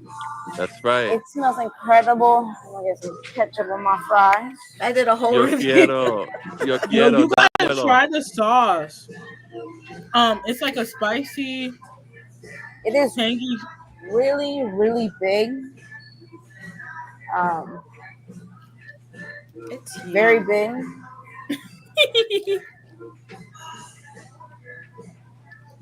What am I trying to do with the knife? I don't know. I was trying to find a way to squish it so I could put it in my mouth. See? I don't know how I'm gonna be. Oh my god, it looks so good. But ooh. Very juicy. It has coleslaw. Coleslaw? Is that how you call it? Inside? Yes, coleslaw. I love coleslaw inside burgers. Qué rico. Yo quiero. It's really big. It's huge. It's really big. It's really big. It's huge. That's great lighting, by the way, Jen. Thanks. That's how I eat mine.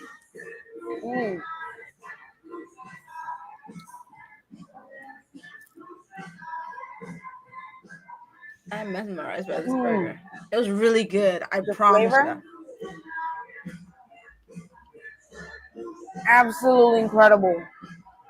Really, really good. Wow. Wow.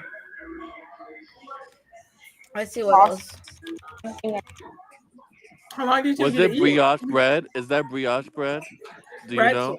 Pretzel bread. Oh, pretzel bread. Okay, good. Because I know I eat burgers with brioche bread. It looks similar. Thank you, Hard Rock, for letting me try the dangerous burger and sitting me next to these Michael Jackson memorabilia. They gave it to you for free? Incredible. I mean, this burger. Huh? So they gave it to you for free? No. Not being biased because yeah, they did. I love your necklace in the video. Thank you. It was a gift from a fellow fan. It's really, really, really I love MJ fam. very rich in flavor. One of the best burgers I've had. Promise. Right. So when you think of a burger, this is definitely it. And you know if a Puerto Rican is saying it, it's true. I love it.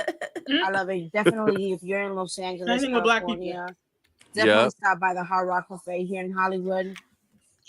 Check out the Michael Jackson memorabilia and try out the Dangerous Burger. Now, if you're vegan, they also have a vegan option. This is not. Okay, I'm not gonna hijack Tori's thing, but yeah, I just had to. But that's how you know it's good. When a person of color likes your food, that's how you know your food is good. Yeah. And I did ask them to sit me back there, so you can definitely ask. Yeah, wow, that's good. You're in I heaven. like sitting in booths though. That's the one thing. Pardon? I like booths too. I love booths. Yeah, and the booths are like they have TVs. And one day I went because it was for a Michael event, and I don't know where "Don't Stop Till You Get Enough" started playing. And then we had this waiter that was like that reminded me of Prince. Like he was very like cool. That's my guy. Okay, he reminds you of Prince too? Yes, I think I have him on here. Hold on. I think I got him on here. Was on this one? It's a dream. So thank you, Hard Rock, or for Oh my gosh, it's Prince. Try something out of Michael Jackson, but not only that. Was it on this video? The Heal Los Angeles Foundation. I don't know if you can see on my shirt. Hold on. But I thought he was on this video. Or was it the other time that I went? Oh, there's Prince at the end. Yeah. Ooh. Yo, what cameras you guys be using? That's not iPhone. That's him. Wait, no, ours is another guy. He didn't look like Prince, but he acted like him. Thank you so much. Thank you. That's Damn, my he was guy. shaking that ketchup. Yeah. He was so funny. Papelo Lago. Long hair. Yeah. Oh my God, that's really Thank you so much. Thank you. He reminded me of Prince. Yo. Joe Jonas last meal? No, I'm kidding. Ralph Macchio did one of those. The Karate Kid. We was like, what you mean your last meal? What you trying to say, Ralph? Pita Cafe. Hold on. Beat it. Hold on. Where's Beat the it. Oh. Yeah, because I know you were talking about this, Tori. To do it because you have to pay for the park. Yes, the mural. Beautiful. The mural. I really want to go to that store that you used to shop at. What's it called? Like Moist or something like that? I don't think I have that. I had that footage in. Can I order online from there or no? You have to go in person. I think you have to go in person. Wow. They're stuck in the Stone Ages. No, I'm kidding. Yeah. Sometimes it's better that way. Like it. Oh my God. It makes it exclusive, so people want to go in and see what's up. Yeah. Did you take a menu? He gave me a menu. He said, you can keep this. And he gave me a sticker and a poster. You got a poster? Oh, wait. You went during the time they had them. You see my shirt? Yeah. Wait. What'd you get? I got an omelet. Yeah, I love omelets. See the poster? Mm-hmm. That's the poster I got. But yeah, and a sticker. Wait, where's the poster? I missed it. Oh. I'm karate. And I got an extra sticker right here. And the menu, hold on. Did y'all see that? It has like a little sticker next to it. Did you get the Beat It Club? No, I did not. Get the if you ever do, get the mayo taken off and get the Chipotle aioli. It's so good. It's very filling. I didn't expect that much food, like that much of a sandwich. You see the little sticker right here? I had to try that one because I know you got it and you said it was really good. Ooh, they got DoorDash? I was like, oh my God. Grubhub? Here's a phone number, y'all. Y'all can screenshot this and flip it around. 310-81... Sorry.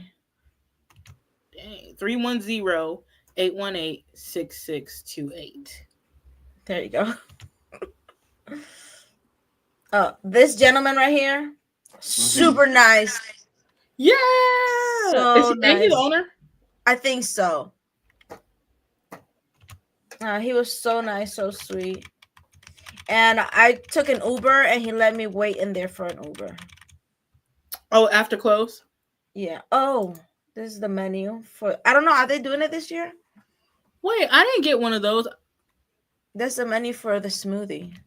Wow, I didn't see that. I don't know if they have those anymore, but I got one of the fold-up ones that you have with the little. And it comes with a cup with a mural art. I make sure to order. I'm trying to like cover the person behind it. Now I did get mine. So it has strawberry, banana, mango, pineapple, and orange juice. And it comes with a cup with a mural art. So you get a cup and it has a sticker on it. I still have my cup. Wait a second. I personally don't like banana. Go get it. What's wrong with you? So I did remove the banana. Now I was warned that the banana holds most of the flavor, but you can ask to remove something if you don't like it. They have other options as well. Yeah. It's so good. That smoothie, y'all. If y'all go, you have to try it. Oh, that's me walk. So you can walk from the Beauty Cafe to the Palace Theater. This video kind of gives you like how to get there. Oh, I'm trying to move past this thing. But that's what it looked like before they fixed it up. Ooh, the memories. They really did fix it up. Yeah. Okay. I got my King of Popcorn cup too. Hey. Wait, what is it? I guess they were filming this way. He was walking out. Tori, you saw that? How you still look in the outside? Look at that. Yeah. They definitely fixed that up. Was it for the event? Yes. Because we were driving by the day before. And wait, was it the day before? I think it was. We were driving by the day before and we looked up and they were having some sort of event there, like concert. Oh, really? Yeah, so I was like, I didn't know they still did events there. I didn't either. Because this looks abandoned to me. Yeah. Yeah, no, Trish has a video of it. I might have pictures. But I still got my King of Popcorn. I got my smoothie cup. I keep my stuff too. So if you ever go and you want to keep them together, this King of Popcorn fits inside of this. And then this is like what? I love it how you say, okay, this is how you pack, y'all. I learned from Trish. No, really, like, you start getting creative with packing on these Jackson trips because you come home with a bunch of merch. Mm-hmm. And so that's why I pack like a big bag or like extra bags because you might have to check a bag or something like that. That's what I'd be doing. I don't blame you. I'll be doing that too. Might do a Travel 101 live. We got to do it soon. Mm-hmm. Travel 101 because people need to learn decorum. I'm so serious.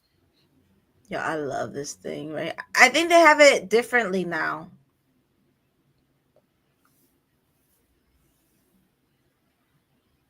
Is there any other pictures of places? We did the Hard Rock. They showed the neat things. That's so. Wait, where is this? The Grammy Museum. Oh, I have to see that.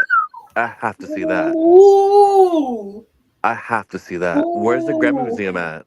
Right there, downtown LA. Oh, okay. LA. Trish was never on here. She was in the comments, but she was never on the live. I'm sorry. Normally Trish is here. I'm like, are you okay? Look at that. See, this is where his clothes should be, in a museum. Yeah. Sorry for the watermark, y'all, but we've been victims of thievery. Yes. Beautiful clothes. Wow. I would kill to see that. Oh, not literally kill, but I would love to see that. In July 1980. Oh, sorry. I should go back. You're good. Michael Jackson's Thriller album continued to dominate the pop charts after being released on November 29th, 1982. He and his 5 brothers launched. Wait, yeah, it's time to go. Launched the Jackson's 55-city victory tour in Kansas City, Missouri. Hey. Not Kansas. Where Michael Jackson wore his turquoise sequin jacket and sash designed by Bill Witten. My favorite one is this one coming up. The glove? No. Oh. This one. Beautiful. I want to touch it. Yo quiero tocarlo. Yes. I want to touch. I'm going to take it. What do they do if I just took that? What do they do if I just took that? But yeah, I think it's displayed differently now.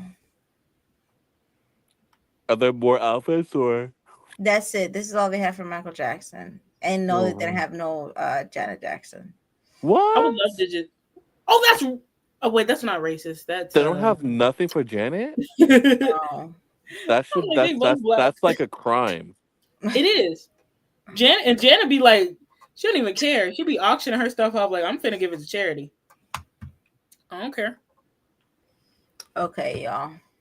I just wanted to show y'all that because we were talking about LA. All that to say, there's a lot to do in LA. Mm-hmm. You can try to fill it all in a day, but you might want to have a week's stay. You need a couple of days out there. You need a month. But yeah, I think I'm going to try and get with Trish, Sleepyhead, and see if we could do. Wait, that rhyme, you said you got to go to LA. Extend your stay yeah, like LA. no one picked up on that. So you have to extend your stay to go to LA for MJ. Hey! Oh, wow. Wait. What? Oh my gosh. What's her name? Nicole's View. She went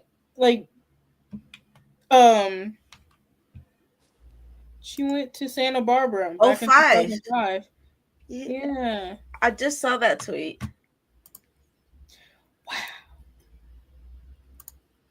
Yeah, but so cool. I'm gonna see if we could do like, I don't know what we would call it. Traveling decorum, not decorum. Going places. Summer 2025. I was just about to say that. Going places. That could be like part 2. Cobra Kai. Okay, guys. Jess. Well, I told y'all she was just picking up hours. What did she came in here to say? Hi, y'all. I don't know. I'm mad at her. I think she just said hi and abandoned us. Yeah. Don't like that. But this live was longer than my work shift. Almost as long as it. I'm lying. Oh my god. So, thank you guys so much. Thank you. Never forget. You're it's welcome. Still Victory Day where I am. Oh, that's so cool. Sorry, y'all. I'm kidding. Victory Day is every day. And MJ innocent. Michael Jackson forever innocent. Facts don't lie, people do. Lies run sprints, but the truth run marathon. And what's that guy's name? I forgot. Let's pray for all lost children. What's I forgot his name. But screw that DS? Yes, it's always screw DS. Always. Period on that. Good night, guys. Good night. Thank you for joining us. Thank you everyone from all around the world that support Invisible Jackson and all. Yes. For the ones that stuck here like the whole time, it was like it was Brittany, Kelly, Serena, Prince of Pop, 8, the real prophetess Charlene Michelle Jackson. And let me see who else was in here. There was some other people. I think they ended up leaving not so long ago. Mar. Somebody else is up in here. Thank you. Don't forget to comment, share, and subscribe to all channels supporting on here. We appreciate y'all. Thank you so much. Thank you, Serena. You're awesome. We appreciate you lots.